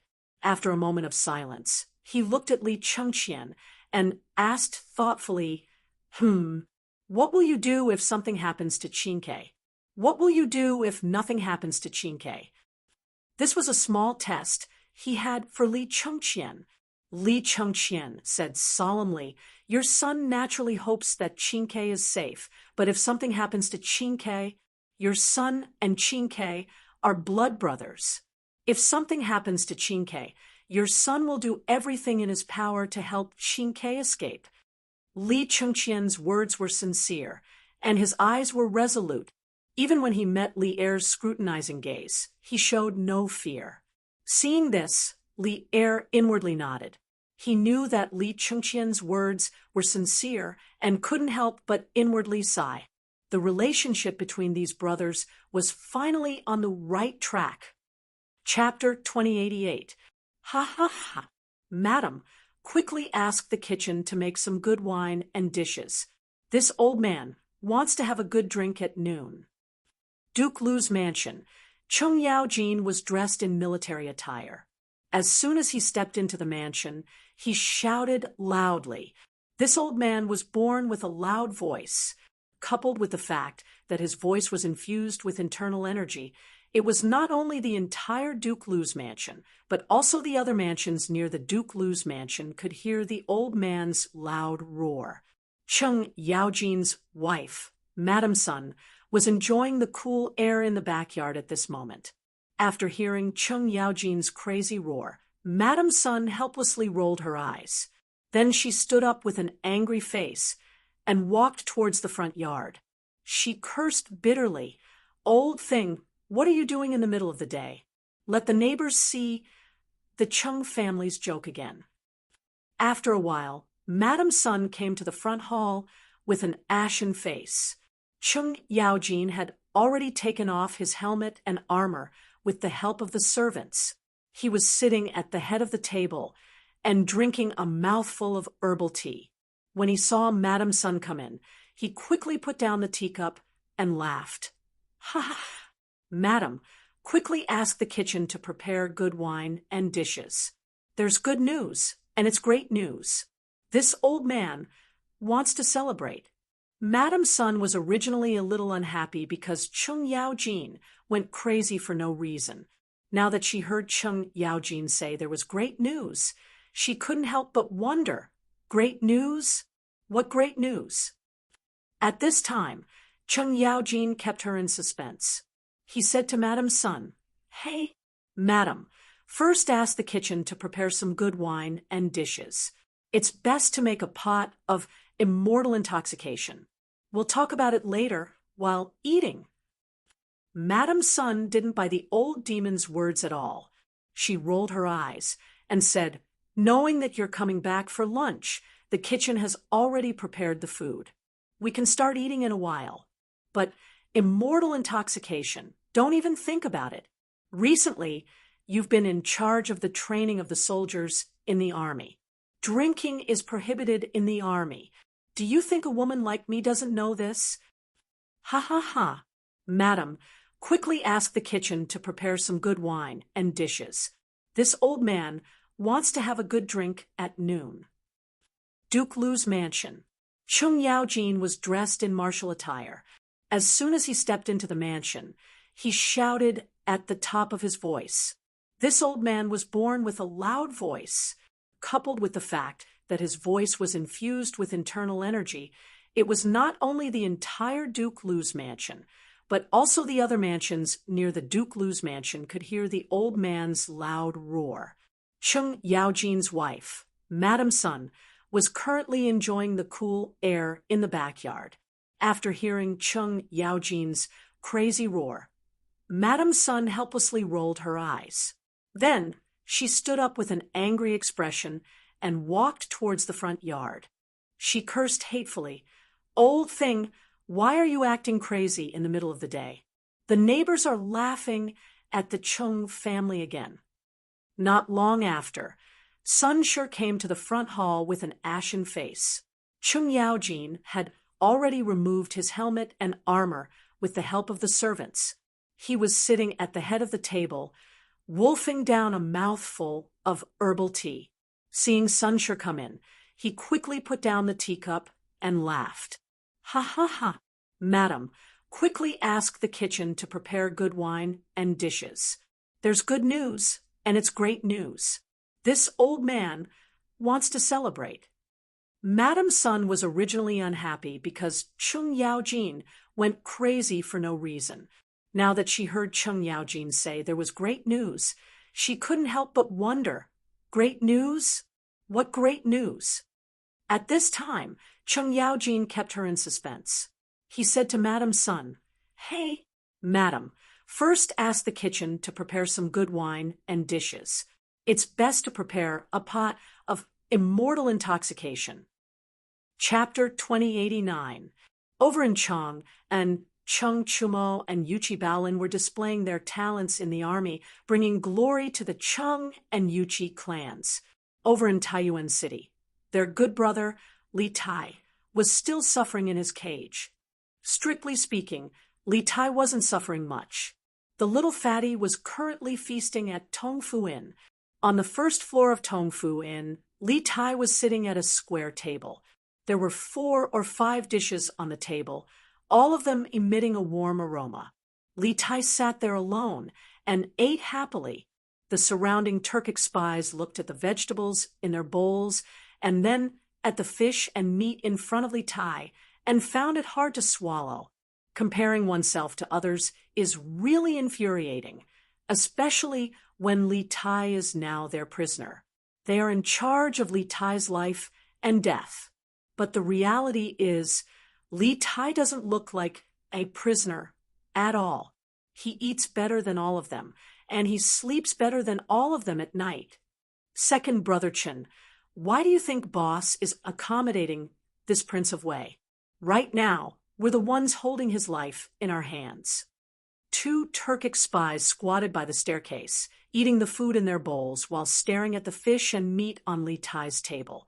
At this moment, one of the Turkic spies couldn't help but speak with dissatisfaction. The other one frowned and said, "What do you know? This person in front of us is a lord. Although we've captured him, we still have to serve him carefully. Didn't you hear that when our men attacked the inn last night, this Prince of Wei put a knife to his own neck in order to save his companions? This is a lord who isn't afraid of death. If he's unhappy and commits suicide, won't the soldiers around the inn swarm in and tear us apart? There's such a thing, but isn't this Prince of Wei someone who's been living in the palace for a long time? Why isn't he afraid of death? You're asking me, but who should I ask? But what happened last night is definitely true. That's why Boss told us to serve this lord with care. All of our lives, including Lord Wei's, are tied to him." I understand. Over in Chang, and Chung Chumo and Yuchi Baolin were showing off their talents in the army, bringing glory to the Chung and Yuchi clans. Over in Taiyuan City, their good brother, Li Tai, was still suffering in his cage. Strictly speaking, Li Tai wasn't suffering. The little fatty was eating at Tongfu Inn. On the first floor of Tongfu Inn, Li Tai was seated at a square table. There were 4 or 5 dishes on the table, all of them emitting a warm aroma. There was fish and meat, and Li Tai was happily eating alone. The Turkic spies looked at the vegetables in their bowls, and then at the fish and meat in front of Li Tai, finding it hard to swallow. Comparing oneself to others was truly infuriating, especially when Li Tai was their prisoner, and they were in charge of his life and death. But in reality, Li Tai didn't seem like a prisoner at all. He ate better than any of them and slept better than any of them.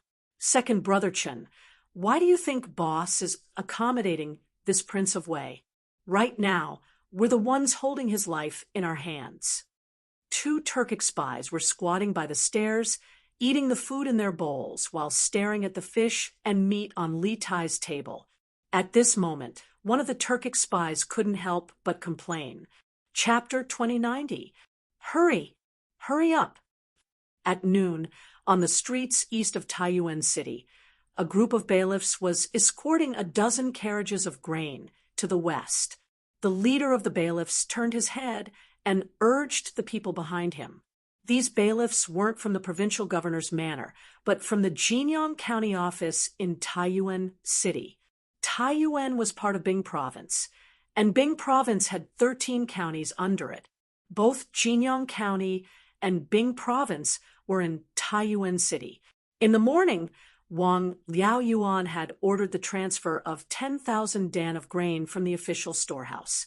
All the bailiffs in Taiyuan City had been mobilized, temporarily acting as the grain transport team. After all, 10,000 dan of grain wasn't a small amount. In this era, 1 dan was equivalent to 100 caddies of modern times. 10,000 dan of grain was equivalent to 1 million caddies of grain. Just transporting the grain to the carriages would take a lot of manpower and time, not to mention that the officials at the official storehouse had to make a detailed record of every grain moved out. The soldiers in Taiyuan City were busy guarding the city gates and maintaining order in the city. Thus, the task of transporting the grain could only be left to the bailiffs of the various offices in the city. At noon, under the scorching sun, The bailiffs pushing the grain carriages were all sweating profusely. Some of the weaker ones were already starting to feel weak in the legs and were complaining incessantly. "Leader Wang, can you let us rest for a while? We've already moved 3 times. A bailiff standing slightly in front couldn't help but ask the leader of the bailiffs at this time. That Chief Wang stopped in his tracks, frowned, and scolded, "What rest? The provincial governor has ordered that a total of 10,000 dawn of grain will be released from the official storehouse. There are 50 to 60 grain stores in the city, big and small. We and the other brothers from the Yamen have to deliver these 10,000 dawn of grain to the major grain stores in the city before the sky turns dark. You want to rest after less than 3 trips? At this rate, we won't even be able to finish by tomorrow." The bailiff who spoke first felt embarrassed after being reprimanded by Leader Wang. He defended himself, "But it's already time for dinner, and we're all hungry." "Leader Wang, you have to let us fill our stomachs first, right? How can we work when we're hungry?" Hearing him say this, the other bailiffs all looked at Leader Wang.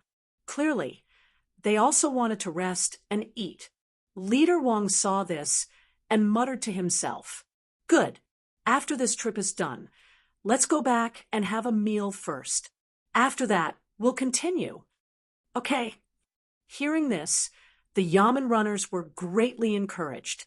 Their tired bodies seemed to be filled with energy again, and their speed suddenly increased by 30%. The transport team is here. The grain transport team is here.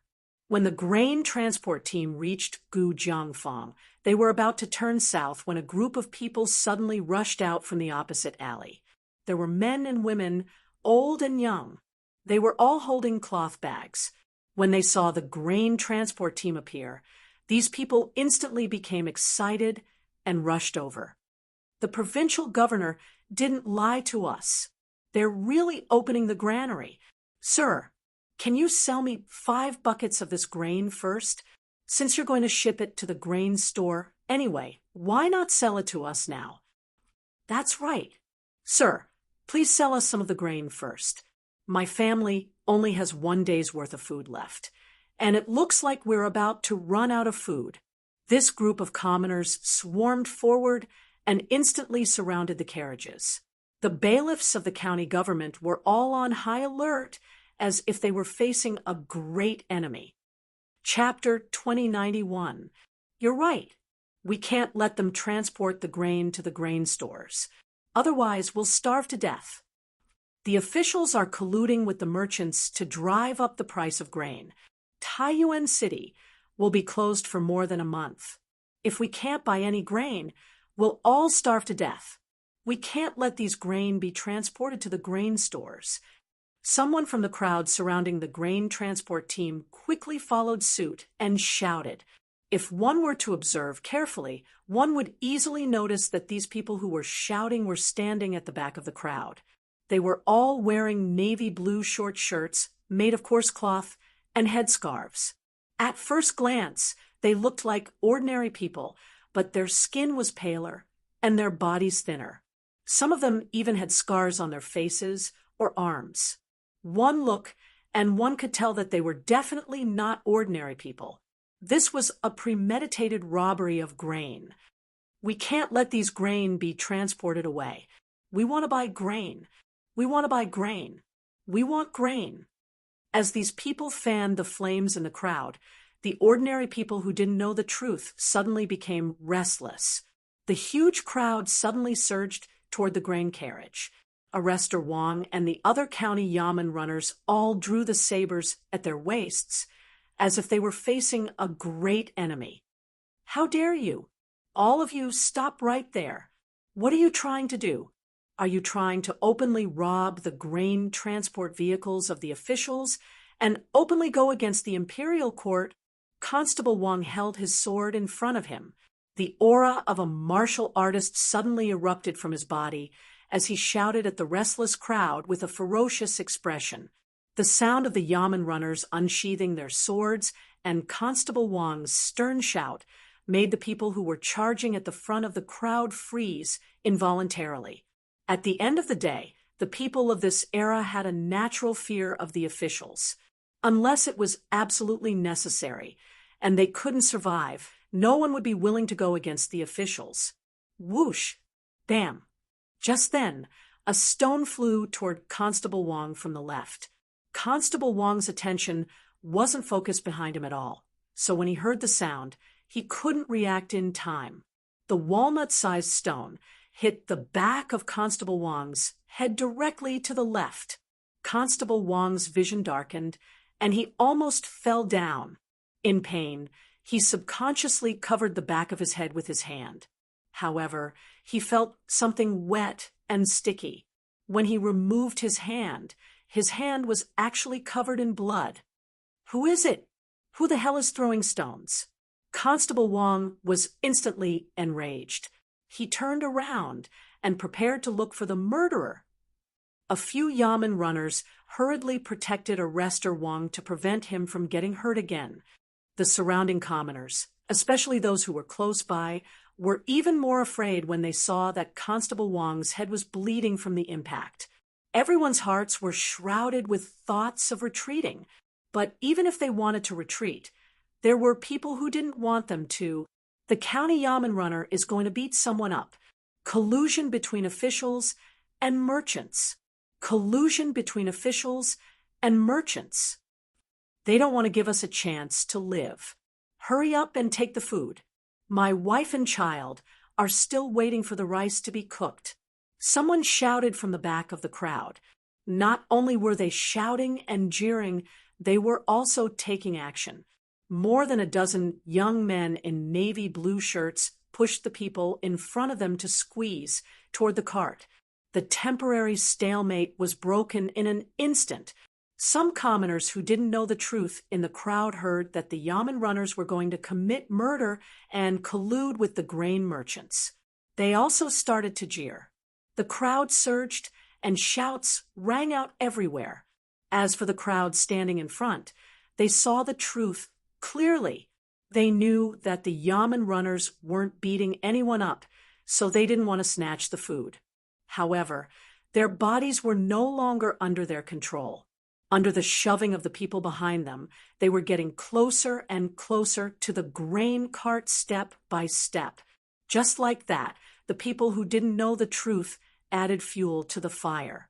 As for those who knew the truth, they didn't have time to say anything. They could only allow themselves to be pushed toward the grain cart by the people behind them. More than a dozen grain carts were quickly engulfed and swallowed by this powerful flood of people. All of you, stop. Are you trying to rebel? Constable Wong only had less than 30 Yamen runners with him, but there were hundreds and thousands of commoners around them. Although the Yamen runners had knives in their hands, how could they really brandish their butchers' knives at the defenseless commoners of Taiyuan City? After all, these Yamen runners were basically locals of Taiyuan City. There might even be relatives or neighbors among these commoners. Besides, even if they really dared to brandish their knives, there were hundreds and thousands of commoners in front of them. They might be able to cut down one, but could they cut down hundreds and thousands of them? Even if they had the ability, they wouldn't be able to escape death if the higher-ups investigated the matter. After all, this was an era of peace, not a time of war. The laws of the Great Tang were strict. The imperial court would definitely investigate a vile case like the massacre of commoners by soldiers. At this time, Constable Wong's roars and threats had no effect at all. The commoners in front of them had almost gone crazy. Seeing the sacks of food on the grain cart in front of them and thinking of the rumors in the marketplace that Taiyuan City would be sealed off for at least a month, how could these commoners, who didn't have much food in their homes, not be tempted? Thus, the crowd surged forward while the Yamen runners were forced to retreat. The public's will was like a surging torrent that no one could stop. After seeing someone carry a sack of rice and run away, the rest of the people followed suit. The food on the grain cart became less and less, and the scene became more and more chaotic. Some commoners fought over the food, while others were pushed to the ground and trampled on by the people behind them. Faced with this crazy crowd, Constable Wong and the other yamen runners were scattered. In this turbulent torrent, they could only go with the flow. Some of the yamen runners even hid under the grain cart to avoid being crushed or trampled. Faced with this out-of-control situation, they had knives in their hands, but it was of no use. They could only watch helplessly as the food on the grain cart was snatched clean by these crazy commoners. As for the dozen or so youths who had kicked up a fuss at the back of the crowd, they took advantage of the chaos and quietly slipped away. Constable Wong found today's events very strange. In the past, when the commoners of Taiyuan City saw the yamen runners, they were not as fearful as tigers, but they were always in awe of them. Today, however, this group of commoners actually dared to openly oppose the yamen runners and even snatch the grain from the official storehouse. This was simply too abnormal. Furthermore, Arrestor Wong had a feeling that someone was secretly pushing these commoners to the point where they had come to snatch the grain. Especially when the bailiffs were in a stalemate with the commoners just now, there were always people behind the crowd who were inciting and spreading rumors. That was why the commoners were so angry. Tsingming, Shi Hong, don't worry about this for now. Go and catch those people for me. While the commoners were fighting over the grain, the dozen or so youths in navy blue shirts took the opportunity to turn and leave. Constable Wong's eyes were like lightning, and he naturally sensed that something was wrong.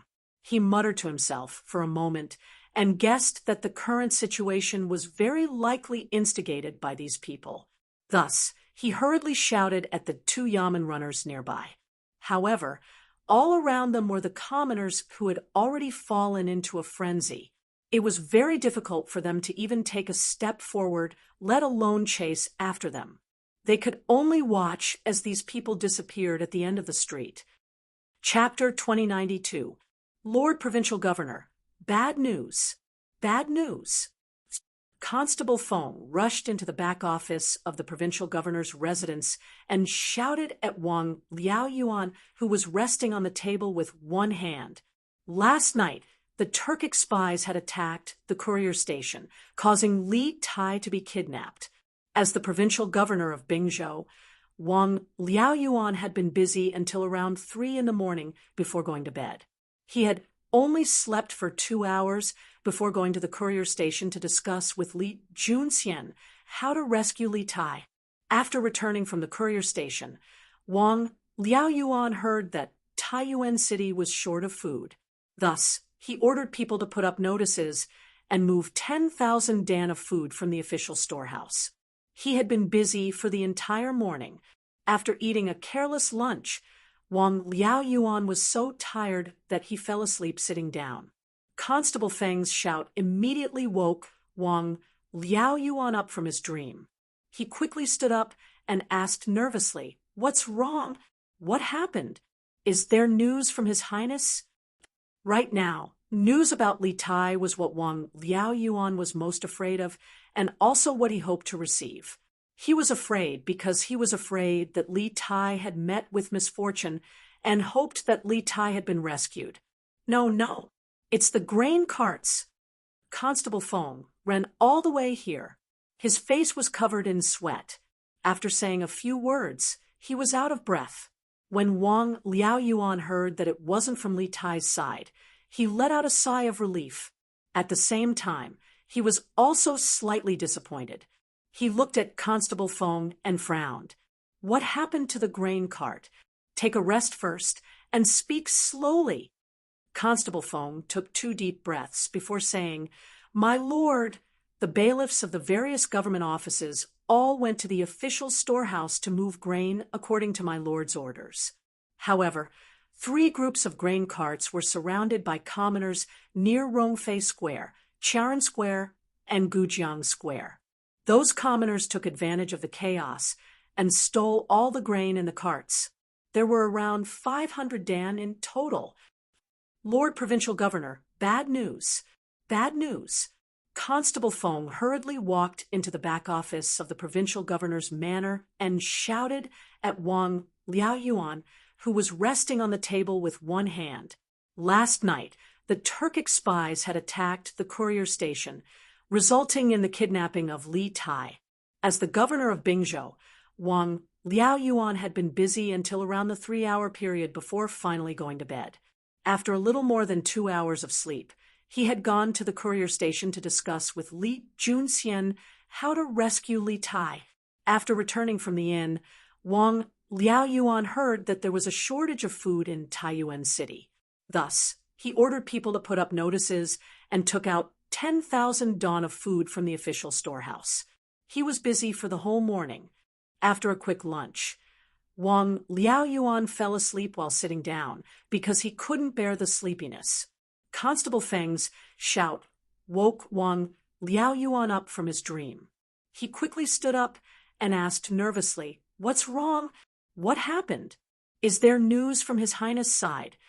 Right now, news about Li Tai was what Wang Liaoyuan was most afraid of, and also what he hoped to receive. He was afraid because he was afraid that Li Tai had met with mishap and hoped that Li Tai had been rescued. No, it's the food cart.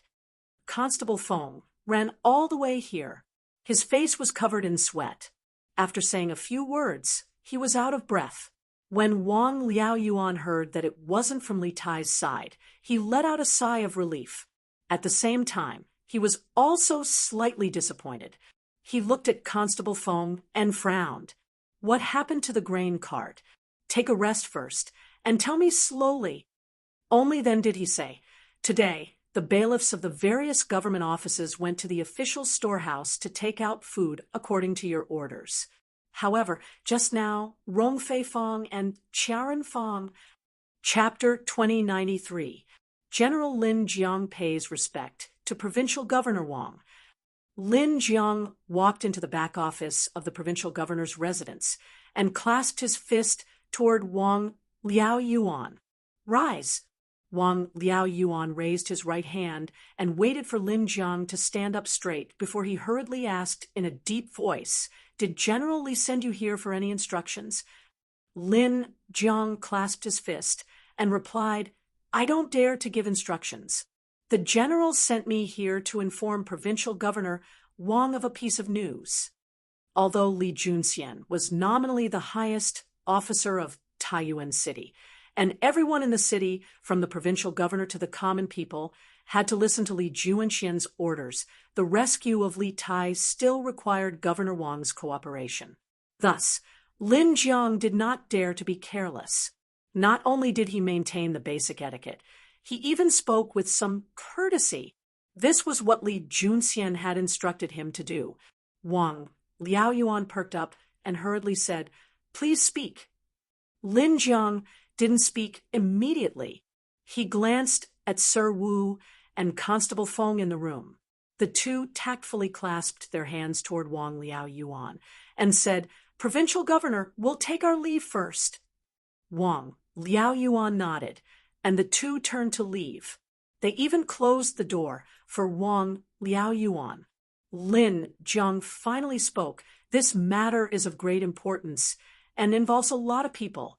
The general doesn't wish for the news to be leaked, so I hope Provincial Governor Wang can forgive me." Wang Liaoyuan nodded solemnly and replied, "I understand." Lin Jiang walked up to Wang Liaoyuan. As the provincial governor of a province, Wang Liaoyuan had seen a lot of things. Seeing Lin Jiang approach him, he didn't show any fear.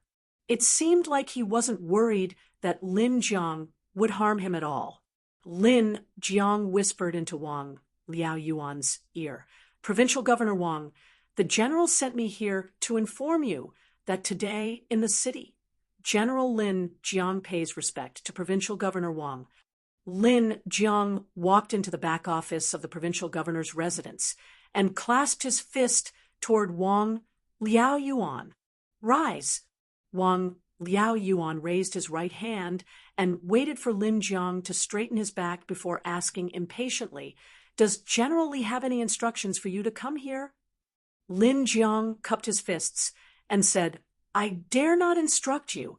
The general sent me here to inform Governor Wang of a piece of news."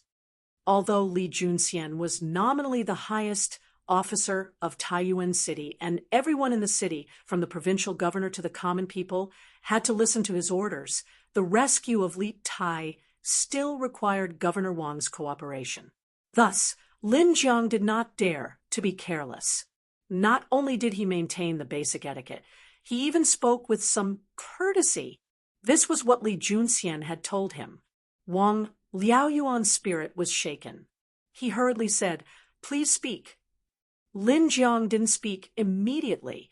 He glanced at Mr. Wu and Constable Feng in the room. The two saw this and cupped their hands at Wang Liaoyuan.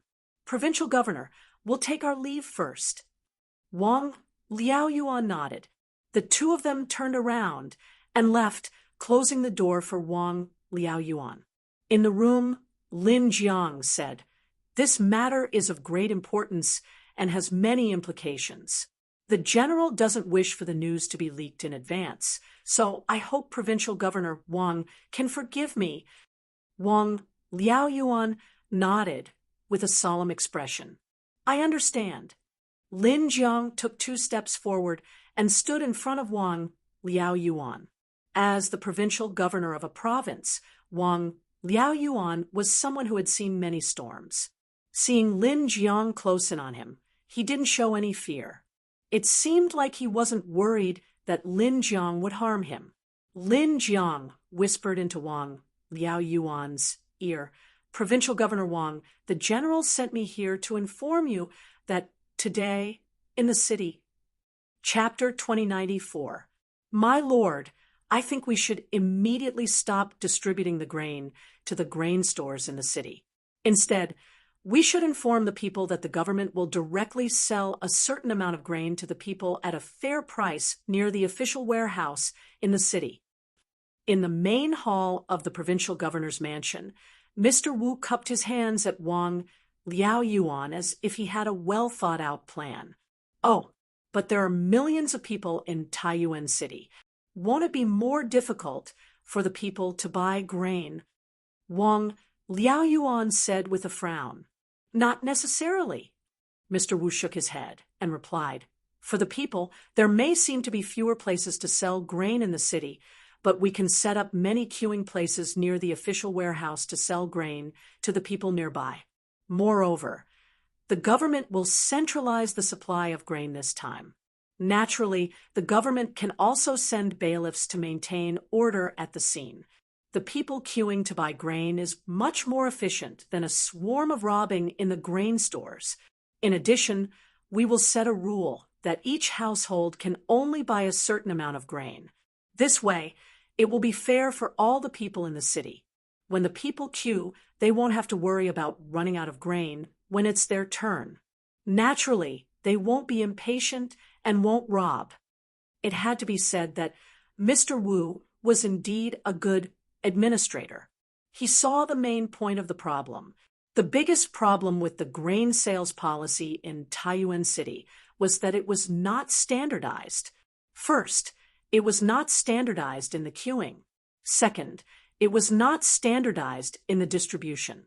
After all, the owners and workers of the grain stores were only responsible for selling the grain. Why would they care about how much each household bought? Even if they wanted to, they couldn't because they didn't know how many people each household had. What was even worse was that some grain store owners even took advantage of the convenience and kept a portion of the grain for themselves as gifts. After all, in Taiyuan City, now grain could be considered a hard currency. Now, if the government took back the right of the grain stores to sell the grain and transferred it to the government would be in charge. My lord, I think we should immediately stop distributing the grain to the grain stores in the city. Instead, We should inform the people that the government will directly sell a certain amount of grain to the people at a fair price near the official warehouse in the city. In the main hall of the provincial governor's mansion, Mr. Wu cupped his hands at Wang Liaoyuan as if he had a well-thought-out plan. Oh, but Sourcepeak City has millions of commoners. If that's the case, wouldn't it be even more difficult for the commoners to buy food? Wang Liaoyuan said with a frown. Not necessarily. Mr. Wu shook his head and replied, For the commoners, there may seem to be fewer places to sell grain in the city, but we can set up many queuing places near the official warehouse to sell grain to the commoners. Moreover, this time, the government will provide grain in a centralized manner. Naturally, the government can also send bailiffs to maintain order at the scene. The commoners will line up to buy grain. It will be much more efficient than swarming in the grain store. In addition, we have to stipulate that each household can only buy a certain amount of food. This way, it will be considered fair for all the citizens in the city. When the citizens line up, they won't have to worry about running out of food when it's their turn. Naturally, they won't be impatient, and they won't fight for food. It had to be said that this scholar surnamed Wu was indeed a good administrator. He saw the main point of the problem. The biggest problem with the grain sales policy in Sourcepeak City was that it wasn't standardized. First, the queuing wasn't standardized. Second, the distribution wasn't standardized. After all, the grain store owners and workers were only responsible for selling the grain. Why would they care about how much each household bought? Even if they wanted to, they couldn't because they didn't know how many people each household had. Even worse, some grain store owners even took advantage of the convenience and kept a portion of the grain for themselves as gifts.